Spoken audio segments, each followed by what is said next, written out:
Good evening. I'll call to order this meeting of the Cotati City Council and the successor agency to the former Cotati Community Redevelopment Agency. We'll start with a roll call. Councilmember Savage. Here. Councilmember Sparks. Here. Councilmember Harvey. Here. Vice Mayor Lemus. Here. Mayor Ford. Here. And because of some changes we made to the agenda policy last meeting, we're going to, the first item of business is a public comment on non-action agenda items. So this is an opportunity for members of the public to speak on any of the items on the agenda that do not have the action tag, which are the items, the action ones are the ones the council will consider. So if anybody would like to speak on any of the non-action agenda items, please raise your hand. We'll start over here.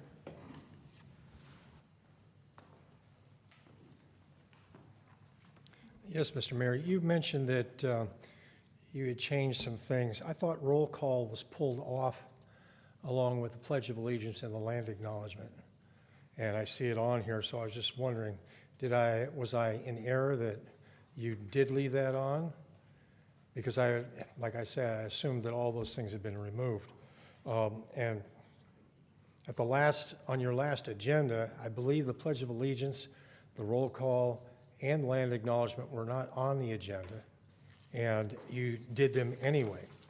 And according to Government Code 54954.2, A3, no action or discussion shall be undertaken on any item not appearing on the posted agenda. That's pretty blatant, so I appreciate the fact that the roll call is on there and that's allowed, but I don't expect you tonight to do a land acknowledgement of the Pledge of Allegiance because they're not there. Thank you. Thank you. Anybody else in the audience? Yes, go ahead.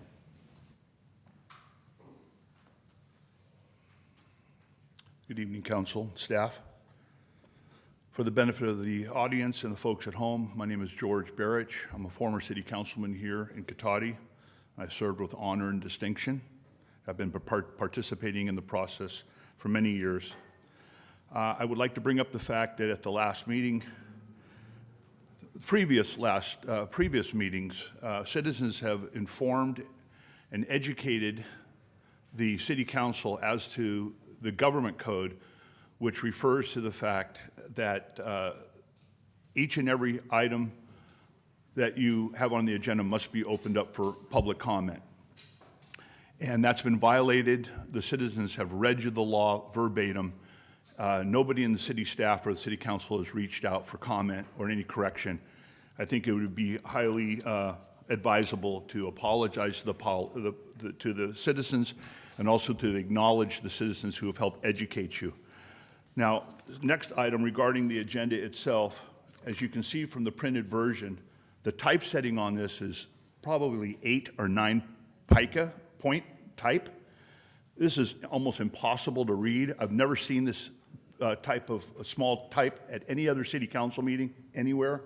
I don't know if we have a paper shortage or what's going on here, but this needs to be corrected. Obviously an error on somebody's part. Also, any land acknowledgement that you might be planning on saying needs to be put on the agenda. And what has been overlooked is that this so-called land acknowledgement has been nothing more than a prayer session disguised as a land acknowledgement. If you look at it, when you talk about paying respect to the land and the indigenous people that were here before, respect to the land. Look, the land is an inanimate object. It has no feelings. It has no thoughts. It has no honor, no sin, anything. It's just preposterous to have been reading such an acknowledgement, which is really a prayer in disguise. And it's highly offensive. You know, we once had a time when we had a moment of silence on the agenda for years, and it served a lot of purpose. We took a moment of silence, and whatever God, earth God, Christian God, Jewish God, Buddhist, you took your time and you paid homage silently. But this land acknowledgement was really an affront that you went out of your way to jump through these mental hoops of as an exercise of white guilt and virtue signaling. And I tried to inform you how wrong this was, but it's been no correction whatsoever. And I think it's high time we have an explanation of what was happening here. And also the mayor has exhibited an obvious intent to disrupt these meetings, yet trying to flip it on the citizens that we citizens were the ones to disrupt the meeting, when the government code is clear.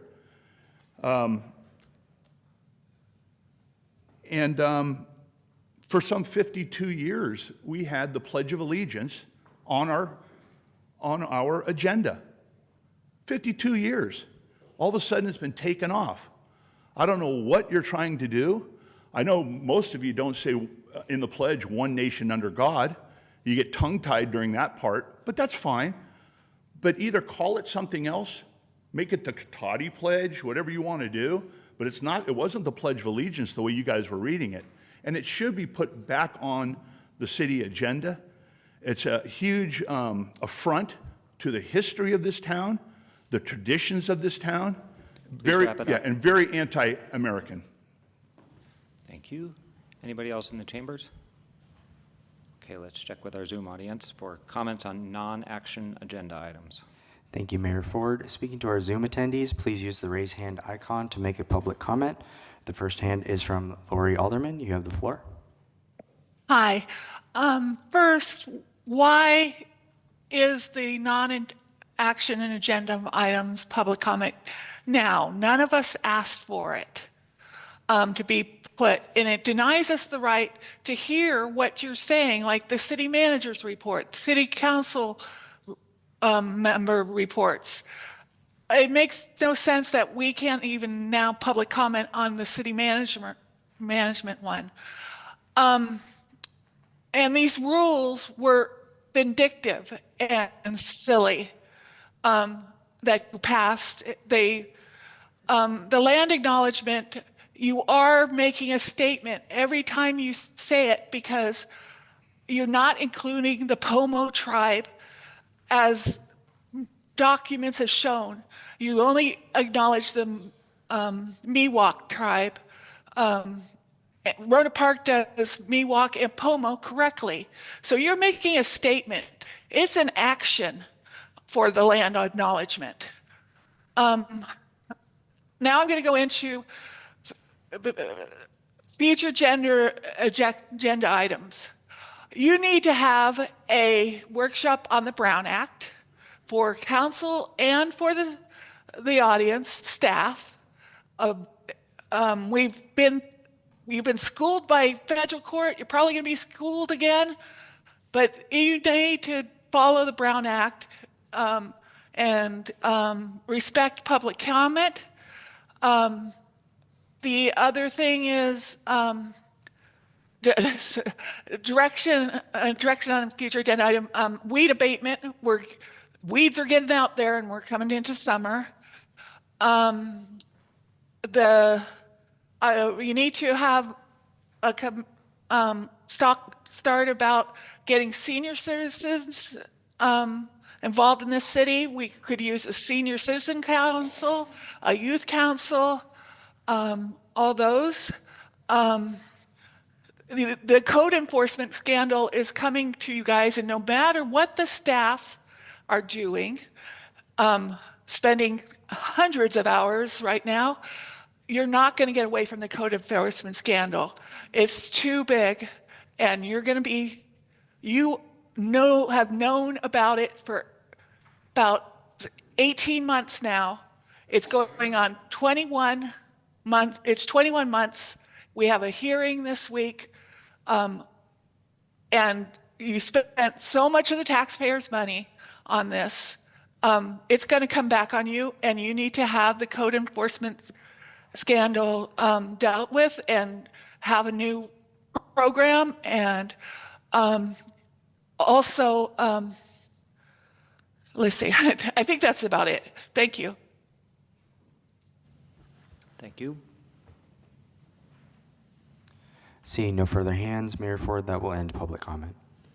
Okay, thank you. So that ends public comment on non-action agenda items. Just because this is a new procedure, I'll remind people that we still have, prior to the consent calendar. We still have the usual citizen business and public comment for consent calendar items coming up as agenda item 8. So now, before we continue with our agenda items, City Council policy is that we say a land acknowledgement and the Pledge of Allegiance, and I invite you to stand and join me if you wish. Point of order. You can't do that, Mayor. Order, It's not on the agenda. Point of order, sir. I object. I object, sir. I wanna Your lodge my your objection. objection I will is make my noted objection. once I will again. Sit down, sir. Please sit You're down. out of order.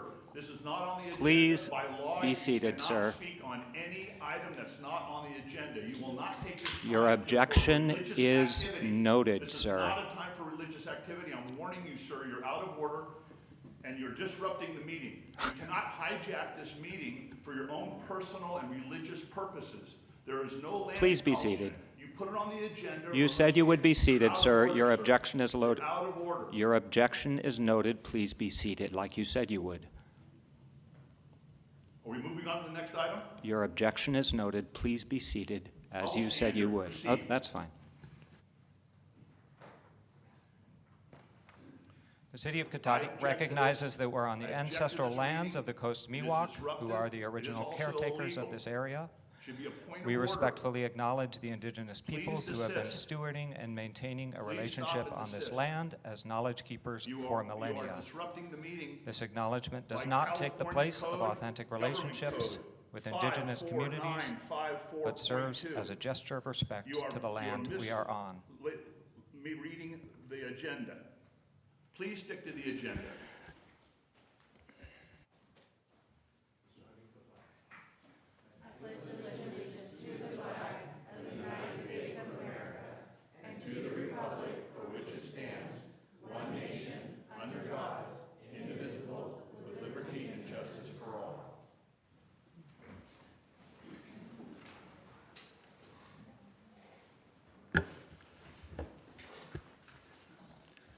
I have some announcements to read.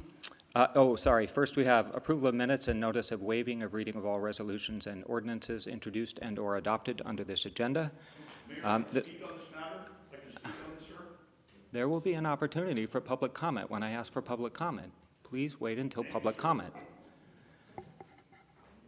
We have one set of minutes before us. That's April 22nd, 2025. Before we open for public comment, were there any corrections noted by council? Okay. So we'll open the minutes for public comment. Let's check with Zoom first. Thank you, Mayor Ford. Once again, speaking to our Zoom attendees, please use the raise hand icon to make a public comment on this item. The first hand is from Lori Alderman. You have the floor. Hi. Once again, the minutes are incorrect. They do not reflect that there was objections to most of the items. There's nothing about the citizens, what the citizens said that objected. There was no, and this has happened 4 or 5 times now. So they need to be corrected to reflect the objections that were made. Thank you. Thank you. That was the last hand on Zoom, Mayor Ford. Okay, in the room, Mr. Barrich. Thank you. For the umpteenth time, it's former Councilman George Barrich. Sir, are we on item number 4, announcements? We're on item number 3, approval of minutes and notice of Okay, thank you. waiving of Thank you. reading. All right. Any further public comment on approval of minutes and notice of waiving of reading of all resolutions and ordinances? Okay, not seeing any. We'll close that public comment. And if there's no discussion, I'd entertain a motion to approve the minutes. Move to approve. Second? All those in favor say aye. Aye. Any opposed? Any abstentions? All right, that carries 5-0. I have some announcements to read. Meeting orientation for new attendees and viewers. In conformance with the Brown Act and the adopted City Council rules, the meeting agenda includes items labeled as action items where the City Council may consider the item. If the City Council considers the items, citizens will be afforded the opportunity to provide comments relevant to the item being discussed. The meeting agenda also includes a citizens' business item, which is the designated place on the agenda where citizens have the right to say whatever they wish. However, the Brown Act prohibits the City Council from taking action or considering any item that is not on this agenda to ensure that other members of the community who wish to provide comment are notified in advance through a properly noticed meeting agenda.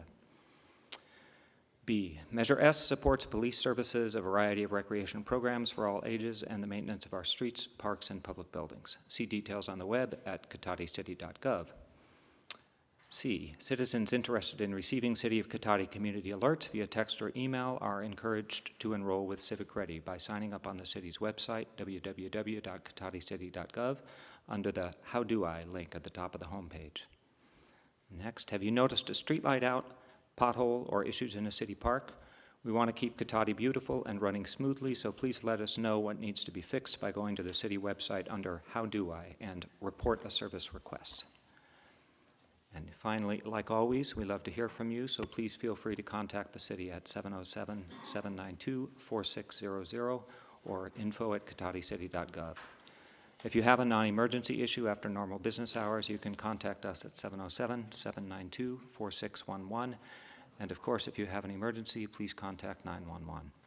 Continue to look for updates on the city's website and social media channels available on Facebook, Instagram, and Civic Ready. All right, so we have two proclamations tonight. Sir, I'd like to speak on this item. My hand is raised. I'd like to speak on announcements, sir, on the agenda.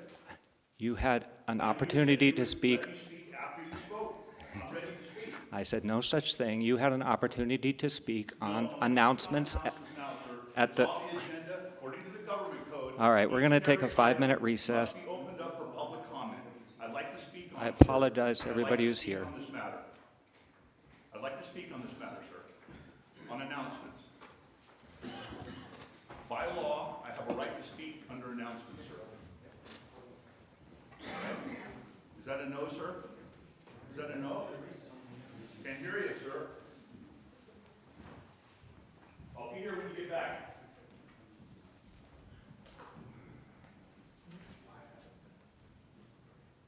George, I thought they said that you wanted to hear from them.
May I continue now, sir, on my public comment to item number 4 on the agenda as required by law and the Brown Act?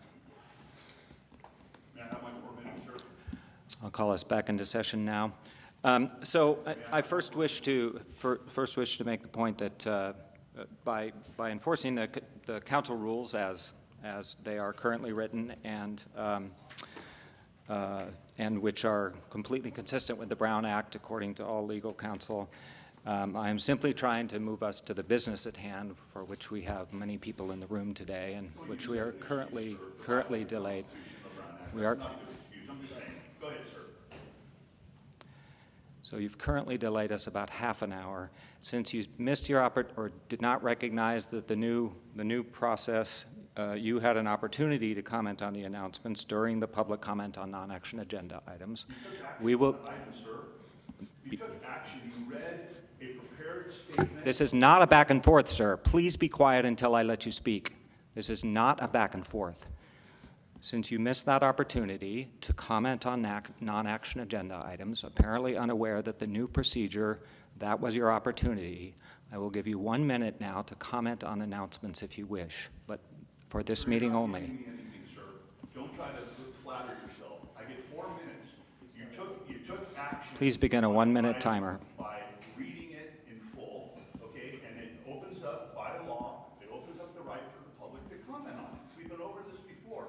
You have plenty of opportunity to contact me during the past few weeks to discuss it with legal counsel, but you don't want to discuss it. Your timer is running. Okay, so I got another 3 minutes left. And what I want to say about the announcements is that there's no need to read this verbiage week after week, year after year. It never changes. We all know how to read. It's boviating up here, and it's not right. It's the same old, it never changes. Like Mr. Hancock says, it's the same old voices over and over again. Just let it go. And you don't want to hear from us. You don't love to hear from us, and I can prove it. Because you don't respond. You hit the delete button. When you email me, you delete it. When we call you, you delete it. When we speak here, you delete it and ignore our comments. So this is a farce. Please don't insult our intelligence want to hear voices that agree with you, sir, and it's obvious to everybody. So let's just not play the game. That's Thank all you, I'm sir. asking you. Thank No you. more games. Thank you. The critical thinking skills that we ask for our students at colleges, let's practice them here. Thank you, sir. All right. Now, the item that some of you are here for, we have two proclamations today. So the first, proclaiming May 2025 as Asian American and Pacific Islander Heritage Month in Cotati. And Vice Mayor Lemus will present this one. Do we have somebody here to receive this proclamation? Yes, we do. We have the Asian American Pacific Islander Coalition of the North Bay. Can you please come up? And I think there's other people that might also want to join, if other people want to join as well. This is for AAPI Recognition Month, so please come up to the front to receive it. So I'm going to read the proclamation. Afterwards, this is President Lori Fong. I'll ask if you want to share some messages after, okay? So proclamation of the City Council of the City of Cotati recognizing and supporting the Asian American and Pacific Islander AAPI community in the City of Cotati and proclaiming May 2025 as AAPI Heritage Month. Whereas the month of May marks a national celebration of Asian American and Pacific Islanders, AAPI, in the United States, and we take this time to honor our rich history, cultural diversity, achievement, and contributions. And whereas AAPI residents have long enriched and continue to contribute to the City of Cotati's and Sonoma County's vitality, economic prosperity, cultural richness, and social fabric, driven by values of family, community, and the belief in the American dream. And whereas AAPI organizing and advocacy efforts are actively growing and expanding, strengthening civic engagement and community leadership within Sonoma County, such as mitigating marginalization of our youth and recognizing the effects of climate change on the most vulnerable. And the diverse AAPI community welcomes opportunities to share stories and culture which promote pride, understanding, visibility, and representation. And whereas the AAPI community continues to face systemic barriers accessing government resources, support, and representation, as well as ongoing experiences of discrimination and language barriers that can hinder full civic participation and economic mobility. And our nation's current climate has heightened fears and the vulnerabilities among AAPI residents, leading many to retreat into isolated communities for perceived safety, reinforcing a need for greater outreach, inclusion, and proactive engagement. And whereas the 50th anniversary of the end of the Vietnam War, April 30th, 1975, marks a significant moment to acknowledge the forced displacement and trauma experienced by Southeast Asian refugees, including the Vietnamese, Cambodian, Laotian, and Hmong communities in Sonoma County, whose ongoing struggles remain largely unacknowledged. And whereas the city deeply values the human rights and dignity of all residents and strives to protect our residents against acts of hate. And whereas the City Council's strategic goals include promoting an equitable, compassionate, and healthy community that honors diversity as a source of our strength. Now therefore be it proclaimed that the City Council and that the City of Cotati formally recognizes and honors the contributions of the AAPI community and will work to dispel misconceptions and educate our residents about the significant contributions of the AAPI community to support the efforts to end discrimination. Be it further proclaimed that the city will actively seek opportunities to collaborate with AAPI communities, including encouraging all elected officials in Sonoma County to attend and actively listen and engage at AAPI events, advance equity and health in our city, and ensure that all city operations are inclusive and equitable. Be it further proclaimed that the city, in recognition of the Asian American and Pacific Islander community, hereby proclaim this month, the month of May 2025, as Asian American and Pacific Islander Heritage Month in the City of Cotati. Thank you. Very, very happy.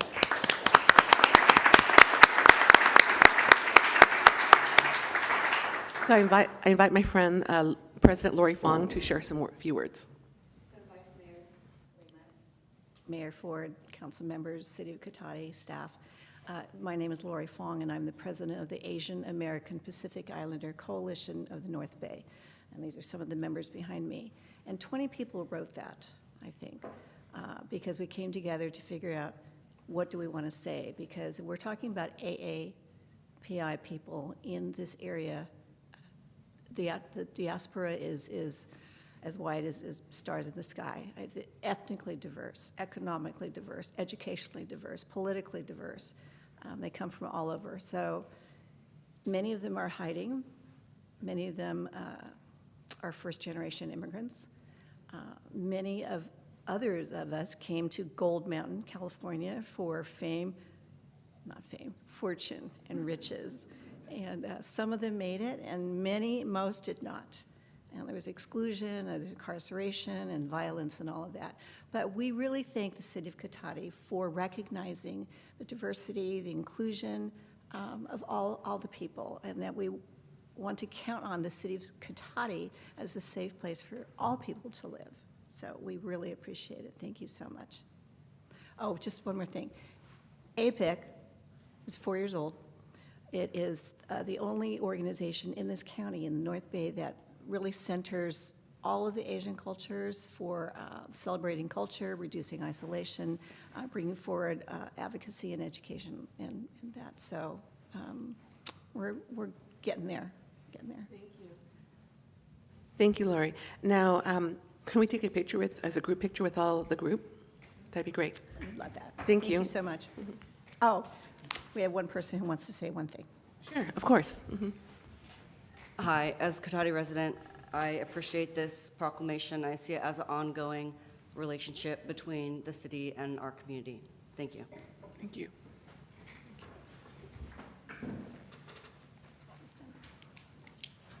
Do we stand there with the City of Cotati? Yes, stand right in front of the podium. Turn around towards me.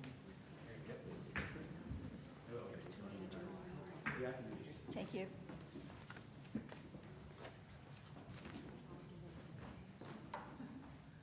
Can you step forward just a little so I can slide in?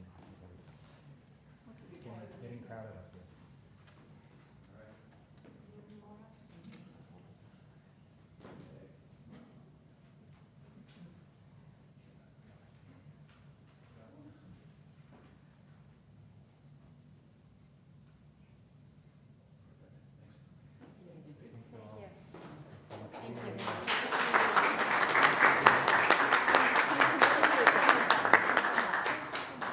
Thank you, Mayor.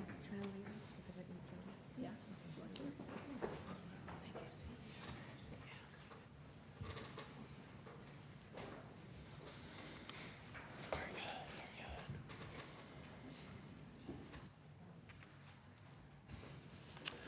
All right. I have the honor of reading our second proclamation of the City Council of the City of Cotati declaring the month of May 2025 Bike Month.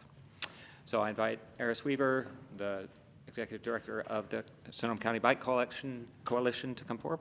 Thank you. Whereas May is National Bike Month, promoted by the League of American Bicyclists and celebrated in communities from coast to coast since 1956, a chance to showcase the many benefits of bicycling and encourage more people of all ages and abilities to give biking a try.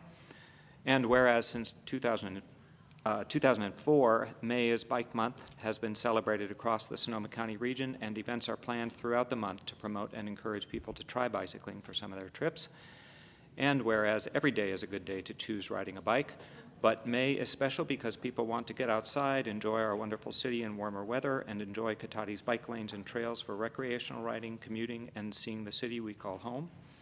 And whereas, since a recent study found that when an individual replaces one car trip per day with a bike trip, that person reduces their carbon emissions from transportation by 67%. Just one small change in your daily life, which contributes to a healthier future for our planet and nation. And whereas, since using a bike for transportation can help improve personal health and air quality, Cotati residents should be encouraged to try an active alternative for transportation, such as biking instead of a car. And whereas celebrating May as Bike Month is simple, go for a ride, any ride, whether it's a short trip for coffee or a miles-long ride. For any way you choose to ride a bike is the right way to ride a bike.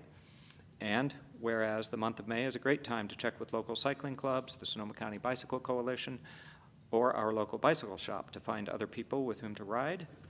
And whereas Thursday, May 15th 2025 is Bike to Wherever Day, and the City of Cotati is partnering with Sonoma Clean Power to host an Energizer station at the Cotati Train Depot, and we encourage everyone to join in a host of cycling activities, challenges, and classes throughout the month of May.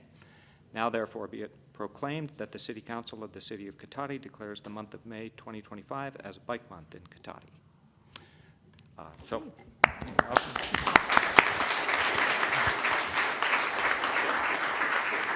And Thank you, Mr. Mayor.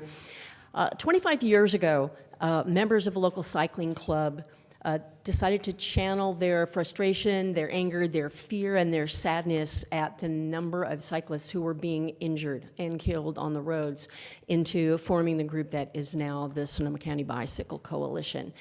Just going for rides was not enough. We need to make our streets safer so that more people can make that choice.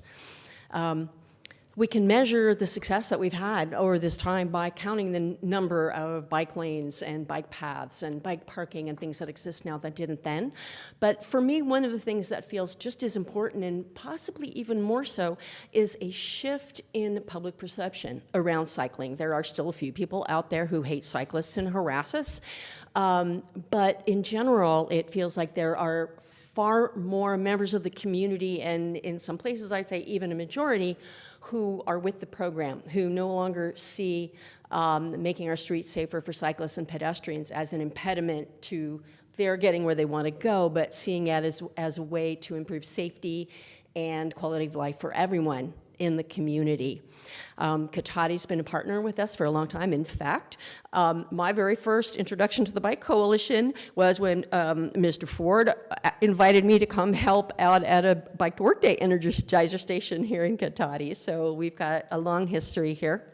Cotati is also so ripe for this in that we really live in a 15-minute city, right? We can get to all the things that we might possibly need within a 15-minute walk or bike ride within the city, and that is a very special thing that isn't available to a lot of other folks within the county and within the country. For folks who don't know what all is going on, you can go to bikesonoma.org and find out more about the other activities that Mr. Ford mentioned. Some of them involve prizes, so you might want to check it out, and hope to see you all on your bike. Thank you again. thank you, and we'll come out and take a picture. Yeah. Thank you. A bunch of other Cotati residents who are Bike Coalition members. Great. that get in the Come on picture. up, all of you. And I plan to visit 8 Energizer stations on Thursday on my bike. There's a race on with. Can you do one with? Thanks.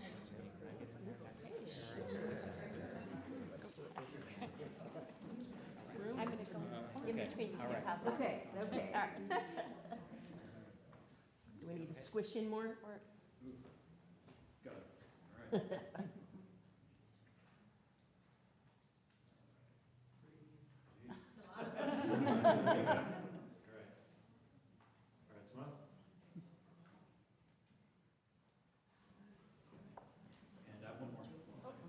More phones.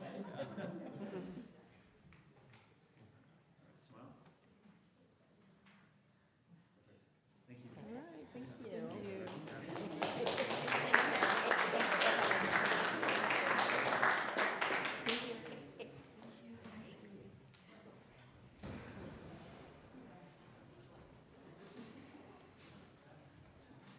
Mr. Mayor, I'd like to speak on this item.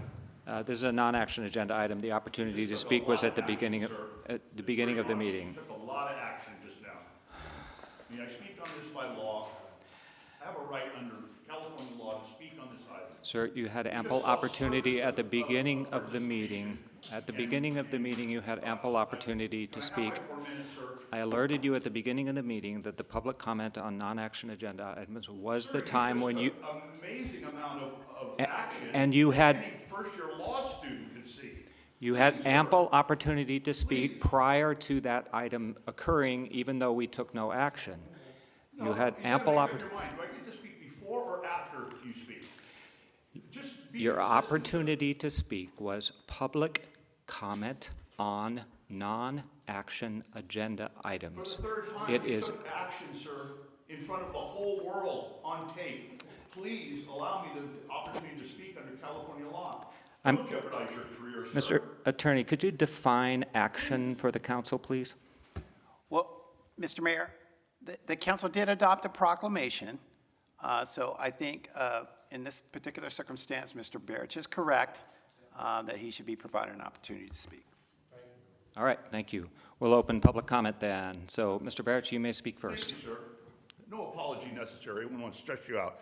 Thank you, Attorney, Counsel. I appreciate it very much. You have a very tough job to do and a line to walk here. I have my 4 minutes. No apology necessary, Mr. Ford. I'm a bigger man than that. But I do want to say a couple things about this. No pun to the Bicycle Coalition and the good work that they do, but I want to make a point. A few years ago, they came forward and promoted Ride a Bike to Work Day, and I sat through it and I applauded it. On Ride a Bike to Work Day, and may I also add that many of the city council members agreed they would try to do that. I think Mrs. Harvey said she worked too far away, but they were going to try to do that, and city staff agreed. I rode my bicycle down here on Ride to Work Day because I was very curious whether they were going to abide by their attempt and promise to ride their bike to work. I came down here, I went to every office in this city hall, went over to the police station and went over to the public works work yard, and I couldn't get one person on the city staff to admit that they rode their bike to work that day. It was a farce, another circus show, okay? Since then, we have not seen a ride to work day again. I'd like to see them come here and insist that we do that. Secondly, there's another danger of how many bicycles are riding on the sidewalks in Cotati.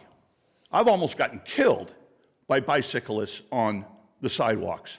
And I don't fault the coalition for this one bit, but they should be promoting bicycle safety everywhere, all the time, of all ages. And these bicyclists on this commission who routinely blow through stop signs on their bicycles, and I've witnessed and I've reported it to the police station, they need to come up and confess that, yes, they do not make complete stops at stop signs, okay? We have a problem with that here in Cotati. And also, maybe Ms. Alderman's online who can comment to this, I'd like to know how much money some of these members are making on the county level on being on these boards and commissions. We want to know how much money. We didn't hear any of that tonight. Thank you, sir. Thank you, Ms. City Attorney. Thank you. Anyone else in the chambers wishing to speak on the proclamations? Okay, let's open it up to Zoom. Thank you, Mayor Ford. Once again, speaking to our Zoom attendees, please use the raise hand icon to make a public comment.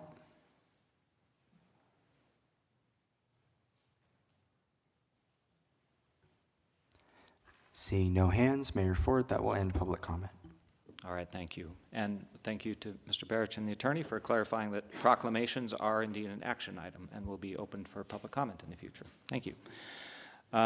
So next we have a presentation, but the presenter we just learned had a personal emergency and is going to have to postpone that presentation until a later date.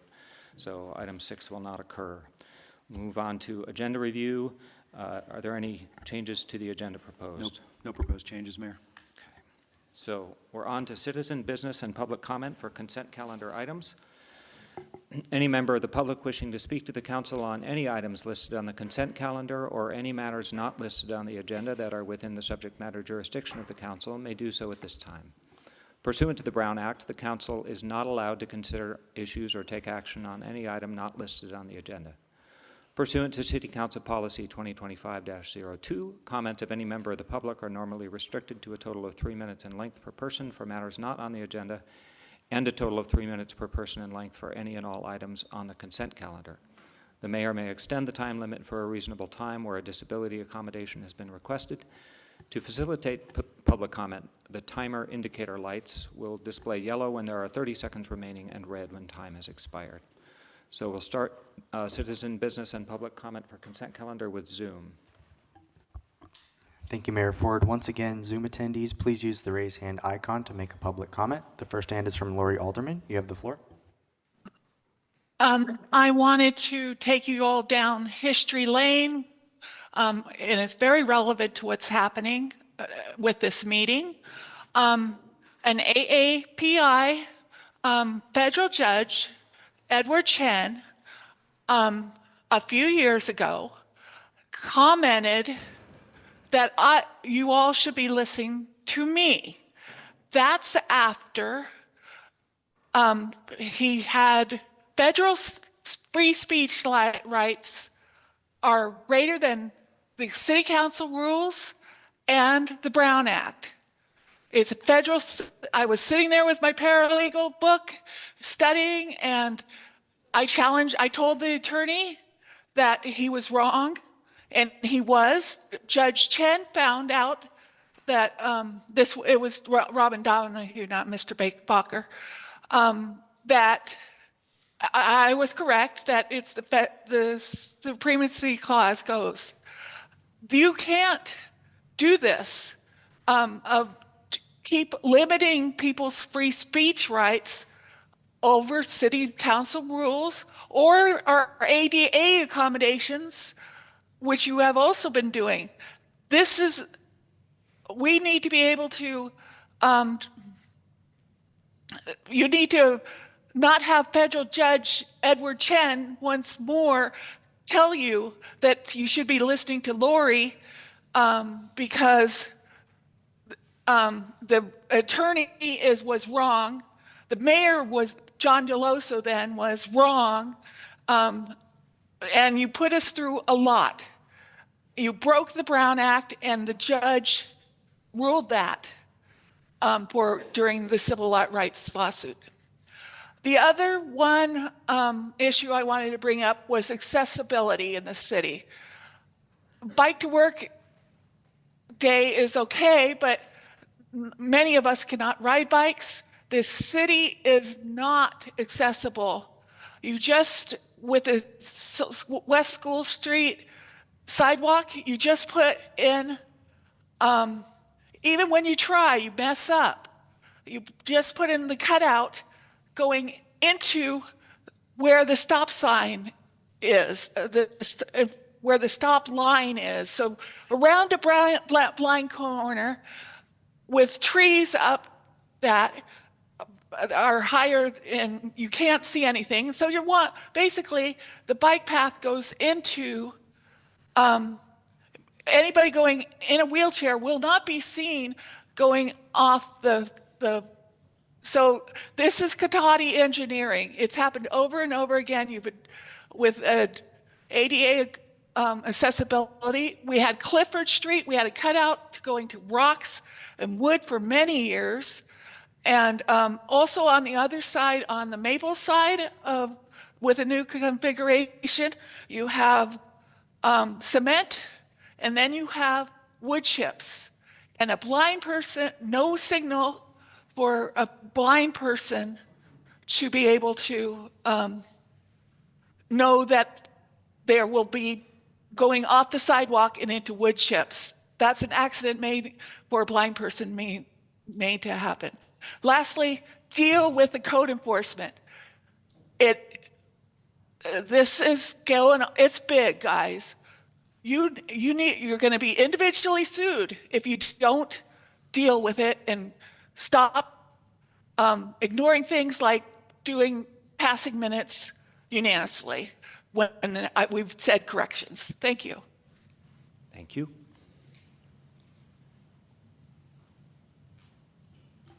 There are no further hands on Zoom, Mayor Ford. Okay, we'll go to the chambers then. Mr. Birch. Thank you, Mayor. I want to short tail on what Lori Alderman just said about former Katati City Attorney Robin Donahue. That was a real farce, what she did that night, misstating the law. It cost the city, at least $200,000 in legal fees. It cost me a couple years of my life and some more gray hair. Okay, but she sat right there and she misstated the law. Okay, and we tried our best to educate her so that she could cure and correct, and she refused to. And after the judge ruled against the city in my favor, she failed to come back and apologize for misstating the law. It was an egregious error on her part. And for you, Mr. Ford, you know, you've had a few weeks to consult with Mr. Bacher here on the law. And for you to embarrass me and take time from the audience tonight when you should have done your homework and contacted this nice man, which we're paying him a lot to do, and had this all worked out in advance, you wouldn't have wasted everybody's time and embarrassed yourself in the process. Now, that's about Robin Donahue. Very disappointed in how that transpired. Another item is the hotel project next to the freeway. It's an abomination. It's a clear public nuisance. I'm getting calls all the time about it. I'm stopped at the gas station about it. George, what's happening down there? I said, boy, you guys tell me, all right? You are the city leaders. You should be fessing up and explaining to the public that mess, that eyesore down there, and you just refuse to do it. That's not leadership. We expect much more out of you. Should bring that, the city attorney and the city manager should be bringing this forward for discussion. Also, our city budget is in the red. Miss Lori Alderman has been following the budget, and we're clearly losing money. We've been losing money for years. There's nothing in reserves. The downtown specific plan should be repealed. We have not one dime for this 30-year build out of downtown at $73 million, which adjusted for inflation, I think is $103 million. You got no money. It's a farce, and it's all on your shoulders.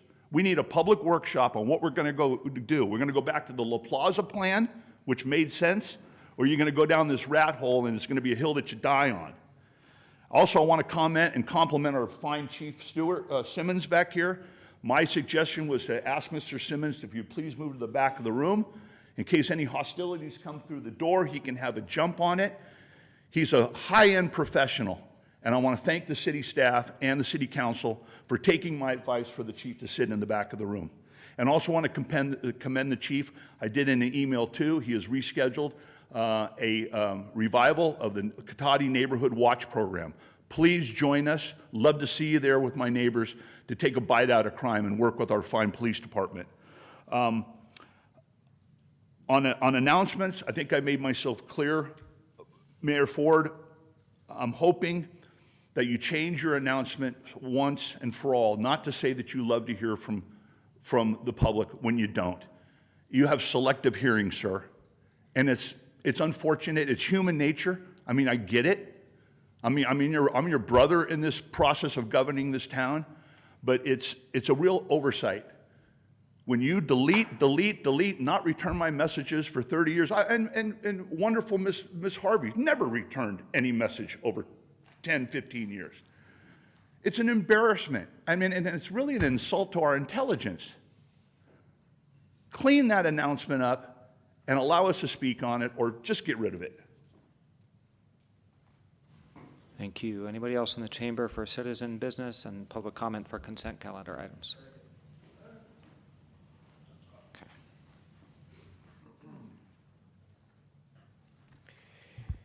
Okay, Mr. Ford.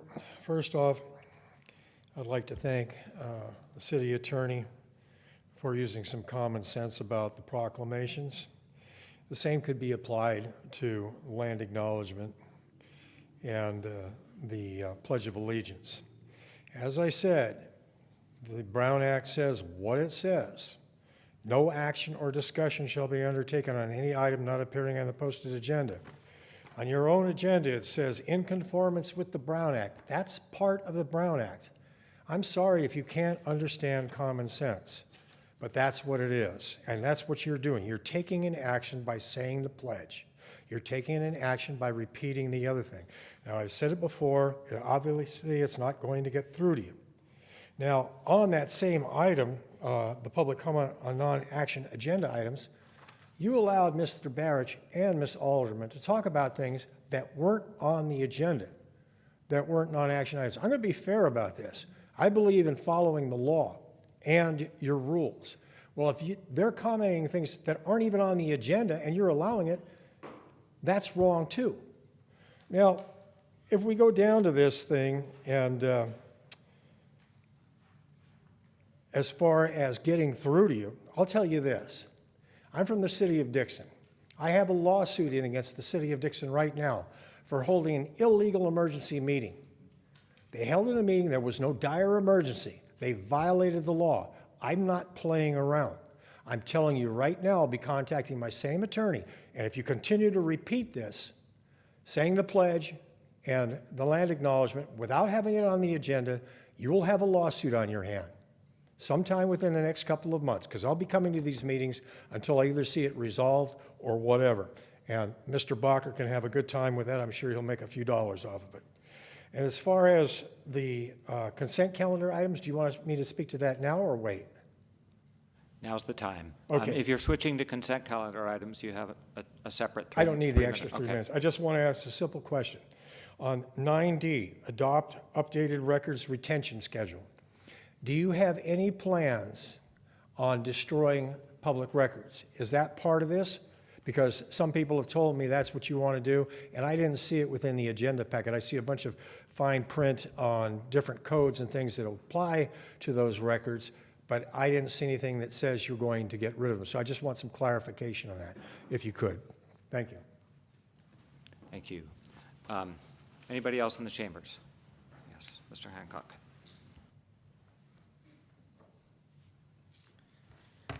Yes, good evening, Council. Pretty hard to take it with the aggression in this room, but thank you for putting this forward. I'd like to speak to the consent calendar item 9F. Reading through the agenda on these items this morning, there's a letter from Harrison Associates about doing the design. And the first item on that street name is Arthur Street. So just looking through this and looking at what they said, it seems to be suggesting that this will be coming up for a resurfacing or a treatment in 2026. I don't think Arthur Street really needs it. And I went around and investigated, cycled around the town, and I really don't think there's a number of streets that are mentioned in this table one that need it. And looking through the city government, the documents, they don't actually say it either. So I'm just bringing it to your attention that I think there's a disconnect between what this letter says and what is in the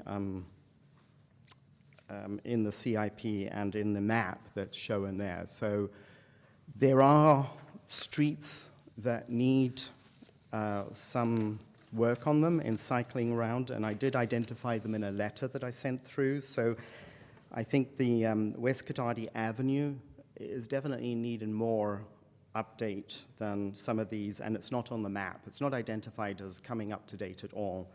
El Rancho as well is not on the map or the CIP. That I will stick to the map because it was easier. I didn't have a lot of time to look at this. Valparaiso Avenue is not in this table, but it is, the map does identify it as a 2026 supposed being looked at. Lund Hill also is not on the map as far as needing some resurfacing. So I'm just bringing it up that I think there's a disconnect. It's a large packet. I might have got this wrong. I ground truthed it quite quickly. I apologize for sending in a letter late today, but wanted to raise it that maybe it needs a little bit more of refinement, or at least for Harrison Associates to be queried as to what is it that they're supposed to be looking at. So thank you very much. Thank you. Anybody else in the chambers? Jenny Blaker. Good evening, Council. I haven't done my homework in the same way that Neil did, but just seeing that Arthur Street, where we live, is listed as needing resurfacing for $26,000. It's perfectly good surface, very clean, no cracks, no breaks. I think it was repaved, if I'm right, it was about 2 years ago. And so that, I haven't looked at the other streets, but it does bring up for me why would we spend $26,000 on repaving a road that doesn't need it? And are there others also listed that don't need it? And are there other projects which could more usefully be done with that money? Thanks. Thank you. Anybody else? Okay.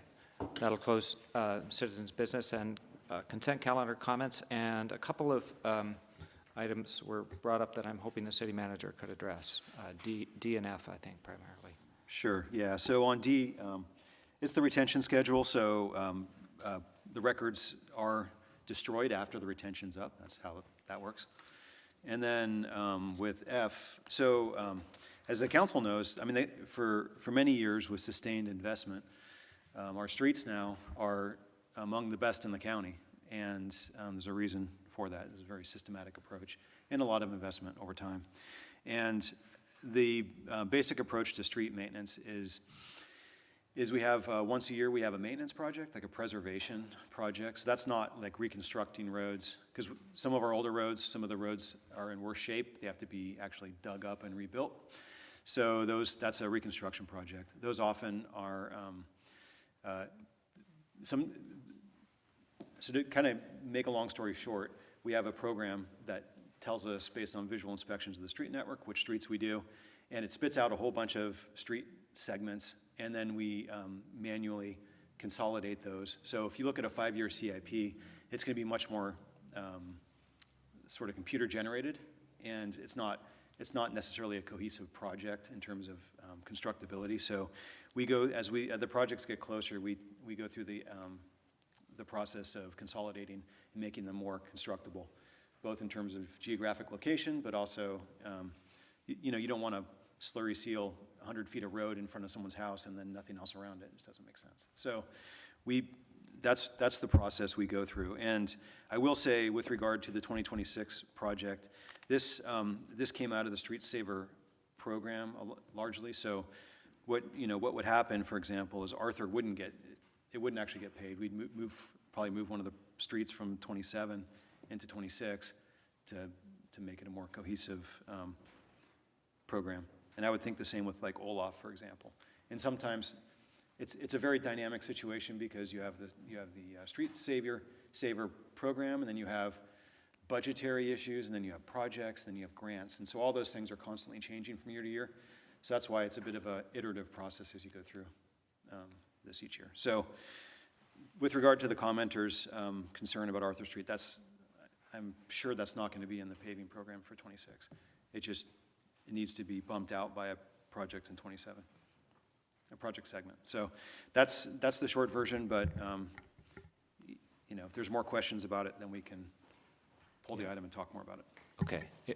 If there's any quick clarifying question, we can do that. Otherwise, we'd need to pull it to talk about it more. Does any council member have any consent calendar item they'd like to pull?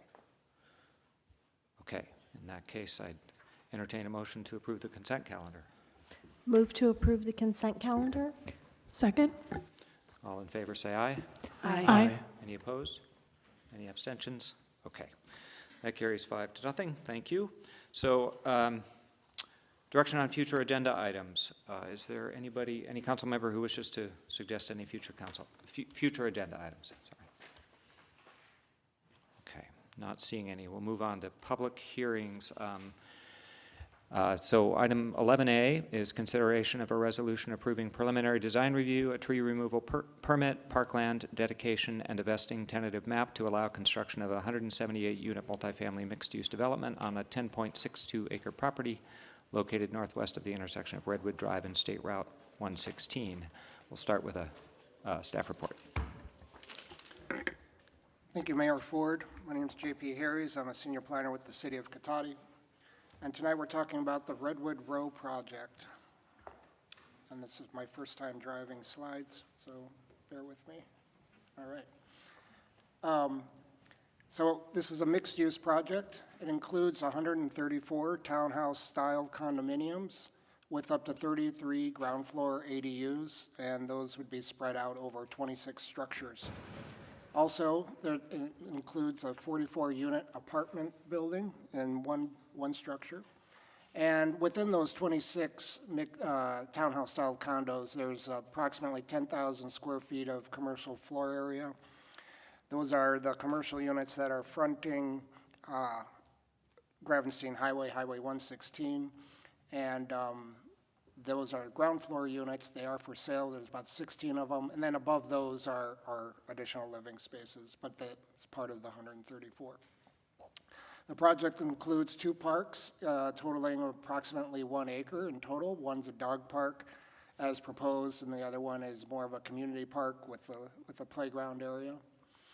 It has a Class 1 multi-use path that will go along the frontage of Highway 116 and connect with the projects that we have recently entitled to the west.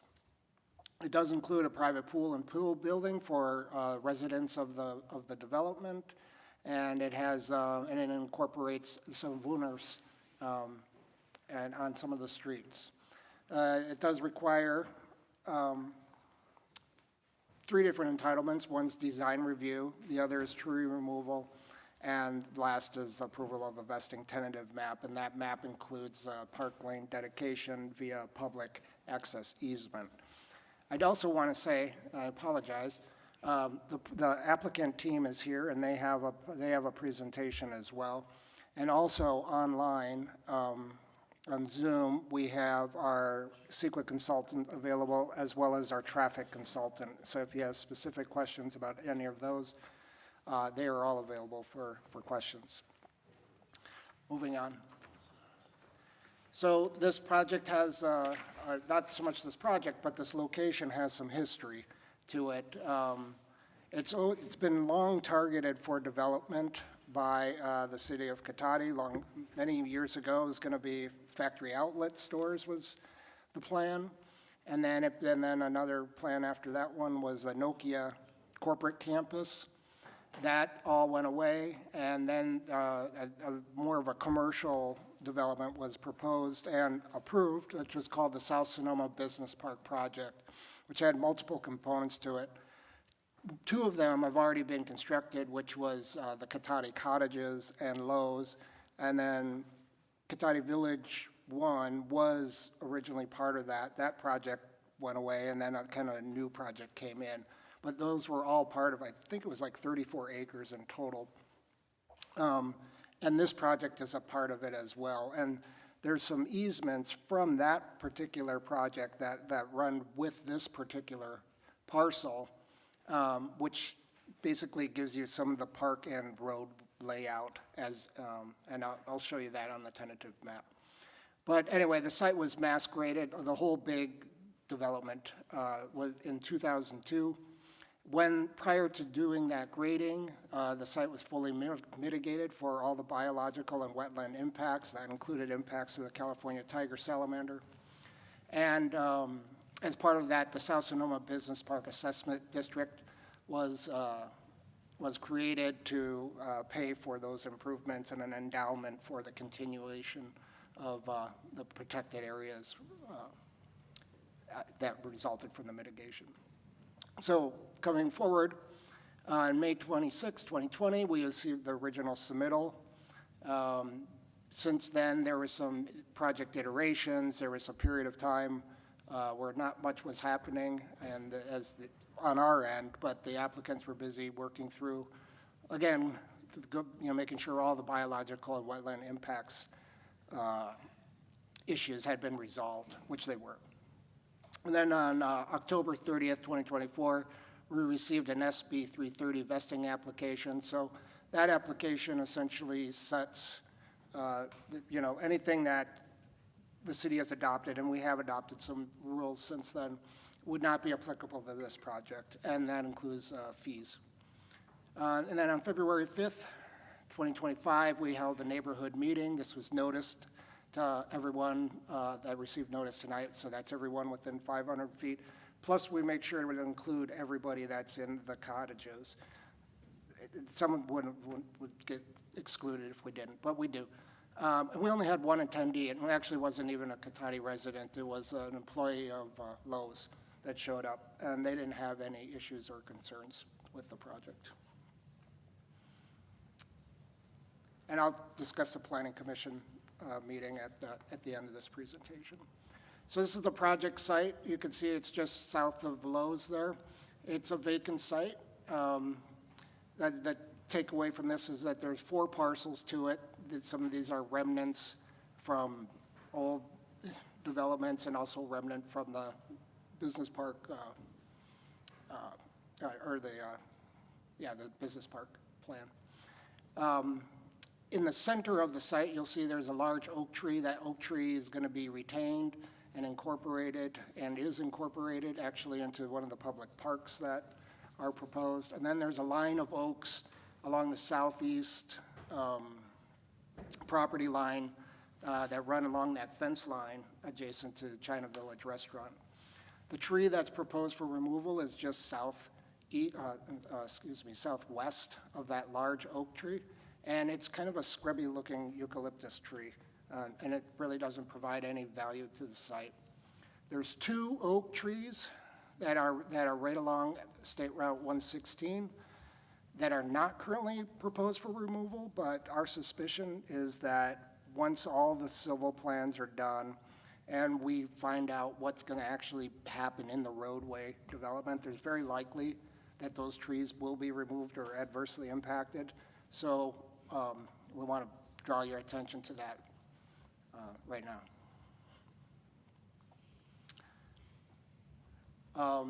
This is another image of that site with the project overlaid on top of it. We already talked about it. It's about 10.62 acres. It has a general commercial land use designation, and it's part of the Gravenstein Corridor Commercial Zoning District, which allows for the development that you see proposed. Just for some context, recently we adopted, or the City Council approved, Cotati Village 1 and Cotati Village 2, which are to the west of this site. Also, there's that area right there in blue is the area where the apartment building would be located. And these are the areas where there's 2 public parks proposed in yellow. And you're not going to see it, but beneath the words, the closed caption, is where that intersection is going to be improved, which is the realignment of West Cotati Avenue. It's the Highway 116 safety project that the city is currently in design. This is a bigger close-up of the site plan. And again, this is where the affordable housing and parking is proposed. And these are the 2 parkland areas. It includes a network of streets, sidewalks, and the Wooners are the ones that you see kind of on the north part. Those are the Wooners, and you can kind of see that it's proposing like some pedestrian scale string lighting over the streets. It will have alternative surfaces.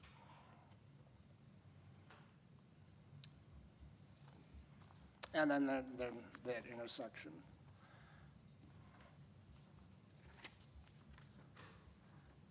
This is in your packet, and this is what the tentative map looks like. The takeaway from that is all the single hash areas are current easements. One of the parks, that triangular type park, we call it Pizza Park.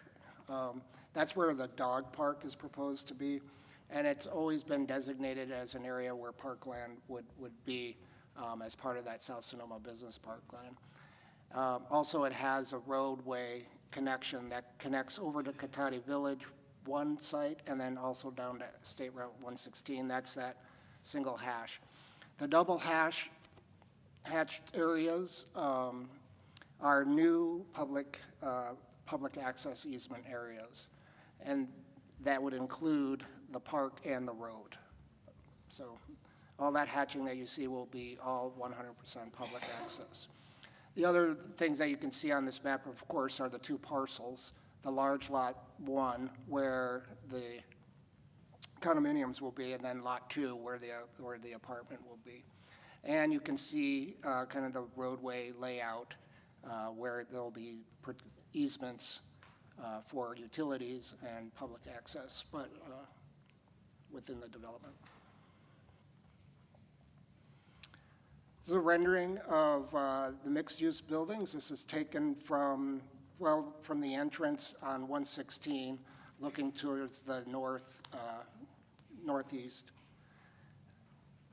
Some of the things you can see here are the board and batten siding. They'll use of different siding types to give it some character, the articulation in the building.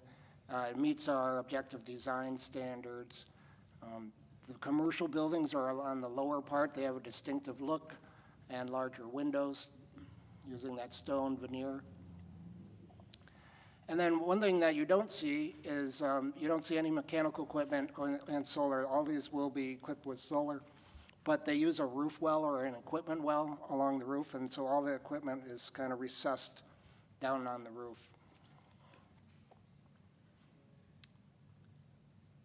And this is a rendering of the apartment building taken from, I think it's Street C, within the development and looking to the south.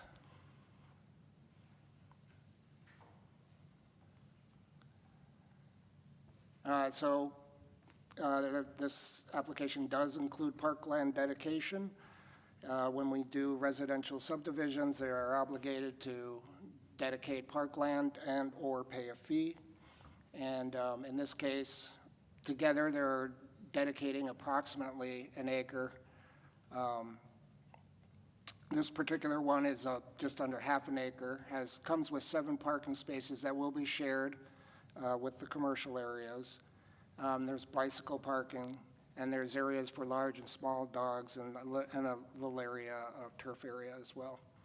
And it does have the bike and pedestrian connection down to State Route 116. They are also, well, I'll get into this in a little bit, a little further. I'll talk about dedication. And this is the other park. The playground is up on the north at the top.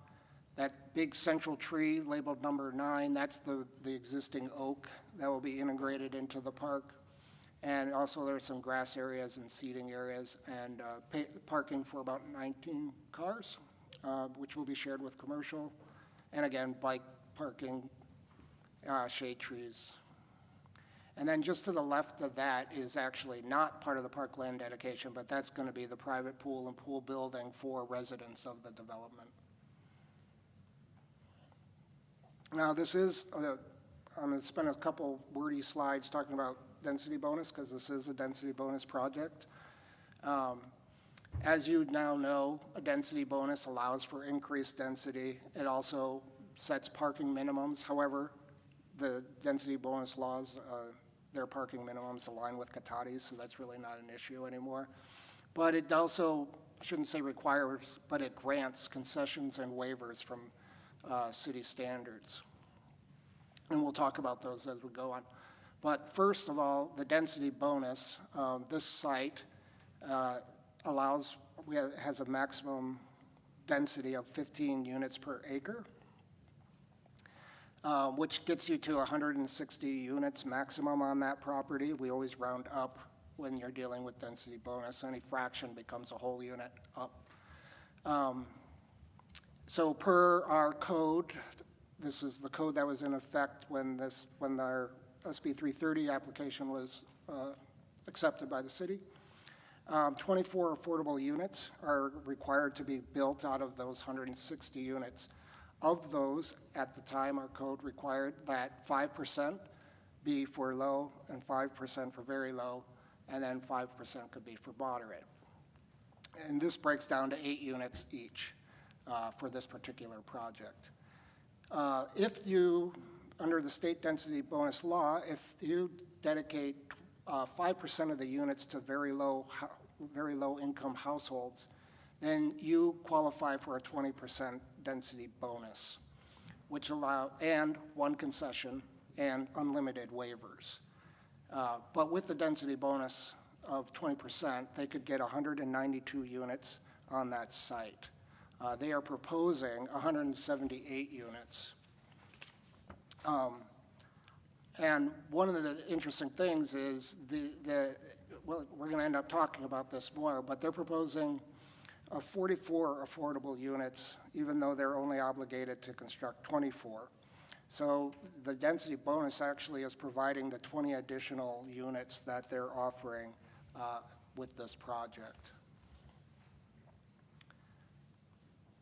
So one of the things that they're asking for is a concession, and a concession is, in particular, it's a relief from a standard due to a cost savings. These are kind of granted by right. If a city chooses to deny it, it is the city's burden to prove that it would not be a cost savings to the applicant. And in this case, the applicant is requesting relief from section 1731.040.A, which requires inclusionary units to be dispersed throughout a residential development. As proposed, they're proposing 4 to 4 affordable units in one apartment building, which will be located on a separate parcel after the subdivision. The applicant intends to partner with an affordable developer, and they're in talks with Burbank Housing, and I believe a representative from Burbank Housing is here tonight. And they have also they have asserted to us that the dispersion of the units throughout the development would prevent them from partnering with someone like Burbank Housing, and it would also affect their ability to apply for tax credits, other grants that are available to construct affordable housing. And then I want to draw your attention to page 433 of your packet. Conditions number 7, 8, and 9 specifically address this affordable housing and apply conditions that require an agreement.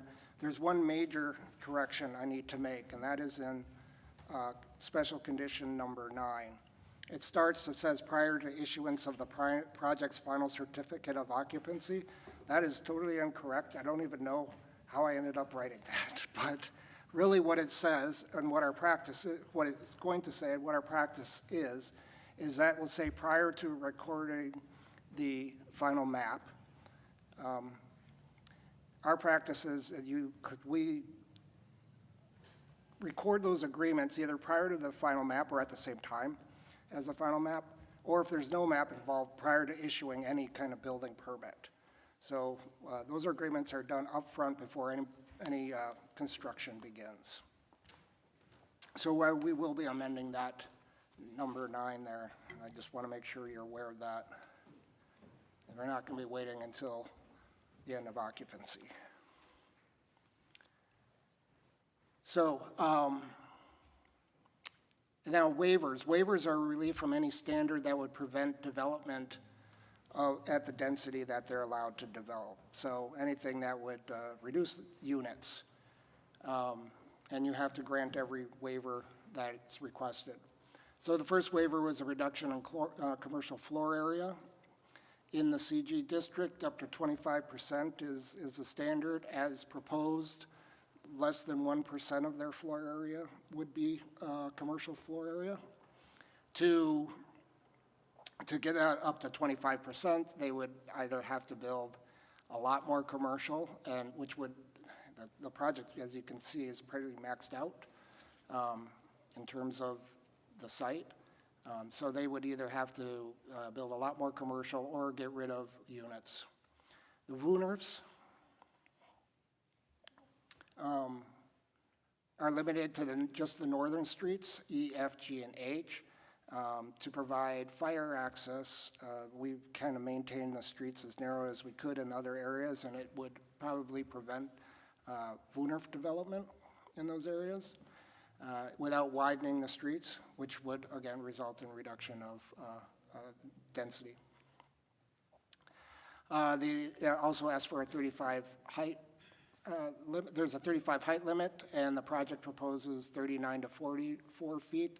This is to give you the 3-story units with some articulation and varied roof lines, and also appropriate height for the commercial buildings. Commercials usually have more height to them. And then structures in the setback. There's a 30-foot setback along Highway 116. It's probably a quality of life type of a setback. And actually, The setback is largely respected in terms of where the building is compared to where the highway right-of-way is. There's going to be a Class 1 trail and drainage for the road and then landscaping.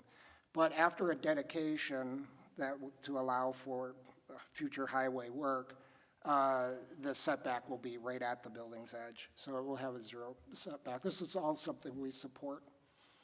And then accessibility requirements for multifamily projects.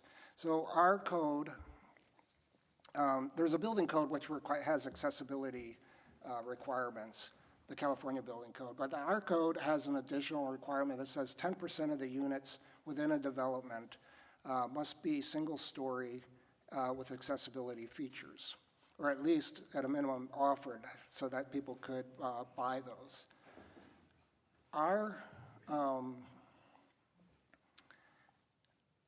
As proposed, they're proposing three-story condominiums. So, and to reduce that, or to produce 10% of those as single-story, they'd be taking up more of a footprint, plus the parking, which would all have to be on the same story. So that would result in a reduction of units that they're allowed under the density bonus. Now, I don't want to conflate this too closely with the ADUs, but they are proposing ADUs as part of this project. They're proposed to be optional ADUs. Those ADUs are going to be located on the first floor. So in a way, even though they're asking for this waiver, in a way it's mitigated by the fact that there will be single-story ADUs offered as part of the project.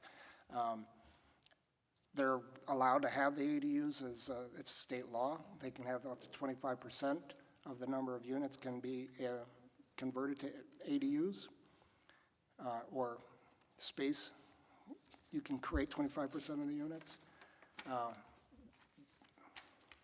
of the max units, sorry about that. Okay, moving on. So basically the planning consideration and findings that are discussed in the staff report looked at design review, the architecture and the design standards, site layout, landscaping, and the ability of the city to provide services, police, fire, water, sewer. Also, we looked at subdivision findings. Again, we're merging 4 lots and then re-subdividing into 2.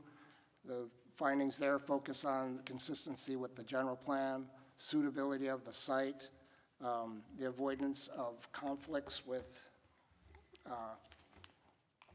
the environment, and making sure that sewage is able to be handled. And I'm noticing I can't read the slides with those words on there, which is a little bit of a handicap.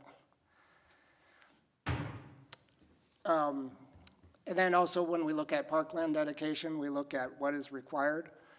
That's determined based on the number of units that are being proposed. And then whether or not there will be a fee. In this case, it's 1.08 acres that are being proposed out of the 1.88 required. So they would have to pay a fee for the remaining. However, one of the things that our code allows for is you get credit for improving the parks, and in this case, they're going to be not only dedicating it through easement, but improving it with the features that are being proposed, and they're going to be maintaining them in perpetuity. But as far as the way the fee's calculated, you look at the acres that are offered and the cost of improvements. At this point, we don't know if there will be any fee paid. We're going to have to wait till we know what the cost of those improvements will be. And then, of course, we're doing tree removal, the 1 eucalyptus tree, possibly 2 oaks.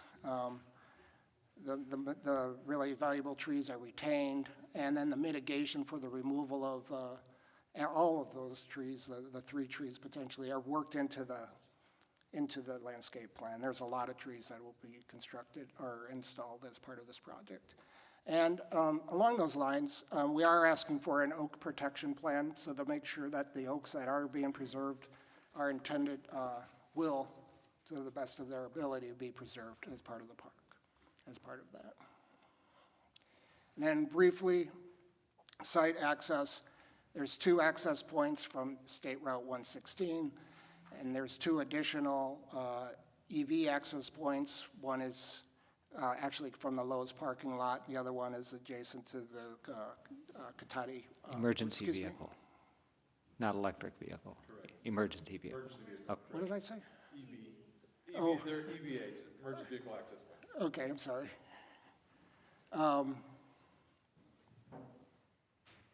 Anyway, and their frontage improvements are required to be consistent with our Highway 116 corridor improvement project. And essentially what that means, and you can't see it very well here, is, but they're going to be building the northeast section of that particular project. And if that project is not built by the time they go into, are ready for occupancy, then they'll have to install a left turn lane on State Route 116 into the eastbound left turn lane, because that's what the traffic report said would be required to adequately access the project.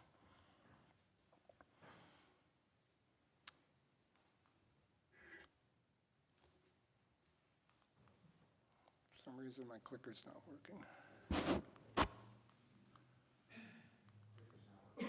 Can you advance me? So the CEQA document, the project was found to be consistent with the general plan and zoning. There were no unidentified or project-specific impacts that were peculiar to the site.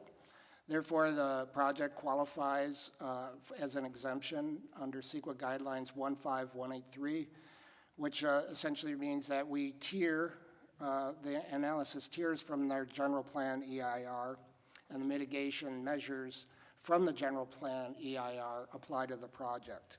And there's several conditions of approval that you'll see in the resolution that basically 129 through 154 that are related specifically to the CEQA document and the mitigation measures as part of it. And then lastly, I want to just talk about the Planning Commission meeting. Planning Commission, in the end, supported the project unanimously, 5-0. However, they had some discussions about the apartment building. They wanted to see the apartment building better integrated into the larger development. And that included some pedestrian enhancement areas in front of the apartment building that tied it more into the condominiums, which already City Ventures is working on. And they wanted to ensure that all residents had access to all the project amenities. There was a concern, since the apartment residents would not be part of the HOA, they may not have pool access. That was specifically discussed. And City Ventures said they can provide pool access through a user agreement and a nominal fee. Again, as a non-HEO members, they won't be paying for maintenance of the pool. They did support the public parks, and they wanted to see a public art placed in one of the parks, or maybe that Central Park. And I know City Ventures is already thinking of some ideas on that. And they wanted the wayfinding signage to highlight access to the park so that people are aware that those parks are available. So we included a condition to make sure that their frontage includes that wayfinding signage.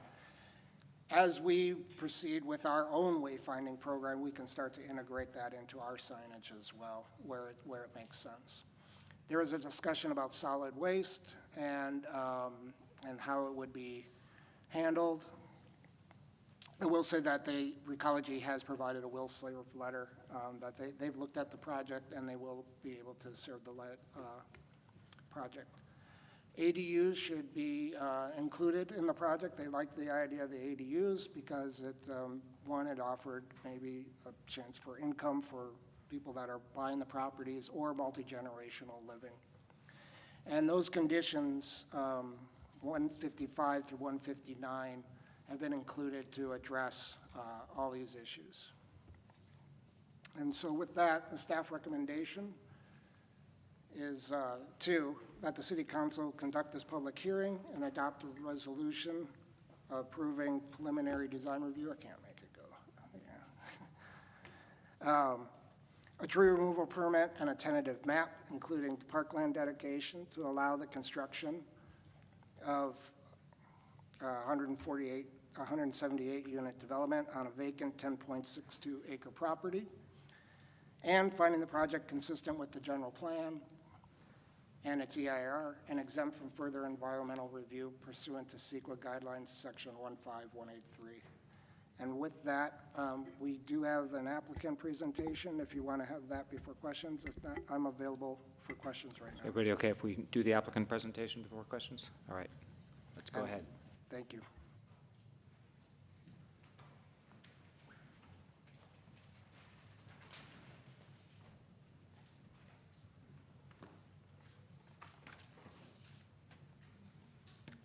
Good evening, Mayor Ford, members of the City Council, members of the public, and staff.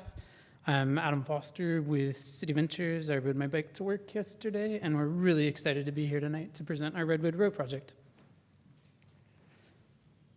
I forgot last time that there's a screen in front of me. I kept doing this, so you guys won't see as many head turns tonight. So we at City Ventures pride ourselves on doing unique infill projects. We'll do things like sustainable concrete. We were an all-electric solar builder before the building code required that with Nest thermostats. We even have one project right now with fog catchers. Back in the days of MySpace, the Lorax was in my top 8 spaces. We really appreciate heritage trees. My dad was a forest ranger, and we're excited to preserve the one here.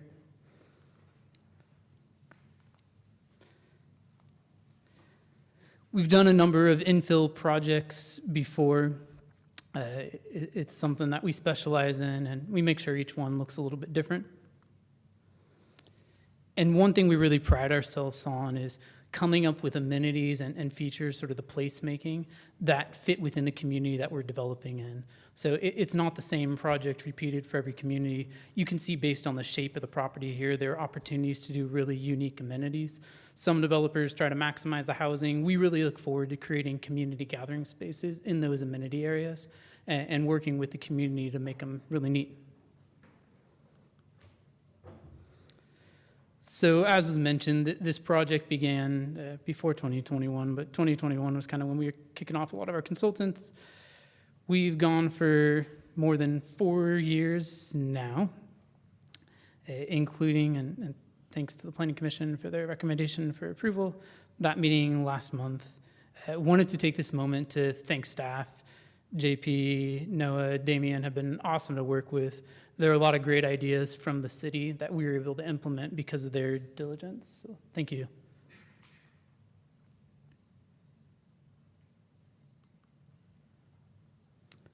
So here's the project site, give you a little bit of sense of the context. Surrounding projects, you have the Cotati Village 1 and 2 next to it, the hotel and Lowe's nearby.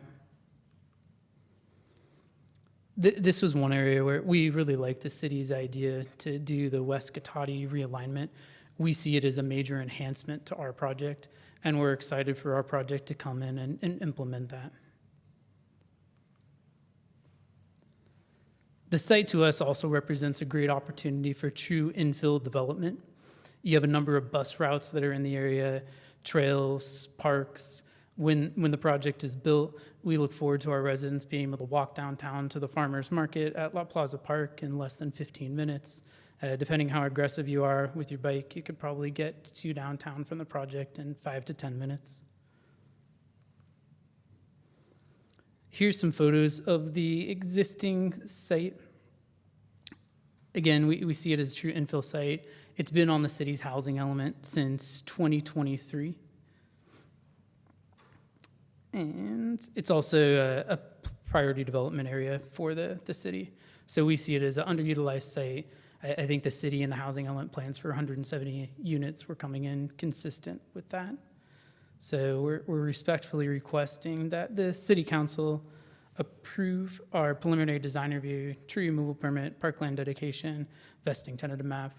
We've also reviewed all the conditions of approval, including the one that was mentioned tonight for modification. We agreed all those. A little bit more about the project. So for starters, we're really excited with the 116 improvements of introducing a really cool frontage here. With the shops here, with the prime entrance right in the middle of the site, we see it as a great spot for community gathering. We think the amount of commercial for the mixed-use project will be attractive to the residents and the community as a whole. I'm also really excited about the bike and pedestrian amenities that we get to integrate here. So the Planning Commission's idea to do the wayfinding signage is a great one. I walked from City Hall to the project site. Wayfinding signage helped me find a direct route. And we saw the opportunity with the dog park and the other public park to not only have people come along the frontage, but really invite them into the site to enjoy those amenities.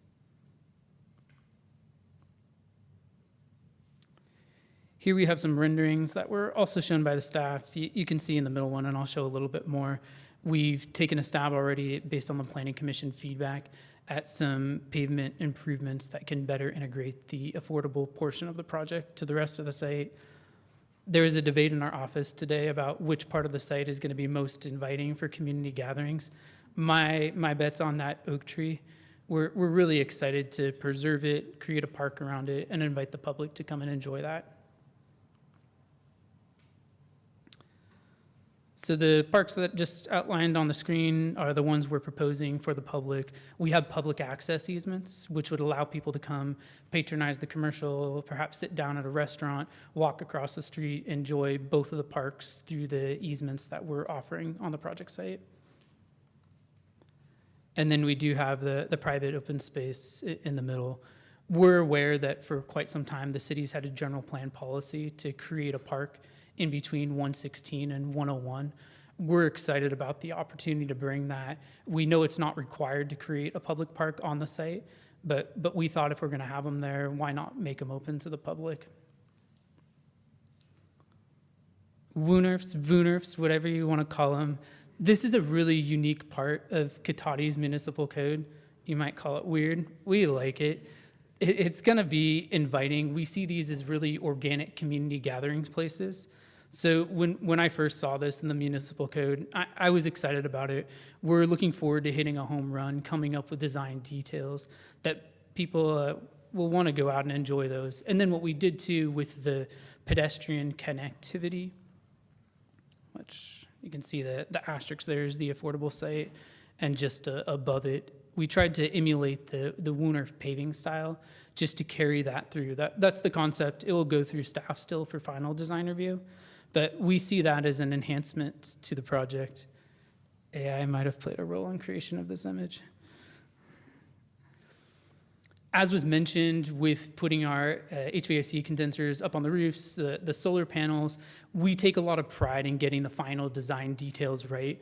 Recently, we were walking some sites with our CEO, and he said, if the community demands the right doorbell, then get the right doorbell in place. So whether it's the lighting, the exterior materials, the doorbell, we take a lot of pride in having something that's going to be cohesive with the community and be attractive for decades to come.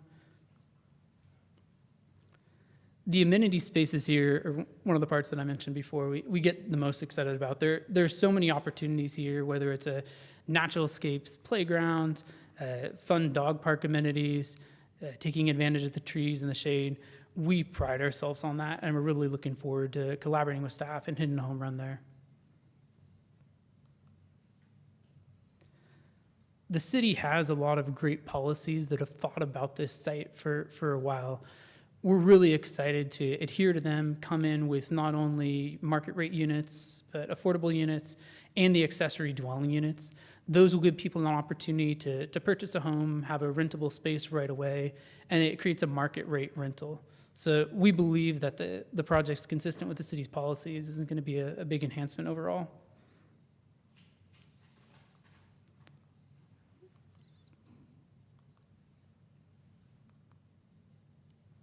That wraps up my presentation. The City Ventures team is here as well. We're happy to answer any questions you might have. Thank you. Great, thank you. And let's see, I think we'll take questions. We will probably have you come back up if needed. All right, so I'll start down at this end and take questions. Councilmember Sparks. Thank you. I have several questions related to safety. My first question was about the oak preservation and oak protection plan. At my workplace, we have a number of very beautiful mature oak trees, but over the years, we've had to do a lot of work with cables and reinforcements to keep them safe, and we've still had issues with large branches falling and causing a safety issue. So some of the oak trees have a zone underneath them that are kept clear. There's a fence around it because the tree is so old that we're not 100% sure a branch could fall. So I'm wondering, will there be a safety component to that protection plan, or can we ask for that to assess the safety of the branches on the beautiful tree? Yeah, the applicant might have some more information on that than I do, but we certainly can ask for that, yeah. Do you have it? Yeah. Yes, thanks for the question, Councilmember Sparks. We're happy to collaborate with the city on the appropriate safety measures there. Sometimes regular visits by arborists to inspect the trees and ensure public safety are part of the program. But if there are concerns, we're happy to collaborate with staff, involve an arborist. We work with local arborists up here to make sure that it's a safe place for the public. Yeah, that tree is just huge and beautiful, but we just want to make sure it's, especially if that's going to be the focal point for the community, we want to make sure it's safe. Another question I had, I was wondering if you could clarify about the Class 1 multi-use path. I saw kind of some conflicting imagery in some of the pictures that were in the packet versus in your presentation. It looked like there's supposed to be a Class 1 pathway off the roadway, but then it also looked like there was a sort of a decomposed granite bike lane along 116 in some of the renderings.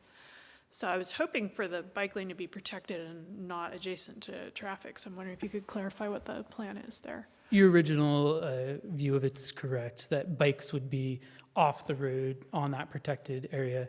If someone wants to be bold and bike on the highway, that's their choice, and the person in the rendering there was bold, I guess, on that day.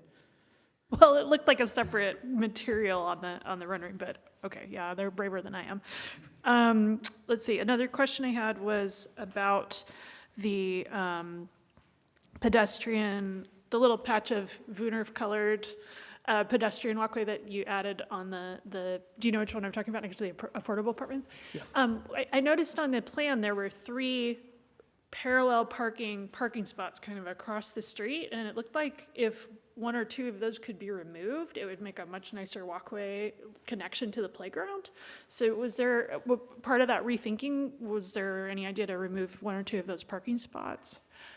Yes, that's an excellent idea. That came up in a conversation we had with staff yesterday. The graphic we put together was something to facilitate a dialogue, and what you commented on, we noticed with staff as well, and we'll improve upon that and move those parking spaces elsewhere on the site. Awesome. And then another question I had is, this is something I heard from residents at Cotati Commons when we were going through that process. There was some concern about that giant mound of dirt that's on the lot, and questions, I've heard questions from residents about what's in that dirt. Is it safe? Is it contaminated? And I'm wondering if maybe, I don't know if this is a question for staff or for you, but has there been any measurements or actual analysis of that dirt mound to make sure that there's no hazardous material in it? Looks like you might have an answer. Good evening, council members. My name is Samantha Hauser. I'm also with City Ventures, and I've been working on this project for a very long time. So I was the person that employed our environmental engineer to review that soil. We have the property owner here tonight that did the original grading. That soil was reviewed, and there are no wrecks, so it's clean soil, and we can reuse it. If we did reuse it, we would work with our geotechnical engineer. Okay, great. Thank you. That's great to hear. And then the last question I had was about the pool access. I noticed JP had mentioned a nominal fee, but in the staff report, I saw it stated somewhere that it would be up to $50 a month, which we're going to have several very low-income residents in that building, and I do not think that $50 a month would be a nominal fee for them. That would be something that many of them probably couldn't afford. So I'm wondering, and it would break my heart to have families with children living in the affordable units and not able to use the pool. Is it possible that there could be some sliding scale arrangement for income-based fees on that pool access? We're happy to look into it further. Another consideration is the user agreement. The way we intend to set it up is they could pick the months that they want to participate. So if you just wanted to participate during the summer months, for example, you could, maybe it's like $150 a year, but we're happy to look into that further and work with staff. Yeah, I'm just thinking that for somebody who's on a very low income, who's probably using public benefits to get food, $50 a month is just not going to make the cut for what they can afford. And I would hate to see them not be able to take advantage of the pool when the affordable housing construction is helping in some sense with the financing of the entire project, that they should be able to take advantage of those amenities even if they can't afford $50 a month. So I'd love to see some sliding scale arrangement.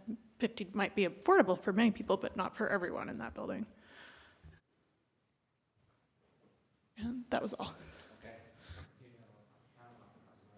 Okay, thank you. I have a few questions. So it's being requested that the 4 lots be split into 2 lots, and it's kind of an interesting shape because JP talked about the second lot being the affordable housing, but if you look at the map that's in here, it's the affordable housing, a 3-unit, and another, I think, 12 units. It kind of goes along the frontage of 116.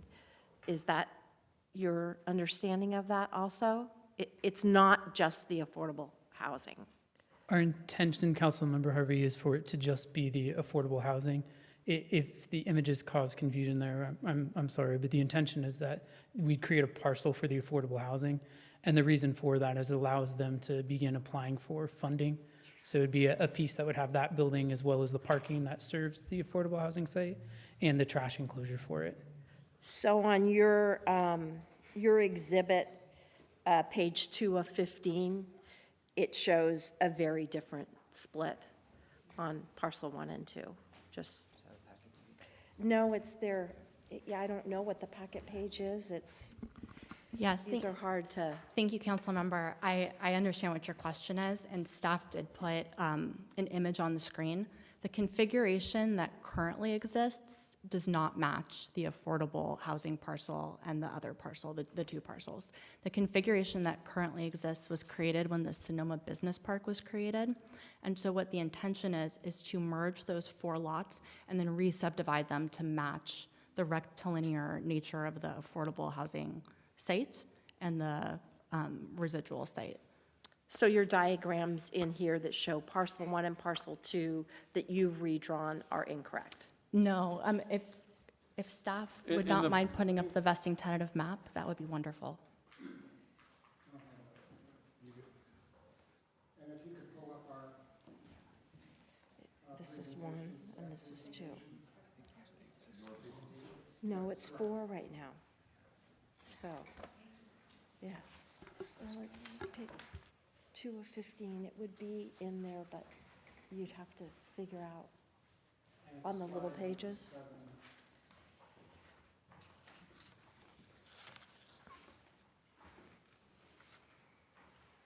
Do you see it? JP, did you say slide 7? Slide number 7 of the staff presentation. The one that's showing there right now is theirs. Okay, that's the one.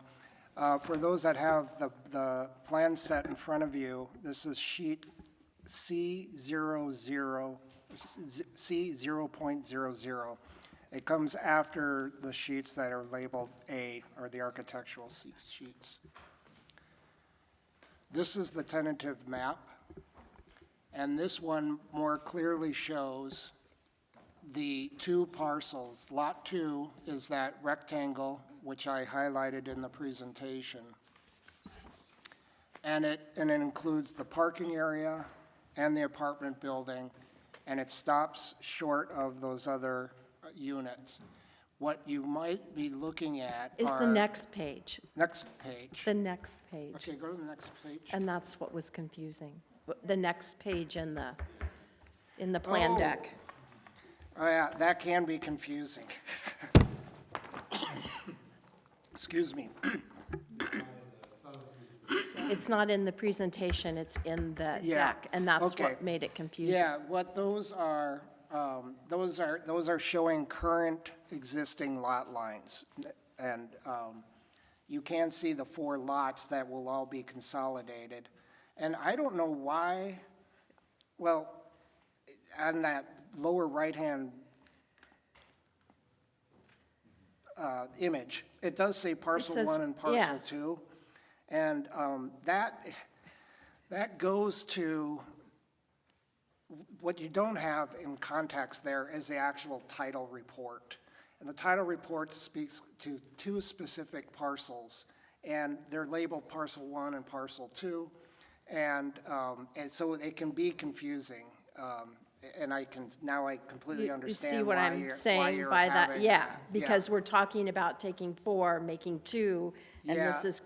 The intent of this was something that we asked the applicant to provide, which was better clarification on where certain easements were. We have the title reports as well, and we were able to kind of cross-reference them. And unfortunately, you don't have the luxury of having that context. Okay, so given the new drawing of where 1 and 2 are, can Lot 2 be sold off separately? Yes, the Lot 2 is intended to be sold separately, and that enables the affordable housing builder to potentially seek funding specific to that parcel. Yet we're being asked to approve this as a project, and the density bonus is being given based upon the whole project. So if Lot 1 builds all the market rate, and you walk away and sell Lot 2, we never get the affordable. So No, Do you- I see what your question is, but staff has set this up to make sure that that could never happen.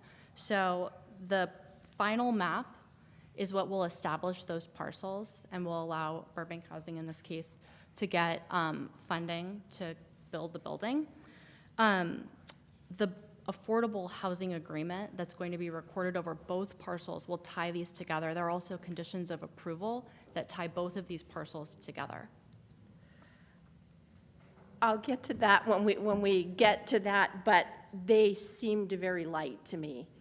There was really nothing that, from what I could see, holds that the market rate can't be built and then you walk away and we never get the affordable. And you have to forgive me because we've entitled, I've been on the council long enough that we've been entitled lots of things, and then things happen and things don't happen.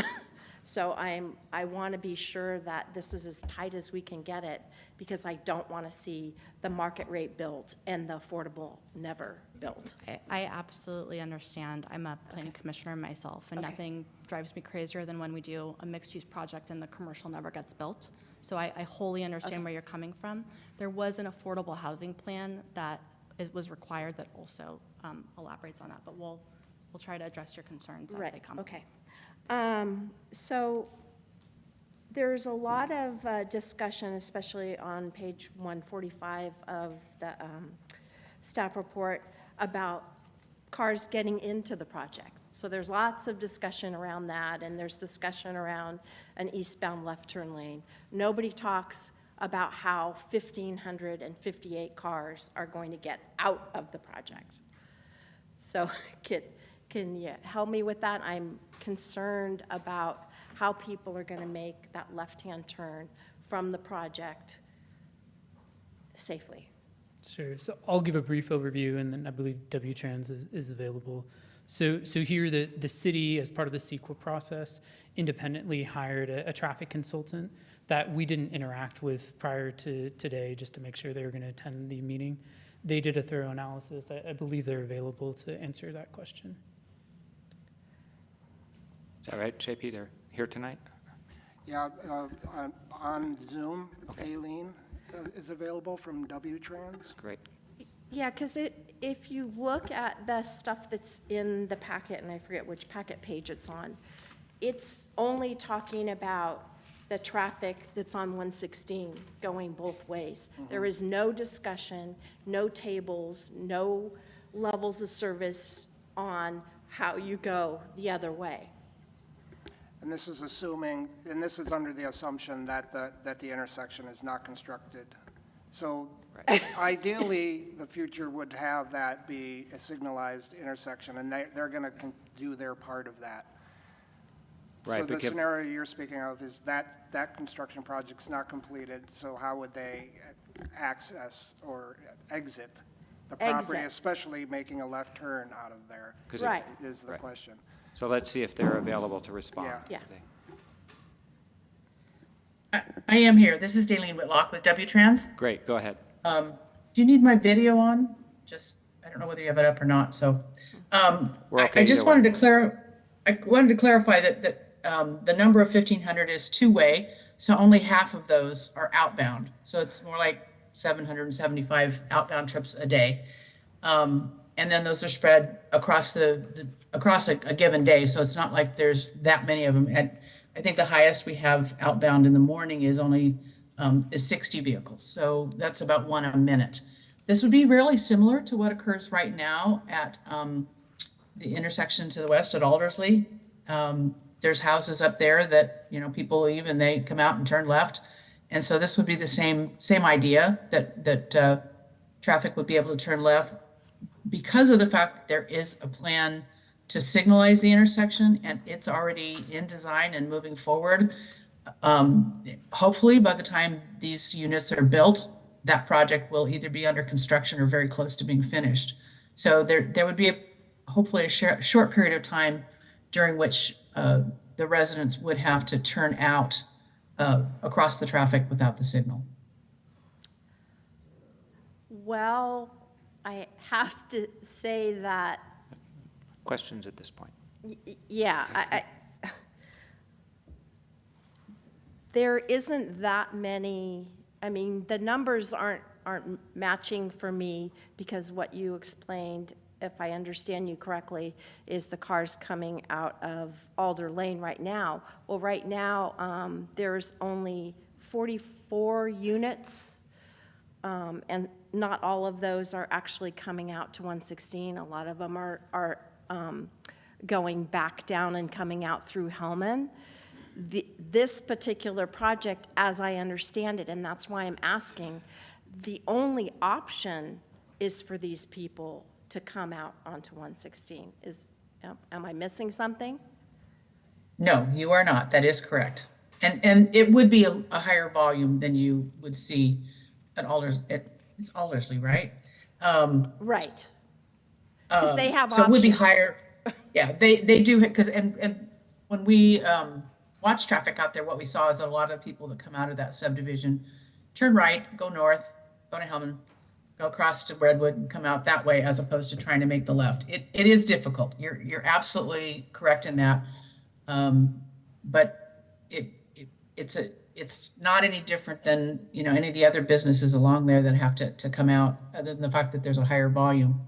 And again, it would be presumably for a fairly short period of time before the intersection is relocated and the signal is built. Can I ask a follow-up question while Yeah. we've got her on the Yeah, line? yeah. Just, Daleen, I'd like to follow up quickly and just question, how many more cars would it take to trigger the need for that signal in your study? Because it was your study that said they didn't need to build the signal to build this project. So I'm just curious, how many cars does it take? The peak hour volume warrant is met when there are 100 vehicles on the side street. And like I said, what we're projecting is 80 at the highest hour, which is in the morning when people are leaving to go to work. Okay, so. Or 60, I'm sorry, 60, not 80. So it's pretty shy of the 100 trip threshold. Okay, and presumably a neighboring development of a similar size, the two of them together sound like they would trigger it. Correct. If both Cotati Village 1 and this project went in and all were trying to be accessed by this particular intersection, it would require a signal. I think it may be also worth noting that there are two driveways, not one. So if residents are trying to exit, they can kind of split between the two driveways, which makes it just a little bit easier because they can, if there's a gap in traffic, potentially two of them can get out at the same time instead of just one. Right, right. It's not a volume question. It's that road has killed people in the past, and we're worried about it. Oh, yes, I'm quite aware of, well, and that's, West Cotati has been an issue for a long time for that very reason. Okay. But it's kind of a timing thing, and as, you know, as John Paul Harries is really aware, because we did work on the Cotati Village projects as well, trying to figure out what was going first between the two Cotati Village projects, Redwood Row and the West Cotati realignment. There's so much synergy there. If we could just get them all going and working together, it would be great. But it's really tough to know what's going to go first. Okay, thank you. So as a follow-on to his follow-on, is the report that we have on page 388 then incorrect? Because it says 1,558 trips per day, including 85 in the AM and 116 in the PM. Now, I'm imagining that the PM ones are going in, and it looks like that's pretty well covered, but it says 85, which is, you know, nearing very close to 100. That's the total number of trips. 25 of those are inbound and 60 are outbound. So the inbound ones wouldn't be waiting to get out of the site. And the 1,558 is two-way traffic. So that's both in and out. So half of those are in and half are out. Okay, that's not clear. That's not clear in our documentation. So thank you for that. Let's see. So we talked a little bit about the ADA compliance, and I know it's been asked. Is there a way that we can ensure that at least the bottom floor of the apartment complex can have the features that are needed to be ADA accessible? I understand a lot of the discussion was around changing the condominium units, and that would totally change the project because they're intended to be 3-story. But can we ensure that at least the bottom floor of the affordable complex is ADA compliant? What was being discussed, I believe, before is Cotati has a unique requirement for a percentage of the units to be single-story. The entirety of the project, from the affordable to the market rate, is subject to the ADA requirements for the building code, and all structures would adhere to the building code requirements. I think she likes to follow up. I just have to add, because I think it's really cool, when you do a project like this, the CVC requires, and ADA law requires a 10% affordability requirement, but doing the ADUs on up to 25% of the units actually ups that. So all of the ADUs and all of the units that they're in have to be ADA under the California Building Code, so you actually get a higher percentage on this project than you would without the ADUs. Yeah, because I understood, I think you mentioned in there about the ADUs. Yes. But the ADUs, as I understand it, are optional? Well, it's at the way we've worded this is it's at the city's option, and this came up under Planning Commission, and we kind of pulled the Planning Commission, and they were supportive. We understand that we're proposing 178 homes. We're using a density bonus. The base density is 15.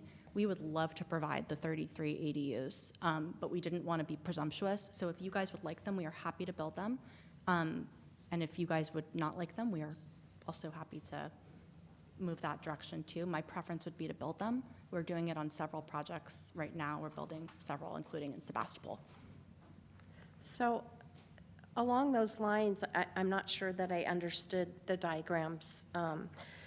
It showed in the plans, it called it flex bed for office option, and that also appears in the other diagrams to look like the same placement for the ADUs. So is it that you get a flex space bedroom for office or an ADU? Correct. The ADU replaces the ground floor living space. It requires higher plumbing fixtures. It counts towards RENA, and then it also follows ADU law. And how are those asked for? how does someone say, I want an ADU in my unit? Well, so if the council would like to see them, we will pre-plumb all of them, and people can, we can't force someone to rent out an ADU, but they will be built. Okay. Okay, let's see.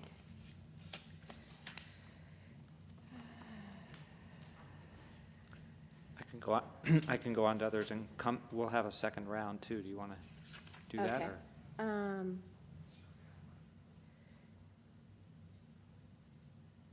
So the traffic study report talked about the vehicles, but how are we going to get construction trucks in and out? My understanding, and we can confirm with staff, is that typically through the encroachment permit process, we'd have a traffic control plan that's reviewed by the city to make sure that we're safely getting vehicles in and out. Okay, because likewise, I don't want to have any problems with the cars that are already on 116 and the trucks exiting. That's all my questions. for Yeah, now. I would say if the construction access is on 116, it'll be reviewed by Caltrans as well. It will, okay. Oh, I do have one more because of JP. JP talked about the 0 lot line setback. And so what happens if Caltrans, since it's Caltrans Highway, decides that they want 2 lanes in each way? What do we end up with, like, the building with the freeway right out its door? No, you would not. There would still be that large buffer. The dedication area includes the bike path, landscaping, well, actually 2 bike paths. There's a Class 1 that's adjacent to the building, addressing this question you had earlier, and then there's a Class 1 adjacent to the building, and Class 2 on the roadway. Then there's a whole big vegetative area as well as drainage area for the street. I don't know where the future right-of-way might be. We can only guesstimate that if the Caltrans were to go that path. Because we're kind of using, if I understand correctly, that same 25 feet that was going to be used as a buffer. We've now used it for what it is that's planned. And so if that highway gets widened. Actually, the way that setback reads, it says from the highway right-of-way, and where the highway right-of-way is today is pretty near the edge of pavement, so the potential for basically that setback doesn't work because Caltrans could always come in and widen that highway and move that right-of-way. Okay. So that's kind of why we said, you know what, just make that the dedication area, keep it back the 30 feet, but we don't know where that new right-of-way might be. So they could come and take that. Well, There would be room for 2 lanes, and then the Class 1 bike lane would all remain with the ultimate widening if Caltrans were to choose to do that. Okay. We just we wouldn't lose that lose- swale? We would lose the swell, correct. I want to add one other thing in response to your question. When we received the recommendation that a left turn lane be added if that intersection isn't complete, they provided a schematic. We provided it to Caltrans and asked for comments. They had a problem with the kind of the swoopiness that they were proposing, but also advised that they consider an acceleration lane that would be just further east of that. So I saw that. Okay, great. Yeah, I did see that. And so anything that they were going to do in terms of putting in a left turn lane would have to go through the Caltrans review, and they'll be looking for that opportunity as well. Thank you.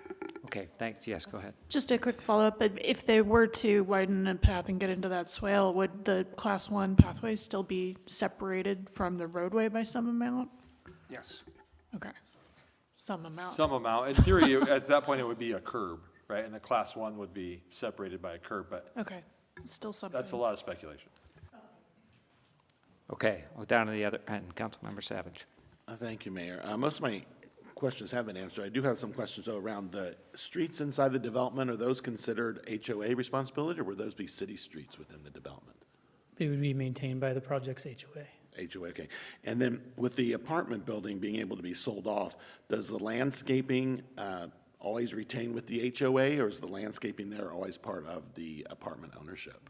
That's a good question. The way it would work is the landscaping associated with the apartment would be maintained by the apartment on that parcel, and then the remainder of the landscaping would be maintained by the market rate homes. Okay, is there a reasoning for that, or better versus that versus HOA just takes care of all the landscaping within the project? I think it's cleanest to have the entity that owns the underlying land maintain the vegetation on it. Okay, okay. All right, thank you. Vice Mayor Lemus. Okay, thank you. Yeah, a lot of the questions I had were also answered. I wasn't clear on occupancy of the market rate. Will construction on the inclusionary housing be completed once occupancy, or is that, because I saw plans for the market rate, but I didn't see only basic ones for the affordable housing ones. So the way we envision it working is we would be doing mass grading of the site at once, and we'd be applying for permits for the market rate housing and the affordable simultaneously. Because the funding mechanisms for the affordable can take additional time, as we've worked with staff with the conditions, we'd have the ability to start the market rate. But the hope is that everything's set up and can go hopefully simultaneously. Okay. But it's a little out of our control. Yeah, and I was a little confused because then JP corrected the condition number 9, where it talked about prior to issuance, applicant shall execute required regulatory agreements to ensure continued affordability of the inclusionary units. But I'm not sure as far as occupancy of the market rate. Would that start even if the affordability housing is not complete? Yes, they can start occupancy of some of the market rate buildings prior to completion of the affordable. It's structured so that they can't take the final occupancy and hand over the project to an HOA until that affordable building is constructed and built, nor will we release the improvement bond that will hold until that building is completed. And we included a condition that's like a backstop condition, that has to be completed within 5 years of starting any construction. And if they don't find an affordable housing partner, then the responsibility of constructing that building falls on City Ventures to go ahead and construct that building. And manage it? If they don't find a partner, would they manage it as well, or the city, or how would that? They would have to find a manager for that building. Okay. Okay. Okay, remember, we're just doing questions now. Can I follow Yes, up go on ahead. that?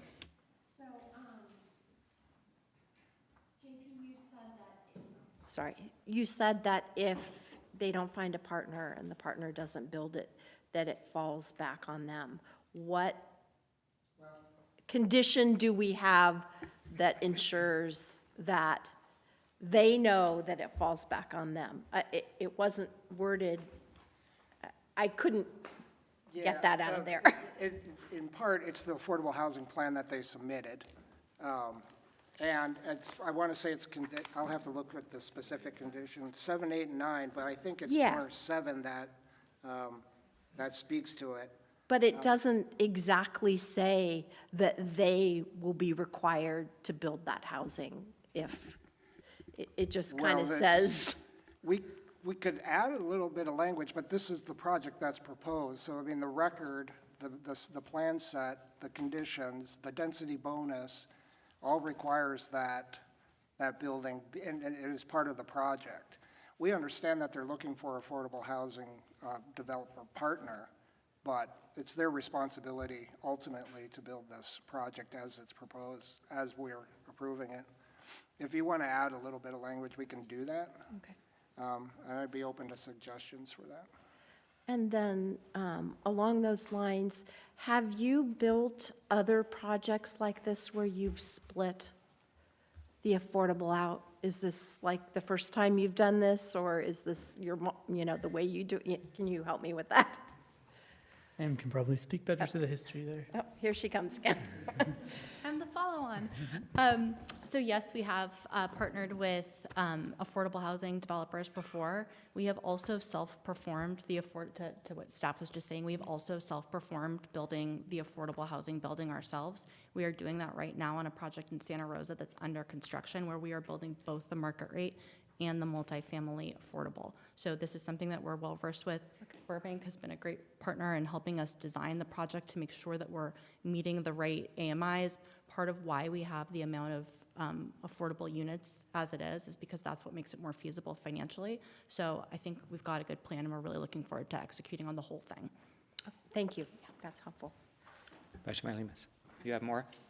No. Okay. Just comments after. Okay, great. I had a few questions. First, an easy one. I hope those street names are just placeholders. Okay, good. So I had a couple of questions about the park, and I'm a little nervous about private maintenance of a public park in perpetuity, and also apparently private design, including future revisions. Like we have this process for park redesign that involves a lot of public workshops and public input, and I'm a little nervous about handing that off to an HOA of people who would have a motivation to design it in such a way that it's for them.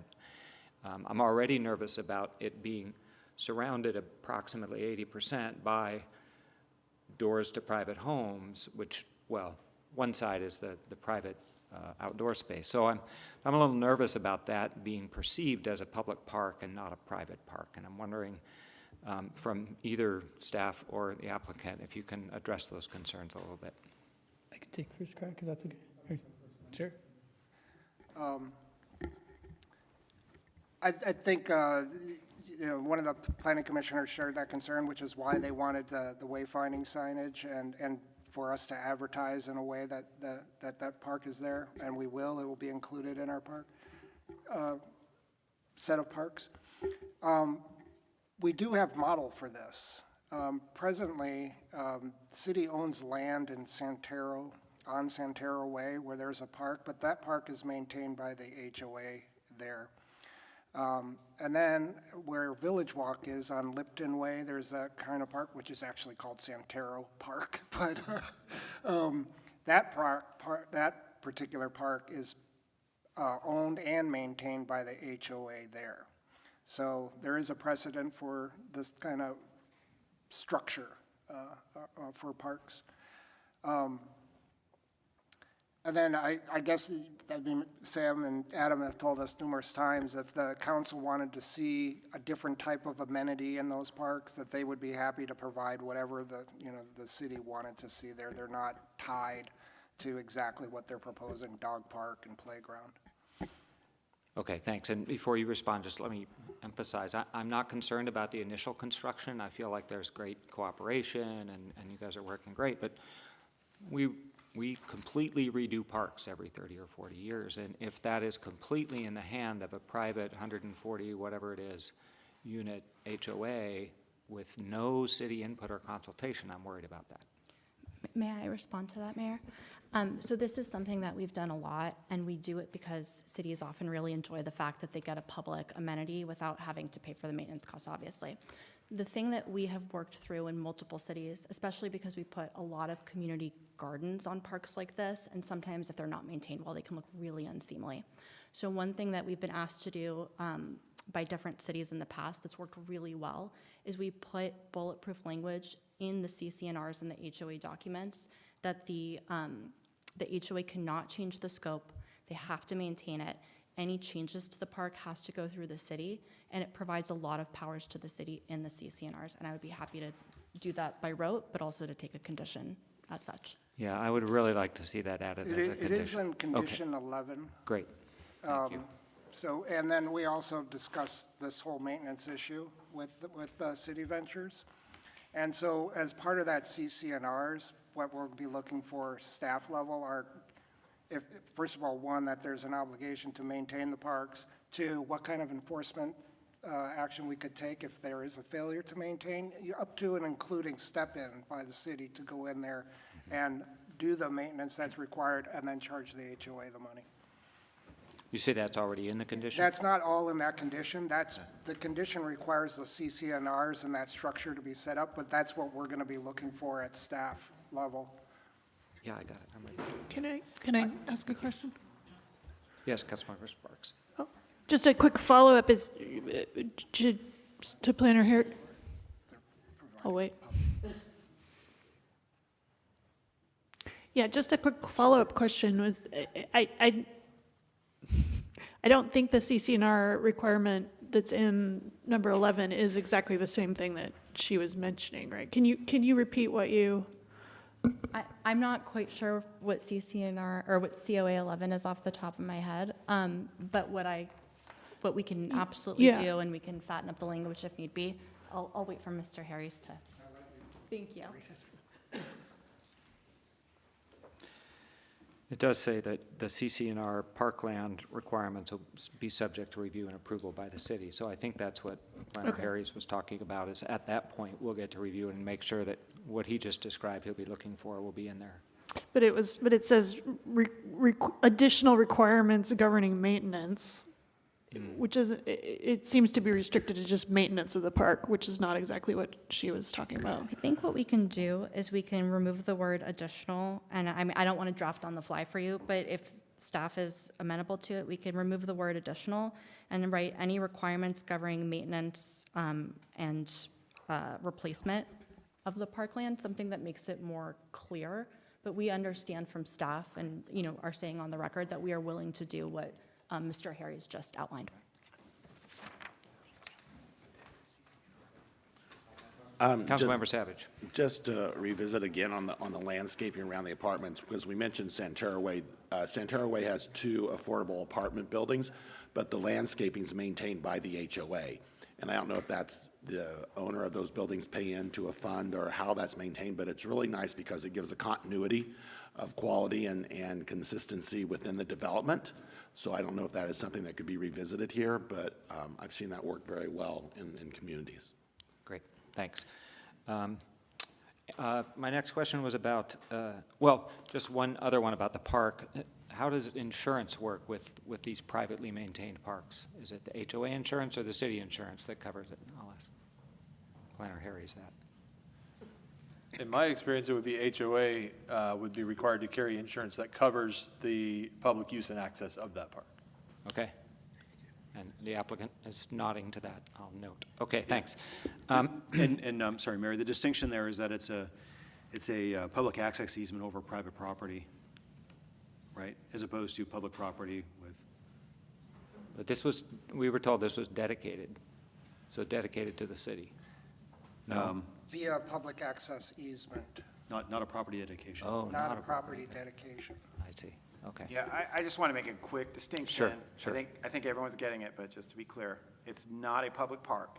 Privately owned land that the public has a right to access. So the city will hold an easement that gives the public a right to access this land.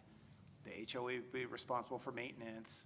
We still work out some details about the maintenance responsibilities, the level, that kind of thing. I think one thing we're talking about over here is, well, what happens in 35 years when the park is tired, needs some work? I don't know that that's been worked out. So I guess we could work that out on the CCNRs, but that may be quite an expensive undertaking in 35 years for an HOA. Okay, well, good luck working that out, something. Okay, my next question was about the relationship with Burbank and so I think you pointed back there like there's a representative here from Burbank. And I'm curious to hear from you about the Burbank's level of commitment to this project and your current state of any agreements with the developer. That'd be great. Hi, everyone. Rich Wallach with Burbank Housing, Senior Director of Housing Finance and Business Development. And we've been in conversation with City Ventures for, I want to say, about 6 months or so. We've been talking about this. And we gave them some feedback, some design items and things that we're looking for in a project like this. I want to be clear that because of the mix of incomes on this project, the set-asides and what have you, this will likely not be a typical, truly deeply affordable project, but meeting many of the needs of both moderate income and lower income folks.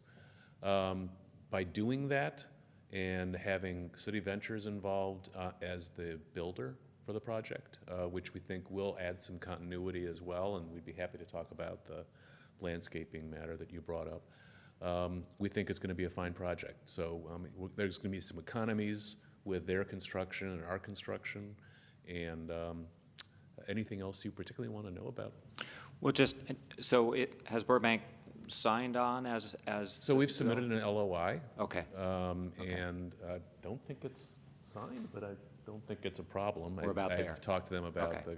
the issues that I brought up in it, and they said they looked fine. Great, great. Thank you. Sure. That's all.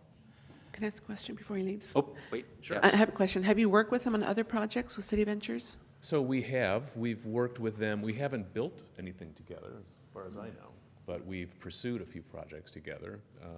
We were aligned with the Rohnert Park Downtown project, and I think we did a great job submitting our plan. The one thing that we did not do as well as the selected group was bring retail to the project. But from the housing front, I think, we work very closely with Cotati and Rohnert Park and other communities in the area, so. Okay, thank you. Sure.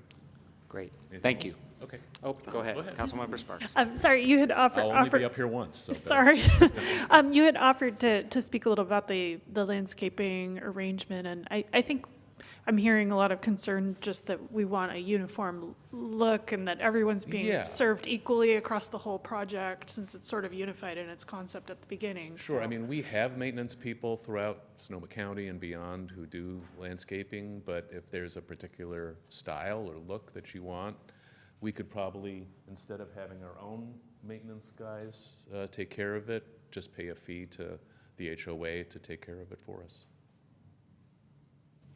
All right. Flexible. Okay. Any more questions before he sits down? I'll- Okay, I'll- thank you. I'll come All back. right. No, that's great. And just one more for Planner Harry's. So remind me what the effect of ADUs is on our arena numbers?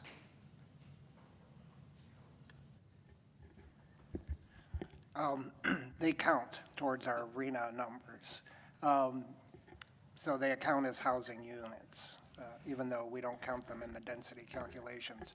Their affordability level is probably the bigger question, is what category do those come into? And we'll probably be able to determine that by knowing the rents that will be offered. These are smaller ADUs, or they're going to be affordable ADUs. They're going to fall into the affordability classes, is my guess. We can also conduct surveys of what those affordability, and I know Noah has thought about this a lot, so.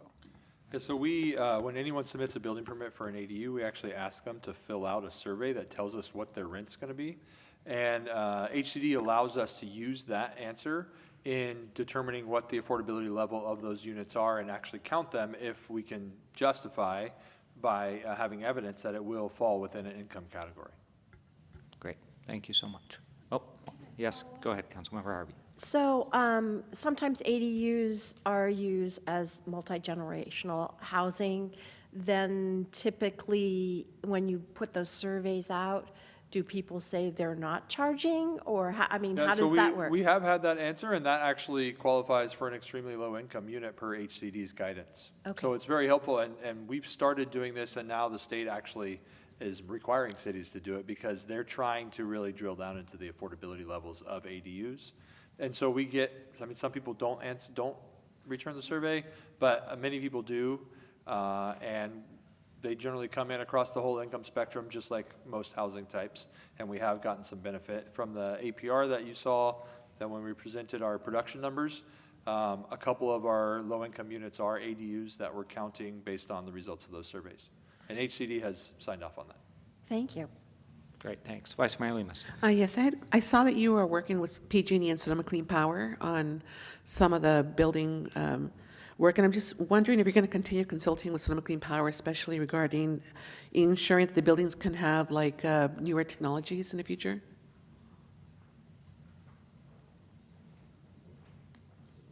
I don't know who that would be. Would either of you from City Ventures like to respond?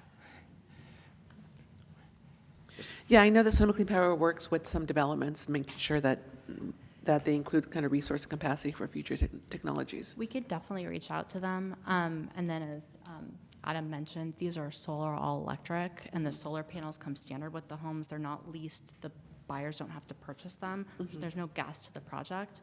So the idea here hopefully is like some sort of net neutrality, even though, you know, if you have 8 people living in a home, I don't think that's going to happen, right? But depending on the number, we can't always calculate whether that's true, but these should be very sustainable, and we're happy to reach out to. Yeah, I think good to kind of connect with them because they might have some ideas for you. Thank you. Absolutely. Thanks. Great, okay. Is the council okay if we continue with public comment now? Because a lot of people have been waiting. All right, we're going to open public comment on item 11A, and we'll start in the chambers. I'm sorry, I have some speaker cards. I'm supposed to do those first. I forgot. It's been so long. Jamie Tabor.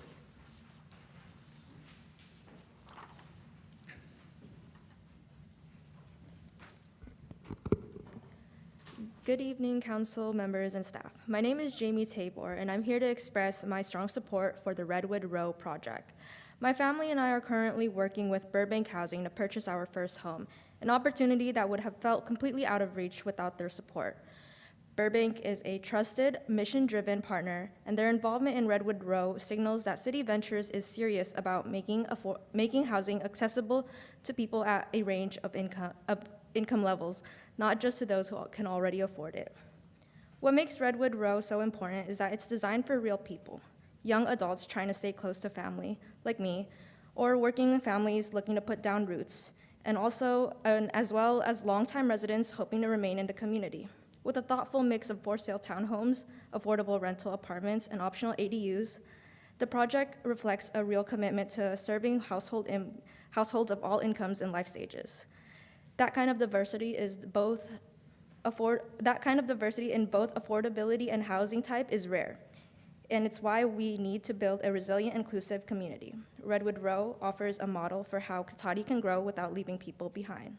Without projects like this, we'll keep seeing consequences we're already facing across the county: shrinking school enrollments, staff layouts, and mounting budget shortfalls. When families can't afford to stay, entire communities suffer. This is a chance for Cotati to invest in its future. I urge you to move this project forward. Thank you. Thank you. Next, Omar Lopez.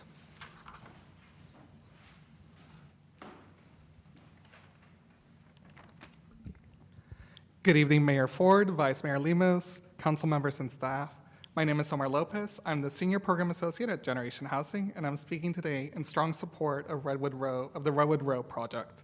This is a thoughtfully designed infill development that advances multiple community priorities at once: housing affordability, sustainability, mobility, and local economic vitality. It offers a rare and valuable mix of tenure, affordability levels, and unit types that can serve a wide range of Cotati residents, first-time buyers, renters, multi-generational families, and more. The inclusion of a 44-unit affordable apartment building serving very low, and moderate income households goes above and beyond Cotati's minimum inclusionary requirements and exceeds what was projected for the site in the housing element. This project alone helps the city make major progress towards its RHNA targets across multiple income categories, while doing so in a location that is already designated for growth, a priority development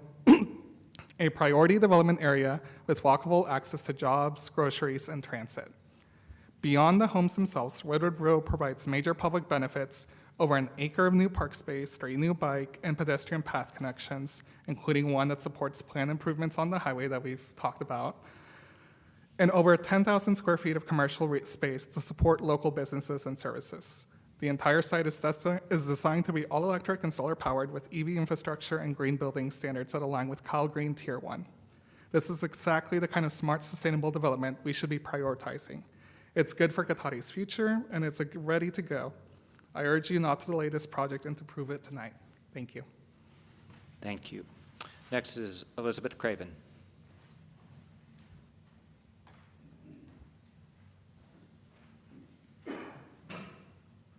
Good evening, Mayor and Council. My name's Beth Craven. I'm a Roanoke Park resident, and I'm here to show my I hope that you approve this project. I'm going to speak from the heart tonight.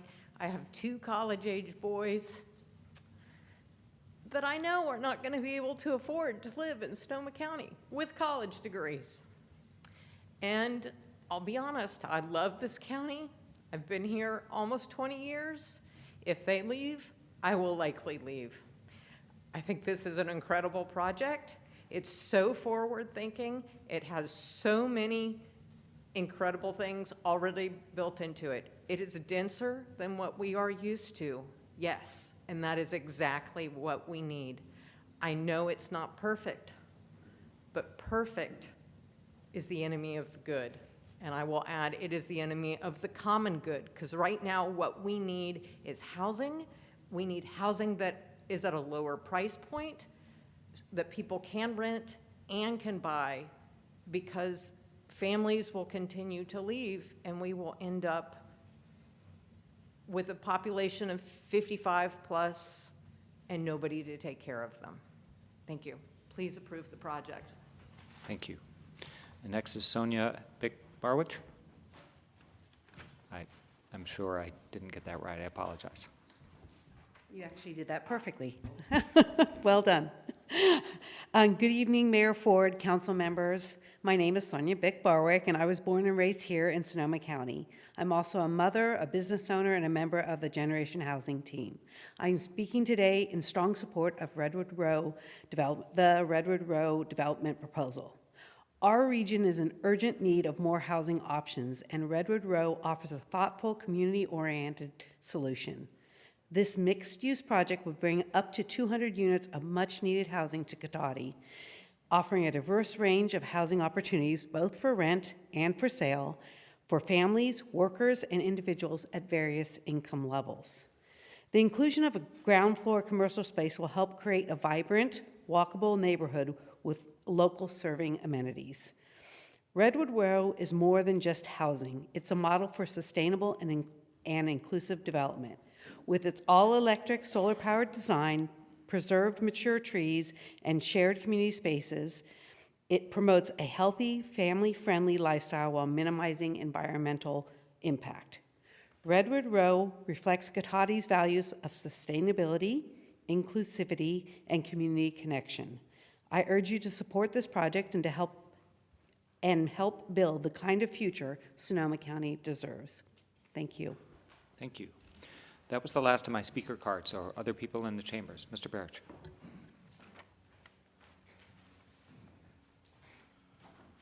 Councilman Barrich, Mr. Mayor. I'd like to speak on this matter once and for all, because it's under 1,000 feet from my home in our HOA private park. I wish I had $1 for every time developers came forward here and said their project's going to be a home run. I kind of feel like a quasi-town historian now, after living here as long as I have and seeing what I've seen. But we've had many disappointments from developers. That property out there, Nokia had promised to hit a home run. We came to all those workshops with Monahan Pacific. Lowe's came here promising to be an anchor tenant in the answer to our sales tax woes. They missed the mark. They brought in no additional retail. We heard the arguments here in Cotati about Lucky's. Lucky's lost their opportunity in town. Oliver's was pushed out from their new location over near the new hotel site. We turned down the casino and the tribes. I was here the night when they wanted to come to Cotati out near Fulton and Highway 116, and the city council turned their nose up to a casino, and then only months later begged the city manager to write the tribal letter to maybe reconsider and come back from Rohnert Park. I've seen it all. Cotati's going broke. It's no secret. The town does not need one-time building fees that are going to get you through the next budget or two so you get reelected. We need sales tax dollars. That property out there is prime retail. Before you changed it, it was prime retail. It was going to be the answer to our prayers for the little bit of real estate we had left in Cotati that was retail, that would generate sales tax, is given up for housing and one-time fees, and lousy housing as far as I'm concerned too. This is quite a farce. We've been lied to for years. There's no such thing as affordable housing. I don't have to break it to you. Read the news, read the papers. Of course, our planning commission went along with staff. It's what they always do when they have a meeting, when they even have a meeting. If you want to get on the city council, you go with the flow, you go with the staff. Mr. Savage can talk about this at his leisure. This is what you do. Okay? They're just a rubber stamp. And to the people here who say that, their kids can't afford to live here, many of us are refugees. We are refugees from the peninsula, Marin County. We ended up here by the skin of our teeth. And now people claim they have some right to live in Cotati, that we owe them something.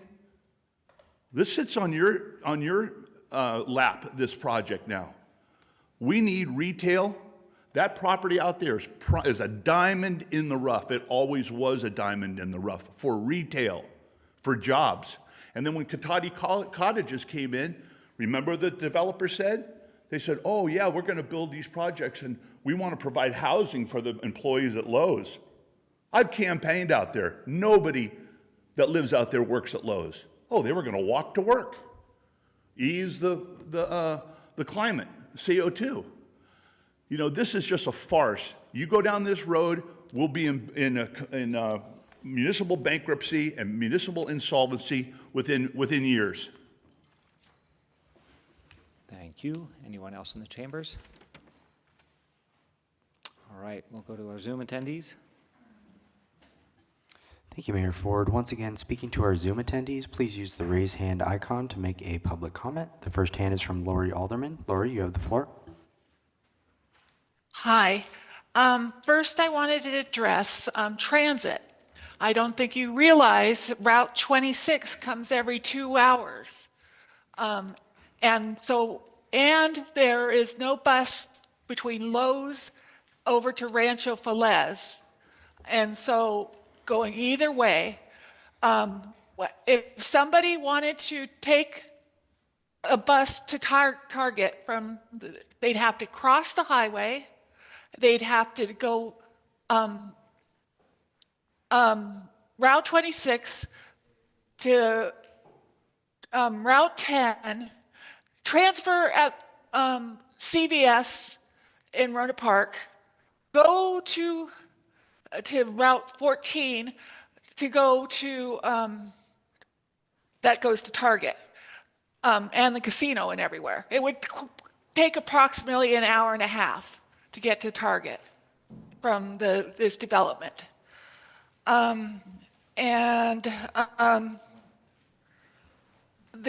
other thing is, I don't like this idea of a right-hand turn. The intersection has not been funded. You're far off your target you only have like 1 million of the 5 million. And we already have had major crashes at West Cotati Avenue in 116. My parents went in front of the council in 1977 after my brother and I were hit there as teenagers. So that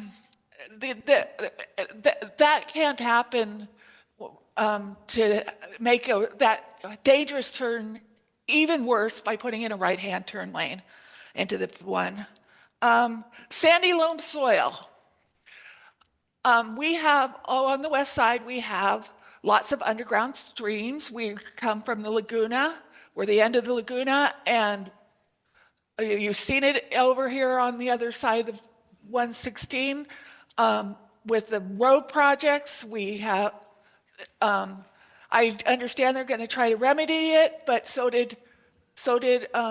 Molinaro of the Cotati Hotel, and we know what's happened with there. Let's see. The West Cotati Oaks Park is a HOA run one that does not have private access, and there's people trespassing and going through there all the time. And how are you going to guarantee that the people will not be it goes from behind Burger King to the end of Maple and the end of West Cotati Oaks? How are you going to have people not trespass on that parcel of land? Let's see, anything else?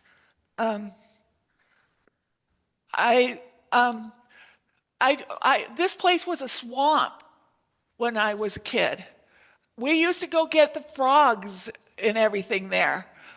You guys really need to study the soil and see if it's able to withstand this, especially the 3-4-story buildings. We could have another Cotati Hotel. That's it. Thank you. The next hand is from Chris Palomo. You have the floor. Can you hear me? Yes, we can. Okay. Good evening, Mayor, council members. My name is Chris Palomo, and I'm a field representative with the NorCal Carpenters Union at a local 751 representing Sonoma County. First, I'd like to thank you for allowing me to speak tonight. I just had a question for this project, and is the developer going to require that a general contractor selected or to pay prevailing wages and have health care benefits for the workers? And if not, how come? Because housing is more than just a roof over someone's head. It's an investment into our communities, and it should be built with the same care that we give to the people who will live there. When there are no labor standards on a project, the consequences of this go far beyond the job site. They not only reflect the entire workforce, but the community as well. With no labor standards in place, developers and contractors will pay lower wages, provide no health care benefits, and fail to invest in proper training. This creates a cycle of underpaid, overworked employees with little opportunity to advance their skills or improve their quality of life. For the community, this means lower standards for safety and quality, as poorly trained workers are more likely to make mistakes that could compromise the integrity of the project. It also means fewer local dollars flowing back into our economy because workers who are underpaid and undervalued can't afford to support local businesses or invest in their own communities. This is why it's essential to have labor standards such as prevailing wage, requiring healthcare benefits, and state-certified apprenticeship programs. When we require prevailing wages, we ensure workers earn a fair paycheck that supports their families. When we include healthcare benefits, we provide the security workers need to stay healthy and productive, which ultimately benefits the project itself. And when we prioritize state-certified apprenticeship programs, we're not just building housing, we're building a skilled workforce that can take on the challenges of tomorrow. These standards aren't just good for workers, they're also good for the city of Cotati as well. They ensure projects are built to last, create pathways out of poverty, and keep money circulating locally. Housing should be affordable for everyone, including the workers who build it. Let's make sure that when we build this project, we do it the right way. Thank you.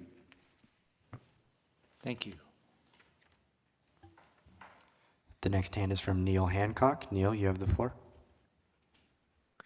Yes, hello. Thank you very much. Very good presentation that's on here. It's good that the active transportation plan has been well completed last year and is very visible, I guess, for this access to the site. And it's very nice to hear that the project director or person actually walked from the City Hall down that path and saw it work. So I've got a question. When is the West Cotati Avenue junction projected to be completed for that area? I know there's a lot of plans in process. I'm just wondering if that date is visible.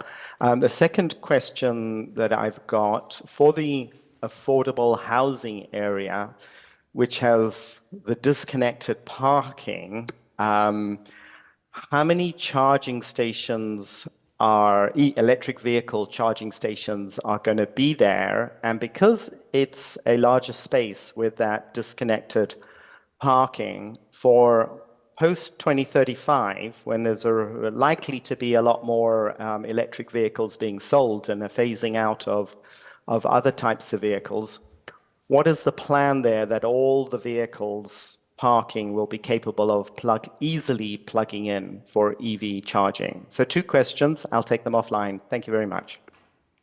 Thank you. There are no further hands, Mayor Ford. That will end public comment.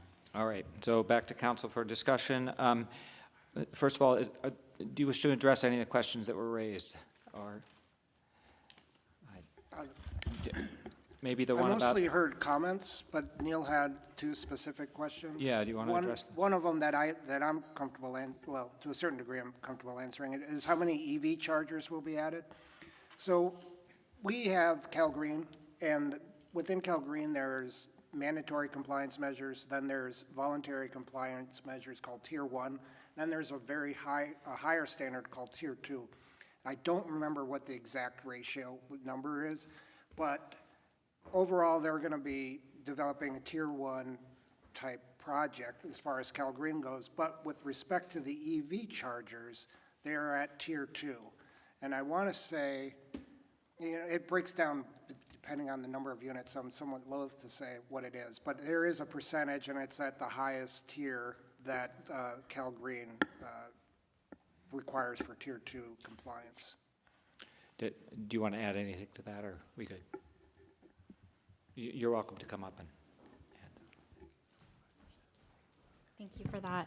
In addition to meeting the Tier 2 standards, which are the more rigorous standards, I just wanted to add that all of the garage spaces for the homes are equipped with EV capabilities for not one but 2 cars, because as a solar electric company, that's part of the integration that we do.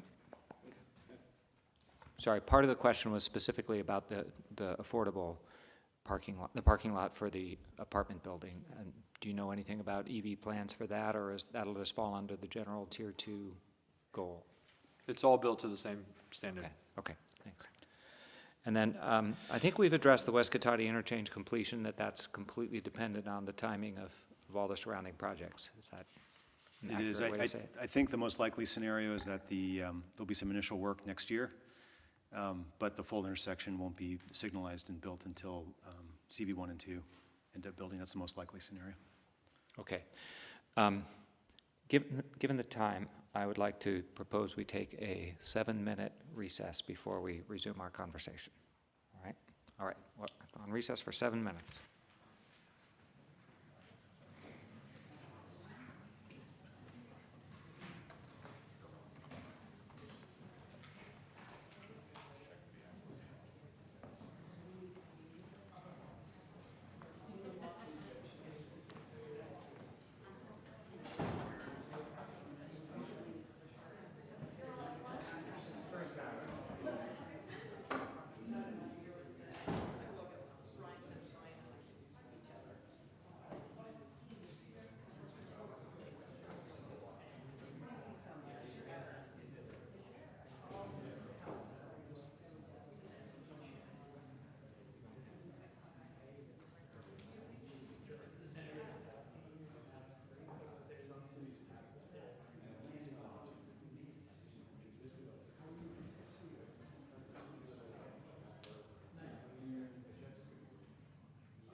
All right, let's call the session back to order. And we're at council discussion now. So I'm going to start down at this end and invite you, Councilmember Savage, to start us off. Just want to say thank you for the presentation. I thought it was very thorough, both from the applicant and also from what the city staff has done as well. And I've had all my questions answered at this point. Thank you. Great. I'll just continue that line. Vice Mayor And Loomis. this is comments? Yes, comments, discussion, whatever. Okay, so some of my comments, I think a lot of our council members already asked some pertinent questions that I had as well. And my comments are just really ensuring affordable housing is completed and also that the residents and the children are treated equitably. I know that there's some amenities that will be available for the market rate, but just that there's a way that, whether it's through good grades, I know we talked about a sliding scale or something so that the children aren't left out, kind of viewing that the other kids having fun. I would hate for that to happen. Let me see, continue to work with Sonoma Clean Power because they have a lot of ideas and best practices for alternative energy and how to work with buildings on that. Let me see. And I appreciate the preference criteria that you had for inclusionary housing. You know, you had a good list of a mix of people to include in the for the inclusionary housing there too. So those are my comments that I had for now. Councilmember Harvey. I still have one question. Go ahead. So either some of the speakers misunderstood the project or I misunderstood the project, because as I understood what was before us was that the condominiums, townhomes, whatever terminology you want to use, that those are all market rate housing, and that the affordable units were only the apartments. And it's a little unclear to me, I guess at this point, based upon all the comments that were made, whether those apartments are for sale or for rent.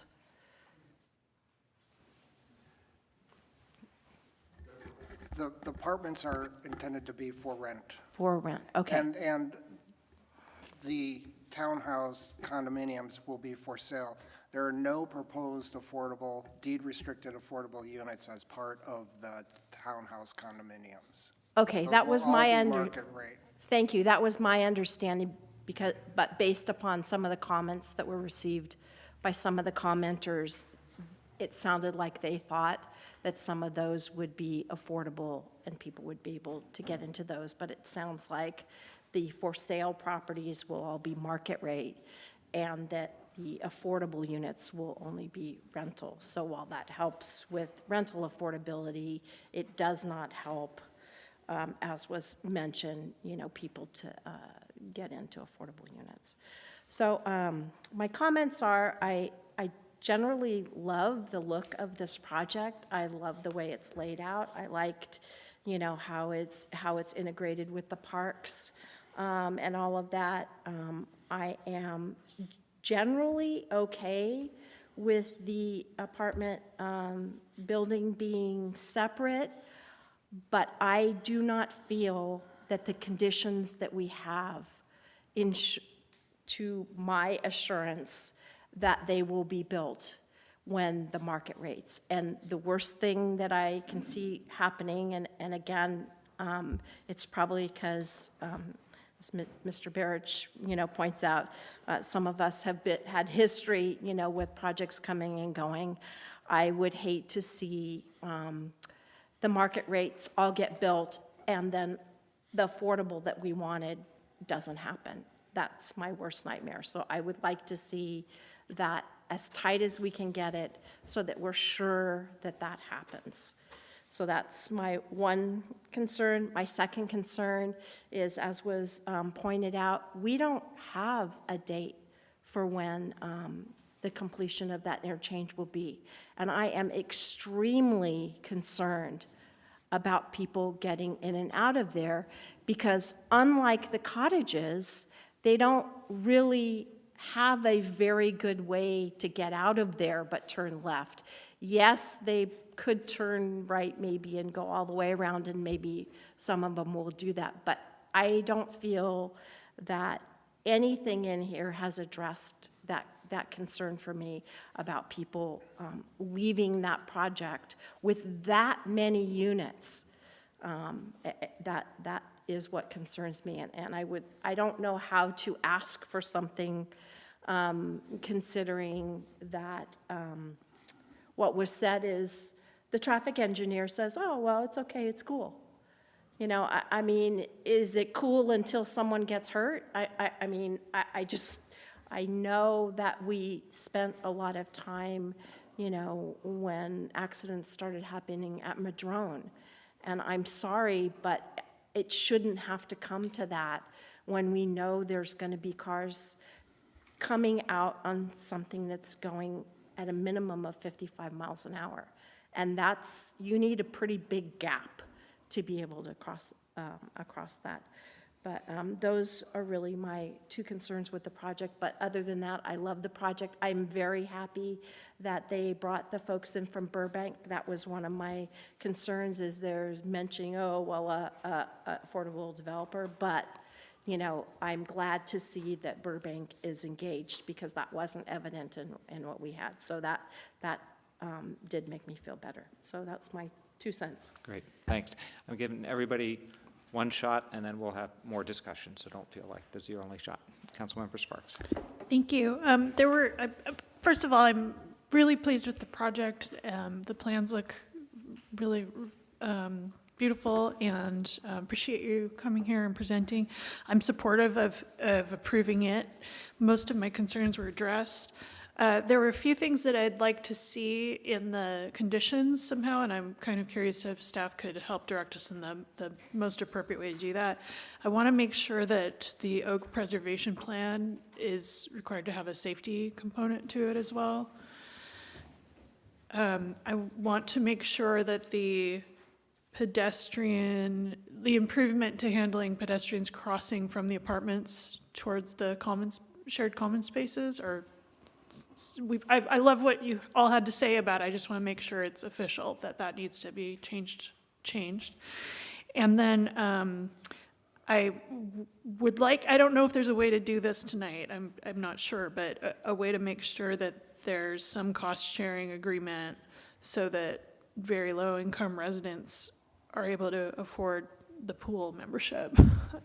And I don't know if there's a way that you can think of to include that tonight, but and then my last thing was just on along with what Councilmember Harvey was saying, the way Condition 7 is laid out now, it says, as you pointed out already, that the final certificate of occupancy for the last below market unit, which must occur no later than 5 years after the start of project construction, it just says that it must occur, but what if it doesn't? What's the mechanism to ensure that it must and will occur? So the project will not issue the last certificate of occupancy or the occupancy on that. That will prevent the developer from turning the project over to the HOA. So then they are responsible for the project, which is not their intent. Their intent is to turn it over to the HOA. Additionally, we'll be holding improvement bonds, so there'll be a bond that we're holding, which we won't release until that is done. I do want to just kind of respond to something else with respect to this that I hope will provide the council with some more comfort, which is that we're going to be coming back to you with the affordable housing agreement.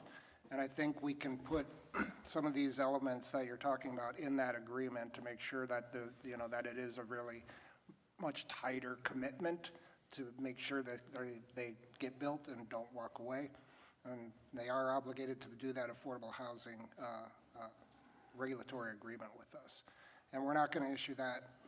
That would be the first thing that has to get done before we do anything else in terms of moving this project forward. So.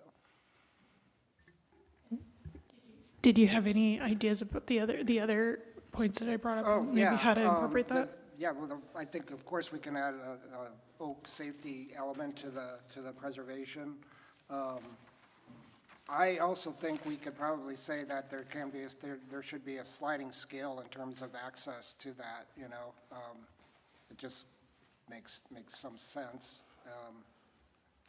Do you know what condition that the access to amenities is? It was one of the planning commissioners. Oh, so it's in the planning So it's at the very back of the conditions of approval. Thank you. 159 is actually the very last condition. Thank you. 159.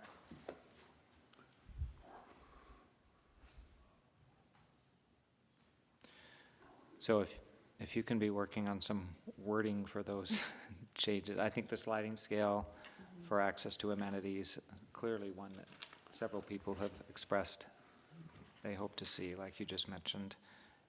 And the oak preservation, there's an oak protection plan during construction. Is there a condition about long-term protection of the oak, or is just the construction? The preservation plan, it would be both. Okay. It will certainly be construction, but then the preservation plan has to, make sure that the trees will survive in the future and make recommendations on that.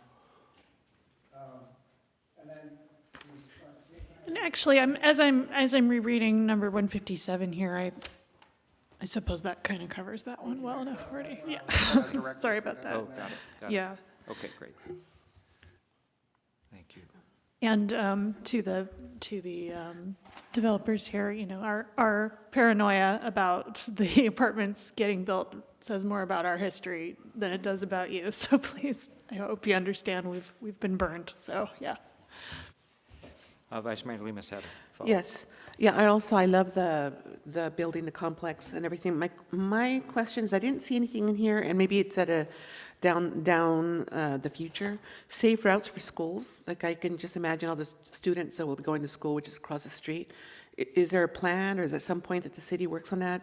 So it's implementation of our active transportation plan, which is intended to help do that. And this development is doing their contribution to it.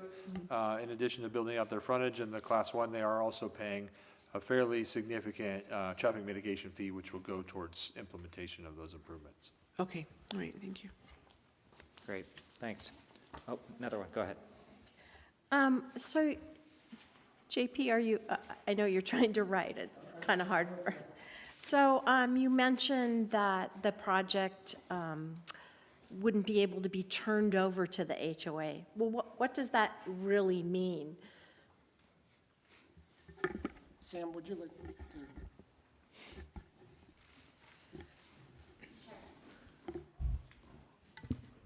So just to kind of clarify what staff has said, the last occupancy of the building, the last occupancy of the project and the bonds are both things that we would need to be able to close out in order to, A, keep our bond rating and continue to build projects. We're a developer, we have 5 projects under construction right now that just started in the last quarter. So our bond rating is incredibly important.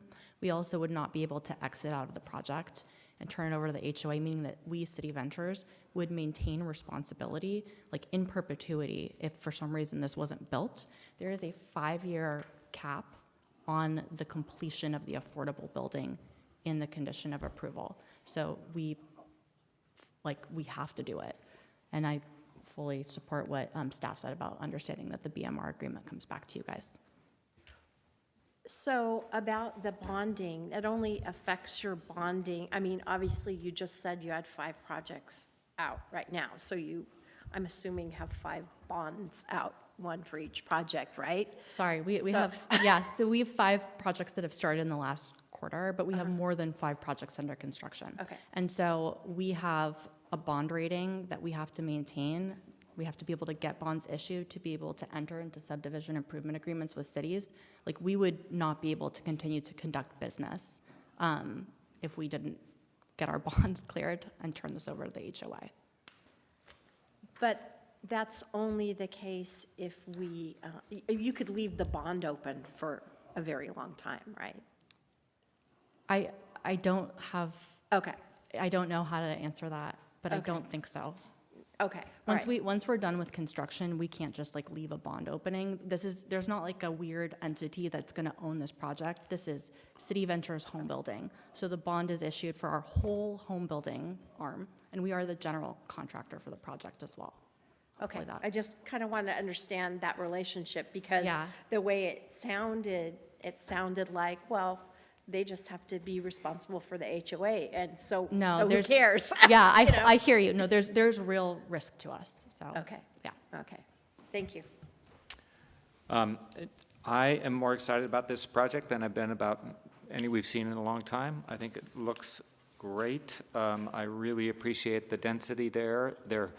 There's a little bit of oversell of transit, of current transit. It currently actually stinks out there, and so there's a chicken and egg sort of thing with density and transit that I hope as we build some more density out there that we might be able to advocate for better transit out there. And I'm excited to see that corner of town turn into a thriving, denser neighborhood. I am happy with the slight changes we've proposed to the conditions. I really appreciate the Planning Commission's work and especially kind of having it come to light in the Planning Commission meeting that it wasn't at the time intended that the apartment residents would have access to the HOA amenities. So I really appreciate their fleshing that out and getting the condition in there, and appreciate the developers accepting that condition.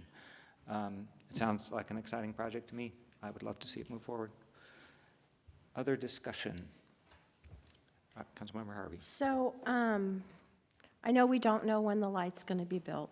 Everybody can hope and pray that we get it done before the project, but we don't know when the project, so we don't know when the light's going. Is there any way that, I know we can't require, but is there any way we can do kind of like what we did with the dispensary and have them ask their residents to make a right turn only until the light is in? I know we did that on the dispensary from a safety perspective. I know we can't require it, but it feels like that would help with some of the safety, if it could be at least signed to. The concern I would have with that is that anything they design to install as an interim measure until the intersection is done is going to have to go through Caltrans' design process. And we can't ensure that Caltrans would allow that to occur. Even signage? Correct.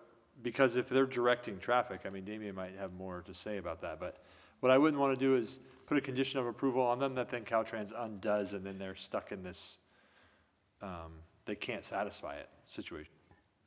I think, I mean, I think we understand the concern. And, you know, in the conversations with Caltrans, this will all get vetted to, at least to Caltrans' satisfaction about how that operates in the interim. Because it sounds like they're already putting the lane, if it doesn't get built, they're putting the right lane to allow acceleration. Yeah, I heard So a it's- westbound acceleration lane and a eastbound turn lane. Correct, yeah. So it seems like if people could be, you know, and maybe that's an HOA thing, is that they, you know. So what we could write a condition that says the design of the improvements on 116 submitted to Caltrans shall include a right-hand only sign, propose a right-hand only sign. And then that says they're doing their part to try to do that. And then if Caltrans undoes it, then. Yeah, I mean, it would make me feel better that at least we tried to do everything that we could until that signal is there to get people out of that property safely. Correct. Okay, that would make me feel better. And so there are the two exits onto 116, and I hope that in the final version, when the intersection is actually signalized, that the eastern exit will be right turn only. I hope we don't have people trying to go around the signal. It's only right turn, and you can only come in. It is Oh, it's not an only exit. inbound, That's only correct. It's a inbound. one-way Okay, entrance good, only. good. Okay, good. And even more so, there'll be a median. Under our design now, what we're proposing is there'll be a median in front of that other exit, so you'll be absolutely hard prevented from Yeah. making a left. Even if you're going the wrong way. Yes, okay, thanks. Big truck, maybe. How do people feel about adding that condition that the applicant requests? I think that's a good idea. As long as there's no potential that that could dramatically slow down the process with Caltrans, or? The sign, the request for the sign? No, I think we can add that in there with wiggle room language saying unless, Caltrans says no to that. I mean, I'll play with the language, but yeah, it seems easy condition to write. Yeah, the condition would just be that it be included in the Be proposal to included. Caltrans Mhm. as an interim And until. then they'll have, Caltrans will have ultimate decision-making authority over that. Right, yeah. I mean, you would think that Caltrans would like that as a solution in the interim, given that it's their highway that people were kind of getting out on. Right. You would think. Okay, any other discussion? Oh, Councilmember Sparks. Yeah, I just, is there any direction that you need from us tonight about the inclusion of the ADUs? Yes. It'd be helpful. We have a condition that shall be included and offered as an option. But I was hearing that there might be a suggestion that they actually go ahead and build them, and the developer was open to having that requirement, or at least plumbed them, was what they were offering. But if you wanted to go a next step, and the plumbing is important because of the way the foundation works, and offered as an option for prospective buyers, but we could have them actually build 33 units with ADUs if the council wanted to ask them to do. I'm a little unclear because I thought that's what I thought it was initially, but now I was hearing it as it's an option of the council. So do you want a decision from us on it, or? I don't mean to confuse you. Right now, as conditioned, they are supposed to be installed and then be offered as an option to the buyers. But The option I'm offering you is to require the ADUs to actually be constructed in 33 of the units. But what does it mean to be included and not built? What would that even mean? So the idea is, right now, the plumbing would be installed. If a buyer said, oh, I want the ADU option, they would get the built out. If they chose to not and they wanted the 4th bedroom office option, the plumbing would just be in the wall. Yeah. And the developer would not build it out so it would be a 4-bedroom home instead of a 3-bedroom with an ADU. Correct.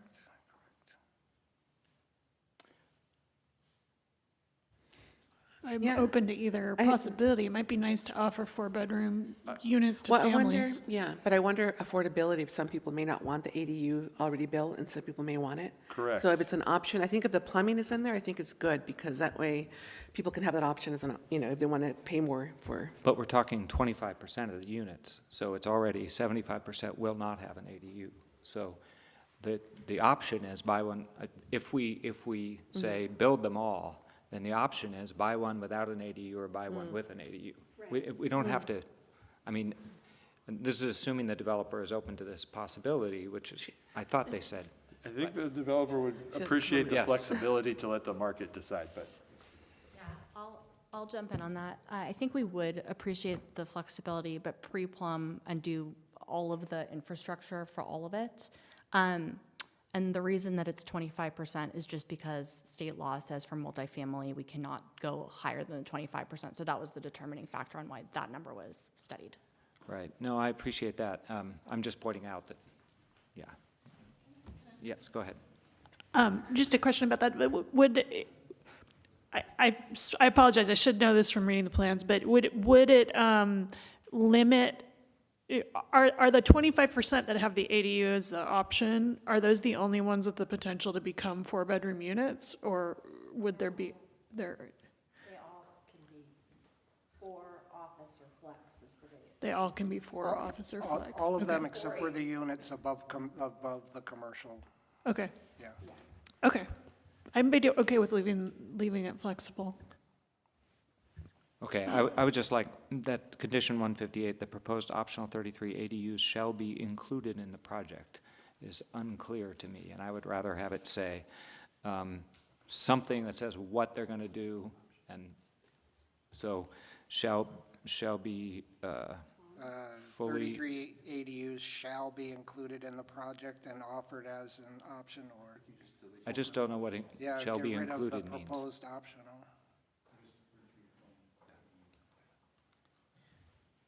Do you mean? No, but if so what the applicant requested is that they be allowed to plumb them all, but not build them. So included implies build them.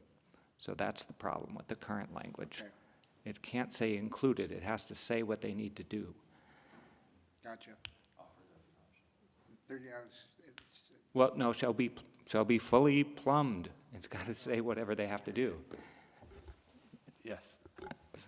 yeah, I'm working on language Okay, in my head. okay, So it will thank- be, say something like 33 units shall be plumbed for ADUs and offered as an option for an ADU as for prospective Sure, buyers, something like that would be great. Are people okay with that? Yeah. Is that all right? Because it does then give the flexibility and the option. Right, to either sell it, right. And presumably, it would give the owner the option later to convert to an ADU as well, which would in itself be worth something, even if you don't buy the built-out ADU. So I have a question. Yeah, go ahead. So what if there was more than 33 people that wanted ADUs? Are we talking about plumbing all of them? They or can't just- have them. Okay. No, So only that's 33 the will state be law plumbed. that says Okay. only Okay. 25%. Don't wanna- Oh, not right. State law places that as a minimum. So like, as like, we have to allow a multifamily, the city has to allow. Oh, I thought it was a maximum. Our ordinance has to be structured to allow at least 25% of the units in a multifamily to be developed, to the 25% of the ADUs. Yeah. However, our code kind of places that as a cap to control the number of ADUs. Got it. So that's where it comes from. It actually comes from our ordinance. So our ordinance caps it at 25%, state law makes it a minimum 25%. Yep. So we made it so that we were compliant with state law, but not allowing, basically doubling of density in multifamily with ADU. With no parking, right. Okay, Councilmember Harvey. So with these words in there, what that means, I just want to make sure I understand, is they will randomly select of the 134 units, they will randomly select 33 of them to have the plumbing to be able to have an ADU.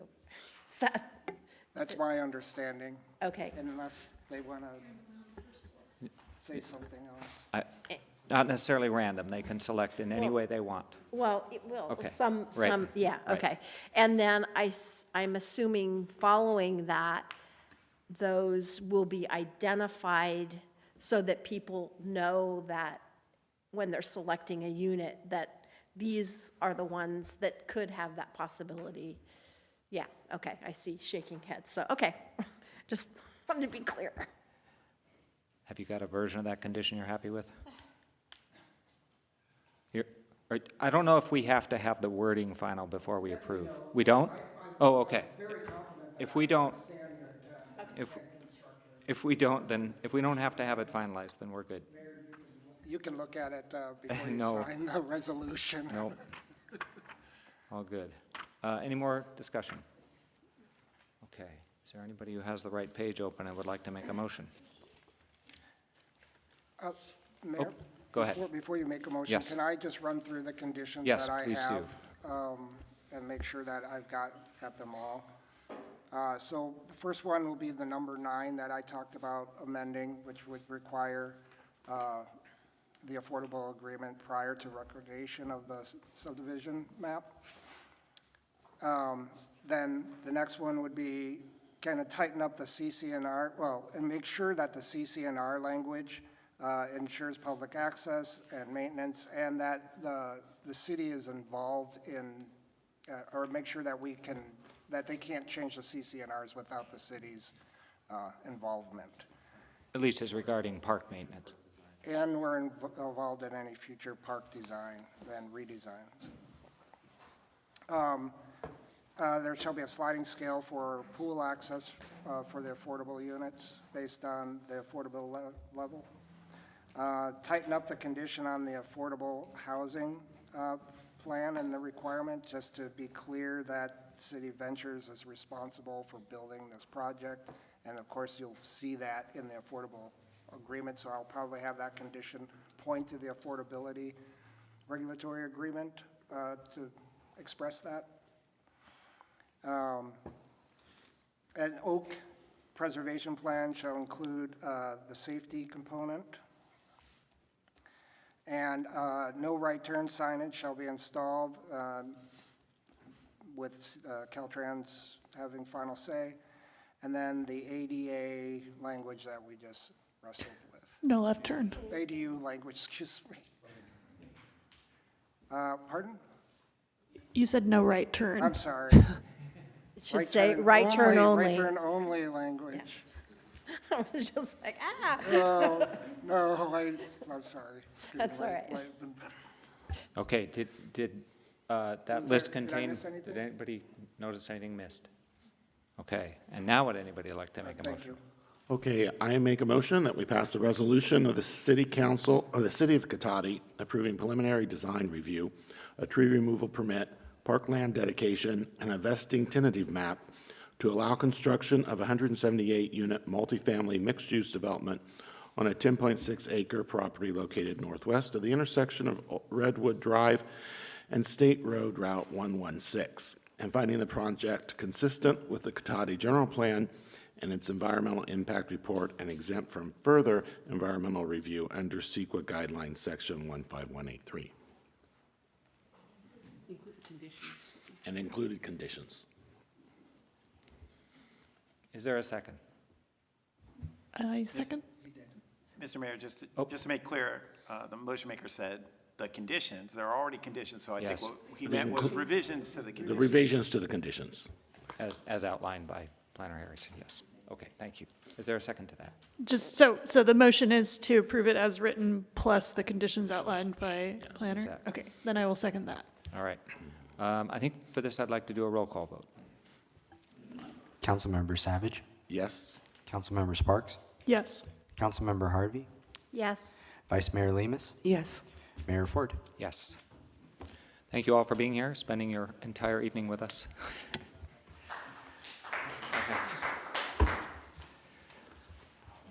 All right. Thank you. We'll give people a few seconds to mill about and make their way out, but we're about to move on to item 11B.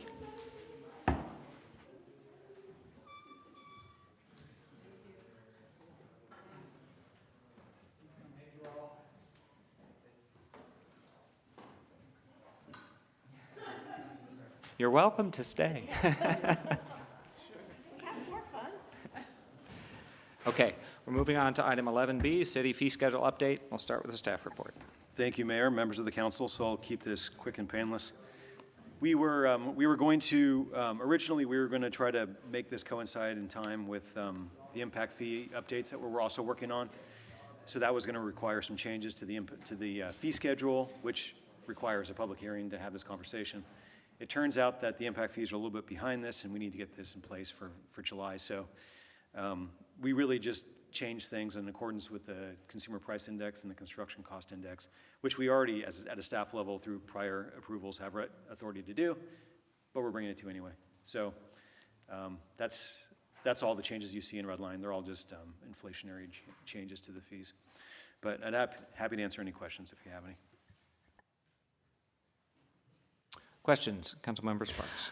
This is very nitpicky, so I apologize. But I had requested the last time that this came to us that we change our practice on redlining on this to cross out the whole number, the whole old number, and put the entire new number, because it's just so difficult to parse trying to read through this, what these numbers are when you're crossing off ones place and tens place, and it just, so I don't know how to record those instructions for posterity because it's just how it's presented to council. So I'm okay with all the updates in there. I'm just, Yeah, apologies about that.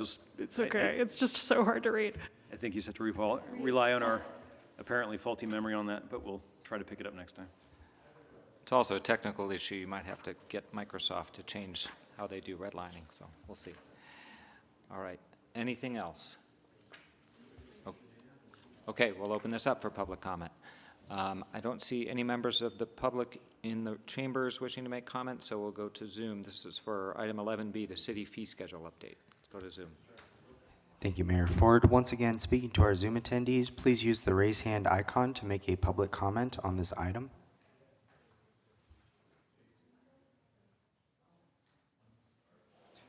Seeing no hands, Mayor Ford, that will end public comment. All right, back to council for comments or discussion. Is there anything? Okay, anybody wish to make a motion? Make a motion that we adopt a resolution updating the master fee schedule and charges for city services and repealing previously adopted or conflicting fees and charges for such services. Second? All right, all in favor say aye. Aye. Aye. Any opposed? Any abstentions? All right, that carries 5-0. We're on to our regular agenda, item 12A, fiscal year 2024-25, third quarter financial update. And you've been I'm glad so patient with us I now. get to be the regular item of the evening. So good evening, Mayor, council members, fellow staff, and members of the public that are online or maybe watching this in the future again. Tonight I'll be presenting the third quarter financial update for the fiscal year 24-25. I'm also going to try and keep it brief, but I have a little bit more to cover. So on to the next slide. Thank you, Kevin. This report is really consistent. I really like to try to keep these as consistent from quarter to quarter so we can clearly see how we're tracking against each other. We'll go over the citywide overview, and then the general fund revenues and expenses, followed by the enterprise funds, which is our water and sewer funds, ending with our cash and investments, and concluding with, again, the summary of the fiscal resilience factors, that analysis we provide. So you can actually go 2 slides.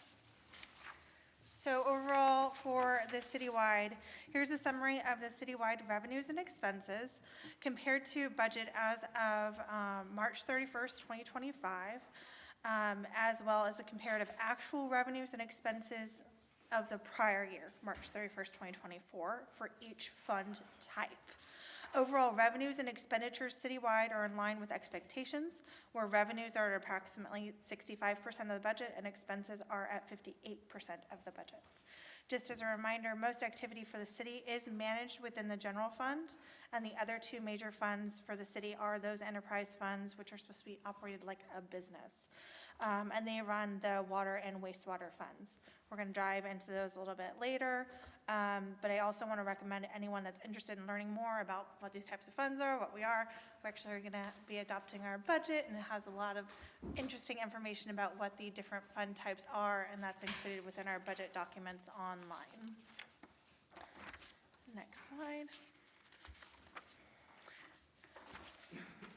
So for our fund type variances where the revenues were less than 65% or the expenditures were greater than 85% of budget, as of the third quarter, it's really just the general fund revenues. And again, the difference is primarily due to that lag in sales tax, which we go into in the general funds, and then the capital projects. Our capital projects are all subject to timing, and that's both on the revenue side due to the transfers in to fund those projects and the expenses to build the projects. So that's all subject to timing. We have a streets project that's, I think, started this week. And so again, that expenditure is going to start building up as we use those funds for those projects. Next slide. And one more. So the general fund operating revenues through the third quarter are approximately $24,000, less than 1% above the same period in fiscal year 23-24. Although revenues are only at 61.6% of the budget through the quarter of the current year. This is primarily, again, due to the timing associated with receiving the largest revenue sources for us, which is the sales tax. These receipts are received 2 months after the date that they are paid for by the consumers until they get to the city. Overall cumulative third quarter general fund expenditures, when we look at it on the type basis, they've decreased previous year by approximately, less than 1%. So it's 0.2% or approximately $20,000. This decrease is due to decreased transfers out, again, for the capital outlay related to the timing of projects and the vehicle replacement costs. So we did kind of change our thought process on replacement of some of our vehicles during this year. We've touched a little bit about that during our study sessions, where we have thought about more of upfitting or changing the use of some of our vehicles, and thus changing the life for them and what we needed to replace this fiscal year. And that was approximately $270,000 was just for that vehicle change.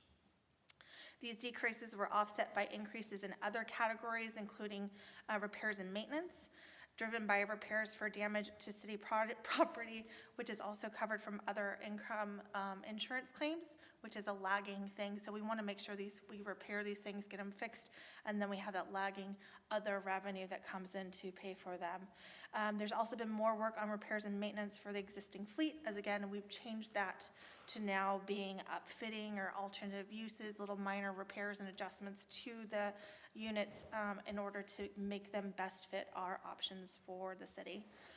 We also, as was included within the budget, had increases in insurance and contract services, as well as utilities, which were accounted for in the budget, but it is that difference year over year.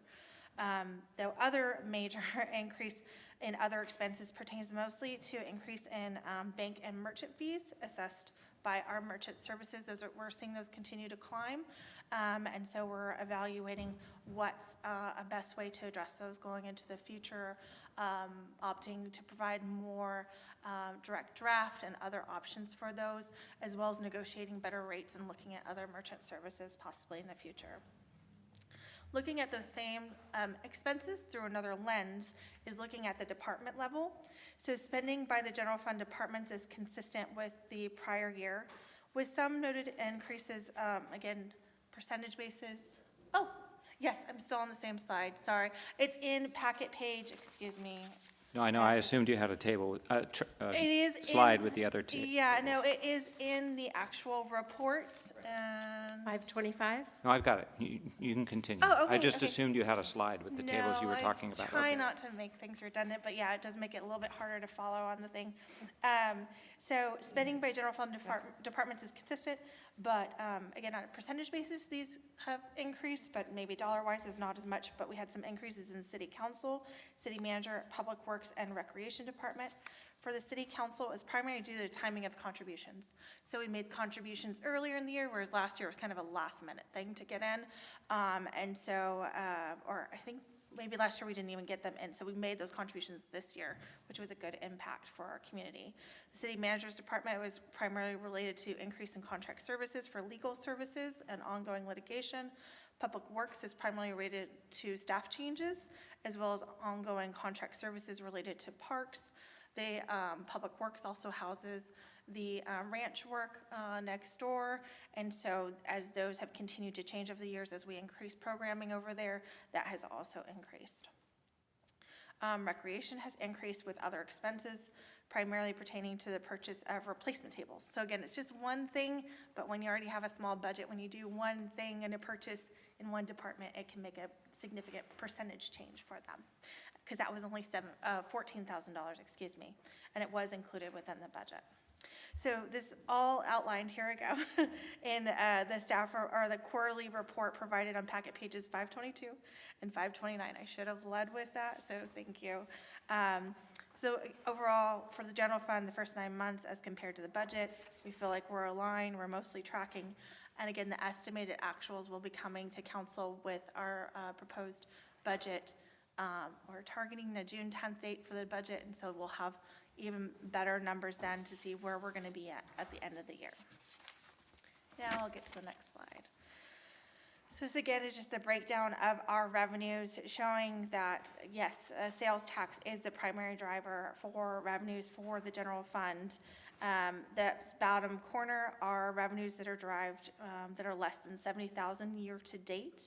These include the charges for services for public safety, public works, as well as contributions. So those are the smaller pieces that are brought to the table. The transfers in, just because they're not as easily defined, are primarily primarily derived from public safety special revenue. So that's funds that go into our special revenue fund, but then since it's all related to public safety, our police department, it gets transferred back to the general fund where all those expenses live. So it's a transfer in for those funds. But we did have some other transfers in to the general fund, which are related to reimbursements for grants projects. So we had grants projects that were ongoing, and so we needed to use those general funds until we actually were able to get that funding back through the grants reimbursements, and they pulled back to the general fund and the due from. So next slide. And one more. So on to the enterprise funds. The table includes the cumulative revenues and expenses, comparing the Q3, again, to the prior fiscal year, as well as to the budget for the same fiscal year. The water and wastewater fund revenues are made up of charges for services and connection fees and some other revenues also related to development. The revenues compared to prior year are up 18.5% for water, and wastewater is up 7.8% compared to the prior. This is primarily related to the move to monthly billing, as we have more accurate, more timely information on that revenue that we can see that's comparative. So the accrual basis on the prior year was a little bit different than it was this year. And as well as we had our rate increases, a slightly increase in consumption, and we also had our increases in investment earnings than we had in the prior period. And so that you'll see that more so for the water than for the wastewater because of the balance of cash is how our investment earnings are allocated. And so if you have, your fund has more cash balance, you earn more investments as on a pooled basis. And so again, the water fund earns a little bit more than the wastewater fund. For the expenses as of the third quarter are below budget, but in line with expectations. For the water fund, the aqueduct water usage continues to be the main operating expense for the fund at approximately 28 or almost 29% of all water expenses for the period. We're expecting that cost to increase into the fourth quarter as rain slows and the community goes back into more normalized water usage with irrigation during the summer. For the sewer funds, revenues are currently tracking at budget at 75.4%, are in line with our expectation at 7.8% above the prior year. This increase from prior year is due to the move to monthly billing as well as the increased rates. Operating expenses for the third quarter, sorry, that was a bit redundant. Operating expenses for the third quarter have increased 22.5%, or just over $500,000 over the prior year. The most significant cost for, again, the wastewater fund is the treatment charges paid to Santa Rosa, which are 61.2% of the expenses to date in this fund. Overall, the expenses, again, are in line with budget. There's no adjustments that we're proposing at this time for council. Next slide, please. And one more. So our summary of cash and investments, we have the investments memo in there providing kind of a overall summary of what's happening in the world of investments right now. It's a tenuous time, but we still continue to use our policy to direct what we should be doing with our cash in the most prestigious manner, that we're making sure we're leveraging what funds we have available to get the best return for our community that we can. As of this reporting date, March 31st, because again, this is a cutoff date, it's not like the income statement where it shows a period of time, this is just at a point of time. We had total cash and investments of approximately $15 million. This is in line with our adopted investment policy, how it is broken out. We do have enough reserves to meet the operational needs for 6 months, for the next 6 months in the fiscal year. And we're going to continue to utilize our pooled cash and investments going out into the future, and again, leveraging what we can as we can for our investments. Next slide. We also like to present that this is not just one set of funds that are sitting in one place. These are allocated across our special revenue funds, our general fund, our enterprise funds. And so they each have their balance of cash that's held in a pooled cash manner, and they get allocated again those investment returns proportionate to their cash balances. And then we also have that broken out again in another view of the same dollar amounts is how those funds are invested, which just shows you that it's majority is we have in our US Bank, and then we also have our camp, and then subsidiary to that, we have some money that we hold in our operating cash fund. So a majority of it, we do try and keep as much in our cash investments actively invested as possible. The slide is the same though, right? The slide I is the think same. this slide is wrong, but it is in the packet. It is in the, yeah, the same thing is in, when we have more than 500 pages, sometimes I get lost as well. So it's somewhere in the 526, I think is where it is. 529. 28, okay. There you go. So that one has both of them where it shows the other piece of it too. Thank you.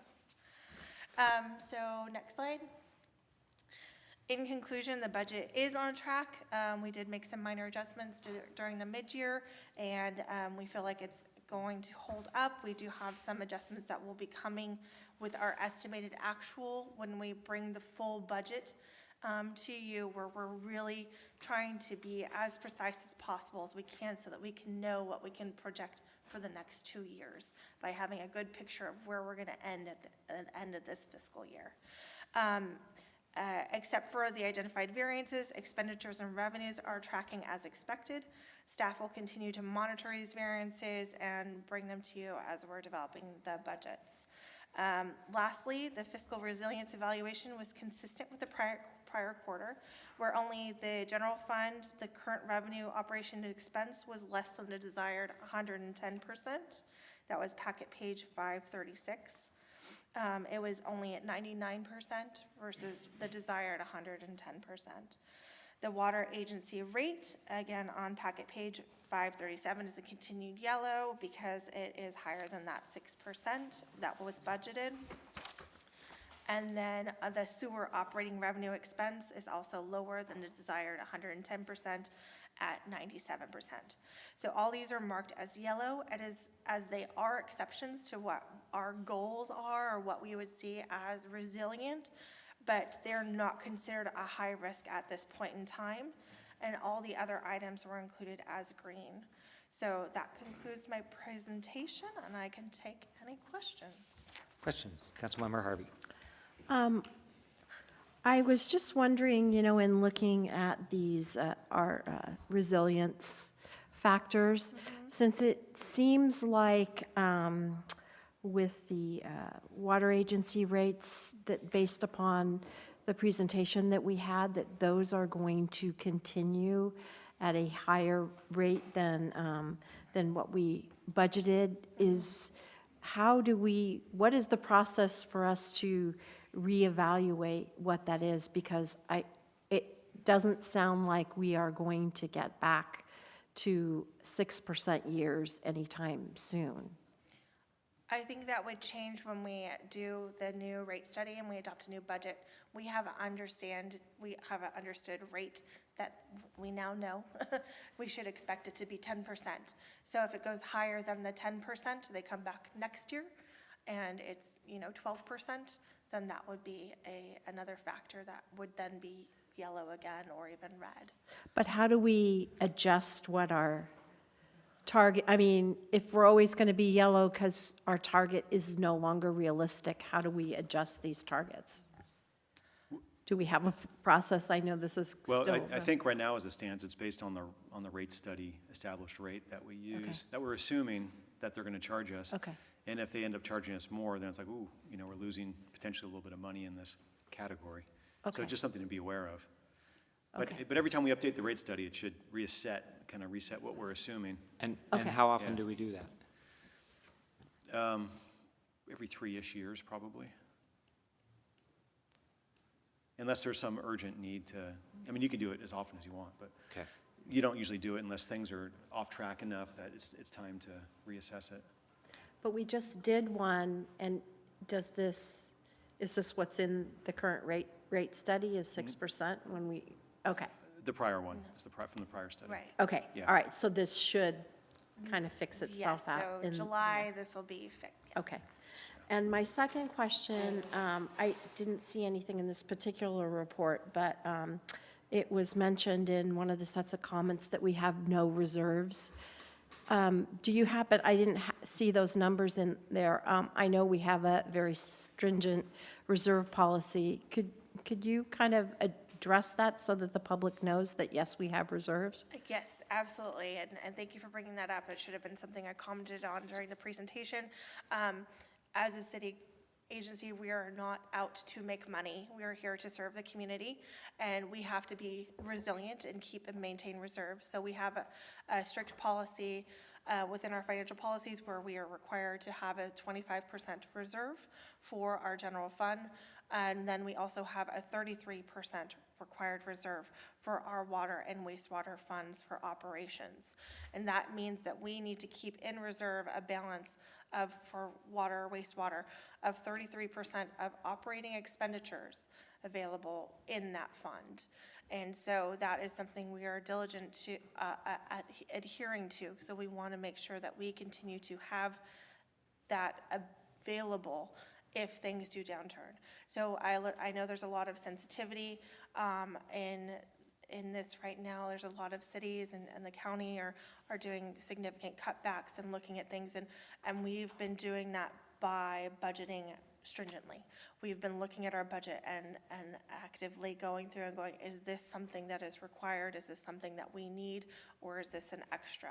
How can we make sure our expenses and revenues are trending back again to where there is that continued resilient buffer and they aren't crossing as dramatically as we'd like?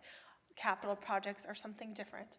And so there is a use of us continuing to have the reserve that goes, or excess revenues above operating expenditures, so that we can hold some funds to make capital improvements for the future. And so that's something that City of Cotati has continued to try and do, because we cannot afford capital projects on an ongoing basis without those stringent reserve requirements. And again, operating revenues above operating expenditures, giving us that differential to go towards those projects. Thank you. Councilmember Sparks. Thank you. I just had two questions about the yellow circles. One of them, in the general fund, item G, the current fiscal year revenues to operating expenditures. There's a note that we're expected this to be somewhat low because of the timing of the revenue. Do you have any sense for what a more accurate number might look like by the end of the fiscal year?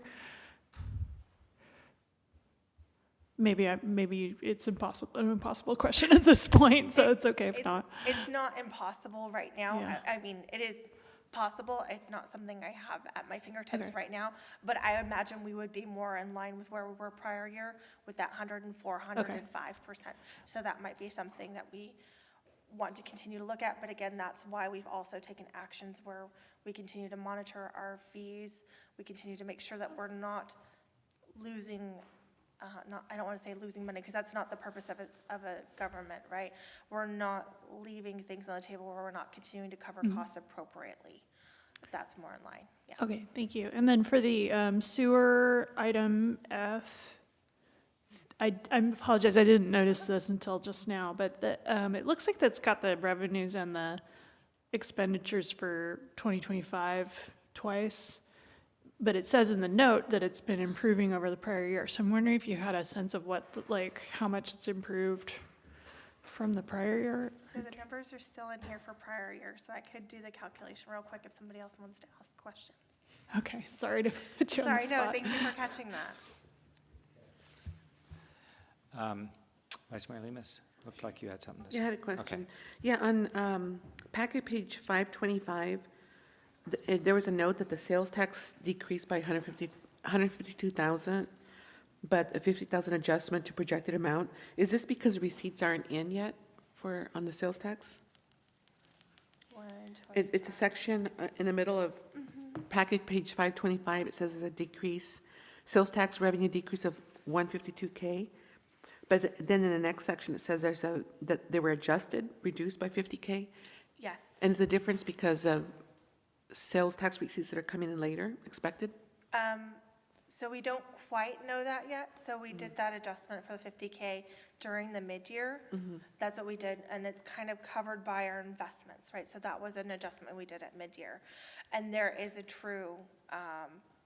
was a true decline in sales tax for those periods comparing period over period. We don't know what's going to happen with sales tax for the next 5 months until we get them. And so it is based on, we have some projections from our consultants. We know that's hopefully where they're gonna be, but we don't have a crystal ball to know what's gonna happen in the next, June, in June, pretty much, May we're mostly through. We'll get some better ideas by the end of this month. But that is based on, again, just using a level projection, using, dividing it by the number of months that have gone past and assuming everything stays the same, which we all kind of know things are changing. Okay, So. thank you. And I appreciate your diligence and prudence in the whole report. Thank you. Any other questions? Okay, let's open this up for public comment. So public comment on the third quarter financial report. There is nobody in the chambers to make comments, so let's go to Zoom. Thank you, Mayor Ford. Once again, Zoom attendees, please use the raise hand icon to make a comment on this item. The first hand is from Lori Alderman. You have the floor. First, I'd like to thank Angela for changing the name on our water account. It was rather spooky that I got a call about an overdue water bill for William Alderman, my dad, who died in 1992, because his name was on the account. So thank you, Angela, for changing that. The other thing, I wanted to talk about reserves. Angela did the very technical way, but this is what it is. You've been going down, we used to have robust reserves, like something like 8 million. We're down to like 3 or 4 million. And that money is basically to keep the salaries of the city going, not anything to do with the city. 33% is nothing. It won't help. It's as far as an operating reserve. That's just not realistic to say that the city's all in good shape, because we also have hardly any city services. No city services will be cut because we don't have any to cut like other cities. We don't have a pool. We don't have senior services and all this kind of stuff to cut. So that's not that's why we've always said it's not an honest budget when you say this, because it affects mostly people down at City Hall, not the people of Cotati. Also, a lot of this is unsure, and I wanted to bring up like estimates and everything, like on the code enforcement service, which is like Fund 25 or something. You're already over, it says you're already over budget on it. The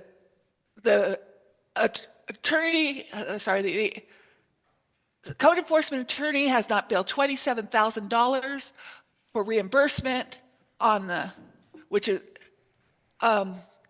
hasn't billed for the count for that. Plus, he submitted 70 pages today of work that you paid for, are going to be paying for. We have a hearing on Thursday. We're going to go up to 100,000 over budget, and there seems to be no controls. This is the kind of things you need to be working on, not just this where can you make cuts? Well, don't go after selective enforcement after somebody and allow code enforcement. And it's really telling what you did at the budget meeting of code enforcement when you said that it would normalize. That's because you're planning on fining George Barrick probably over $100,000 to budget to make it return to normalized. That is totally, it should never have happened, and it's part of the code enforcement scandal, and you guys really need to address this. It's going to cause major problems. If we have the receipts, basically, we have all the facts. We have been working on this forever. I demanded change 5 years ago, and nothing happened. This is going to continue to be a problem for you. Thank you. There are no further hands, Mayor Ford. That will end public comment. Thank you. Okay, thank you. Back to the council for any discussion. Not seeing any. This is to receive a report. You don't need any action from us, do you? I Okay. do have an answer. Oh. So Oh, good. Thank you. It's actually the 2025 that's incorrect. So you're looking at the graphic. So in F, it's actually 2025 is 94%. Yeah. So there.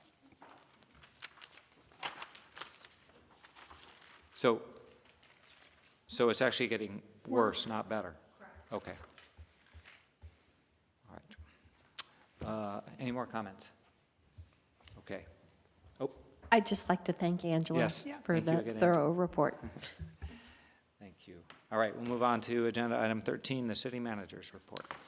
Thank you, Mayor, members of the council. So just a couple project updates. Putnam Park, that work is underway again, and they're moving dirt around. Just so you know that they're, to try to expedite the construction, there will be work on Saturdays just to get that done and hopefully on schedule.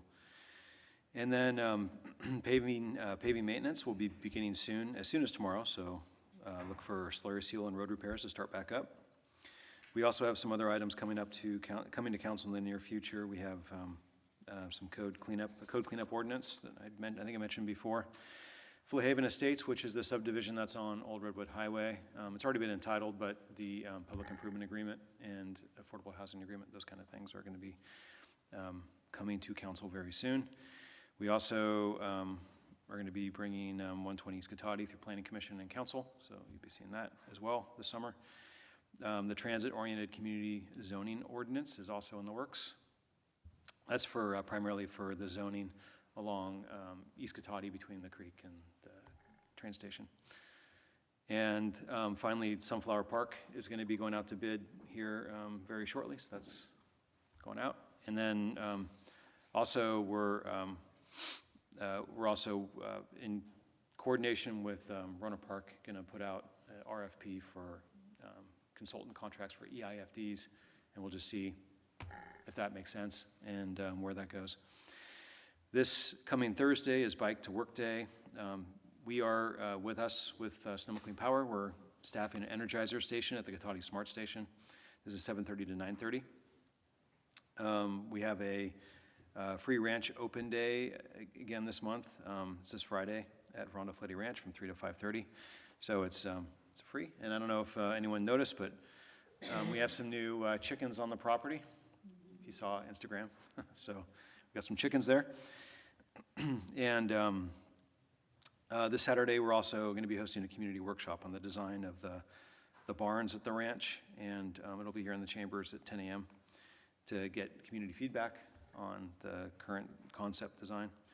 And then on May 31st from 10 to noon, we're also going to be at the ranch for another special open ranch day to learn about portable gardens from the Sonoma County Master Gardeners. And it's free. Walk-ins are welcome, but pre-registration is preferred. And then we're also working on, hopefully coming in June, we're piloting a CSA farm box program from the ranch. So if you haven't seen information about that, you'll be seeing that shortly. And then also we have a bunch of summer camps that we're starting to work on, including Camp Cotati, Farm Camp, Theater Camp, Robotics Camp. And then we have Movies in the Park, Cotati Kids Day, and more just around the corner. And I'll leave it at that for now, but I'd be happy to answer any questions if there are any. Any questions for city manager? Okay. Can we start with reports down at this end? Councilmember Savage. All right, thank you, Mayor. I did have a tour at the farm and ranch with Ashwarya and Bryce, and I did stop by yesterday and saw the 7 new chicks that hatched over the weekend. One's black, the rest are all brown. I had an orientation with Tina Poles for the Library Commission, and also did 2 walking tours of the Laguna to learn more about the ecosystem and the importance of the clean water for us. And then I did see some very hardworking volunteers at the Cotati Historical Society barbecue when I attended that, so that was nice to see the involvement there. You'll be there next year, I'm sure. Vice Mayor Lemus. Okay. So I started, let me see, April 23rd to 25th, the Cal City's City Leaders Summit in Sacramento. And it was like 2 or 3 days of different conferences that we went to. There was some on climate change.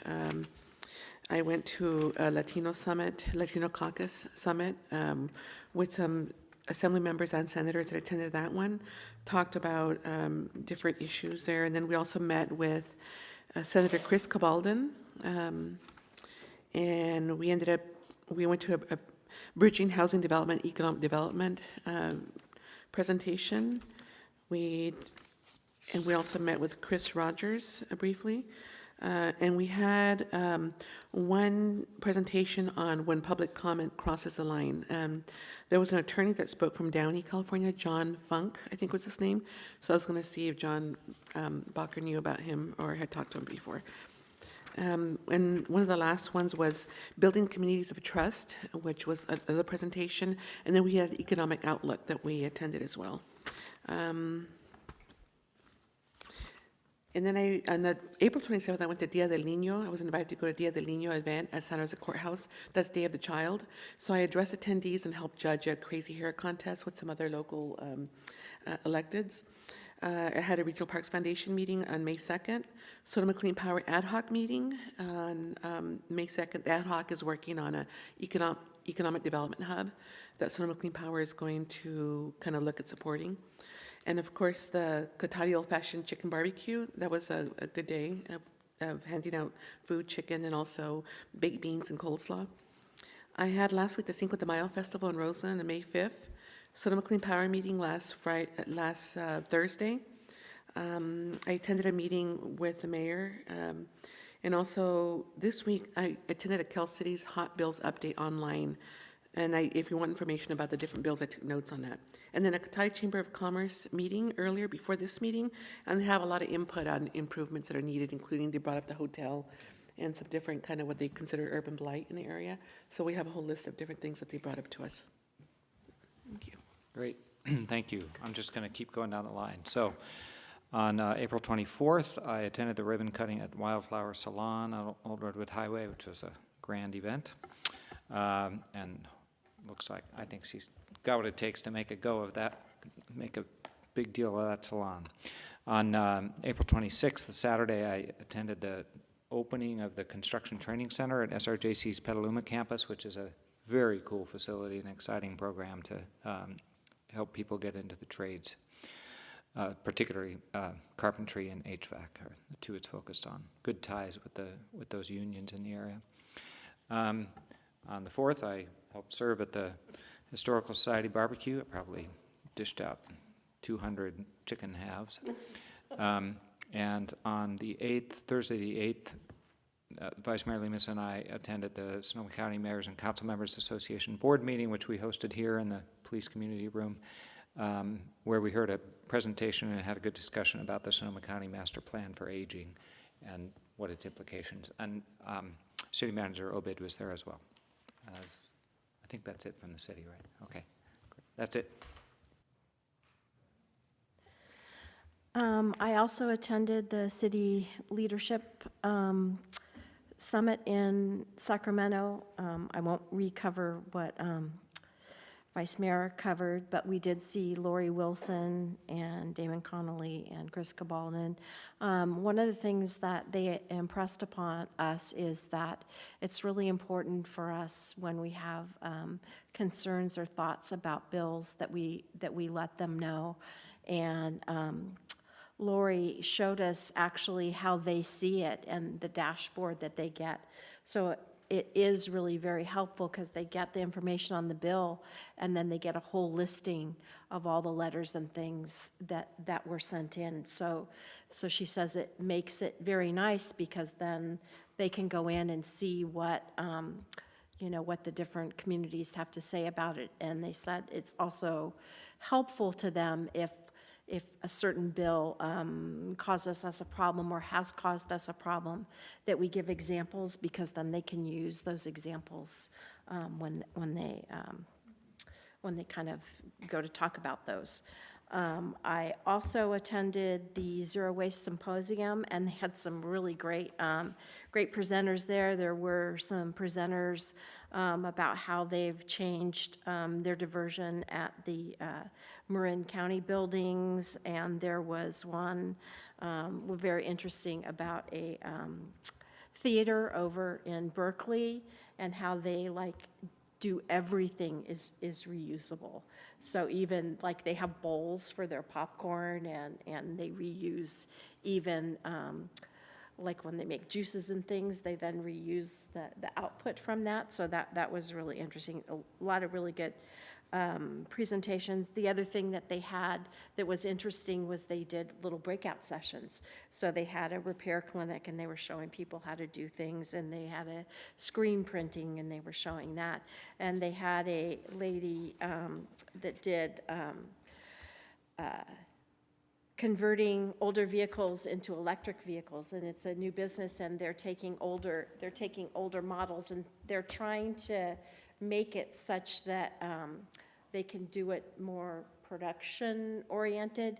So they've been picking certain models of certain things so that they can kind of make it more affordable, because she says right now the market is, it's all one-offs. You get one vehicle, so they're trying to put together a model where it can be repeated and thus be more cost-effective to people. I also served at the Historical Society barbecue. It was fun. It was a great day. The weather was beautiful, and it was nice seeing various community members that we don't get to see very often. On May 7th, I attended the LAFCO meeting, and we finalized the Gold Ridge Fire Protection District reorganization with Monterey and Sebastopol Fire. This was the protest hearing, and they did get some, letters, but it did not reach any of the numbers that would kick in to have to vote. So if they get a certain amount, then they have to actually go out to a vote, and they did not reach that, so that's moving along. Yesterday, I attended SCTA, and the most interesting thing was we had a great presentation on the gas tax and the things that they've been looking at to replace that, and I guess that they've been looking at things like the fuel excise tax, fuel sales, vehicle registration, kilowatt hour tax, road user charges for both time and distance, and statewide tolling. So each of them had all these little pros and cons of what, how simple they were, how efficient they were. So there's a lot of pros and cons, but it sounded like what they kind of have boiled it down to is that it'll probably be something like a mixed array, so be like a fuel excise tax for combustion engines with a kilowatt hour tax for electric vehicles, or a road user charge, but there's issues with that. That's not very simple. Or it could be a mixed model where they phase in the road user over time, starting with the electric vehicles, because right now people with combustion engines are paying approximately $330 a year to support the roads, and the EVs are only being charged $100. So in order to kind of move people in the right direction and kind of get the electric vehicles helping contribute to our roads, they might kind of start with them. So that was really very interesting. And the only other thing of note, which I think that Laura might take advantage of, and that's for the month of May, the Redwood Ride for the month of May is only going to be $5 to do. For the Redwood Bike Share, it's only going to be a $5 fee for the month rather than its normal fee. Was it 20? Yeah. So for the month of May, because of Bike Month, they're going to do that. So that's all I have. All right, thank you. Councilmember Sparks. Thank you. I received a update this afternoon from Jackie Elward on the Homeless Coalition Board meeting notes that she sent me some notes. I'll just read off the main issue the board discussed in the April meeting, April 23rd, was funding allocations for the local homeless services NOFA. This is the main funding source for many core homeless service programs, including Catholic Charities Family Shelter and the COTS Mary Isaac Shelter. Unfortunately, due to reductions in state and COVID funds, the total funding available was $1.7 million less than last year. And based on this deficit, the board voted to reduce funding by 17% for all programs and decided also not to fund any new programs. That was the update I received. And then I attended the Water Advisory Committee meeting on Monday, May 5th. Biggest thing of interest was just that we've been operating on this biological opinion from 2008 or 2009, and the new opinion, which will be a 10-year opinion, was released at the end of April. Apparently the director in the National Marine Fisheries Service who was responsible for this was taking the early retirement option and wanted to make sure that the new biological opinion came out on her watch. So it was done. That had just come out before the meeting, so they were going to give us a more extensive update about it at our next meeting. And at the next meeting, we're also going to be considering the Sonoma Marin water agreement. And that's all I have to report. Vice Mayor Lemus forgot something. Sorry. On the Cal City's hot bill list, if anyone's interested, there's, right now, there's some bills that are in suspense in the Appropriations Committee. So if there's anything that we really want pushed forward, to kind of like call and send letters and things, so that you know. Thank you. Also, I forgot, we selected June 5th for the Pride flag raising, a Thursday at 11 a.m. Thank you, yes. Okay.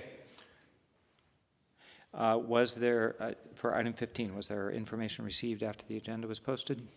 There was. Everything received was posted to the HTML agenda and is available here in print in the chamber tonight. Thank you. Great, thank you. So we are adjourned at whatever that says, 10:23 p.m.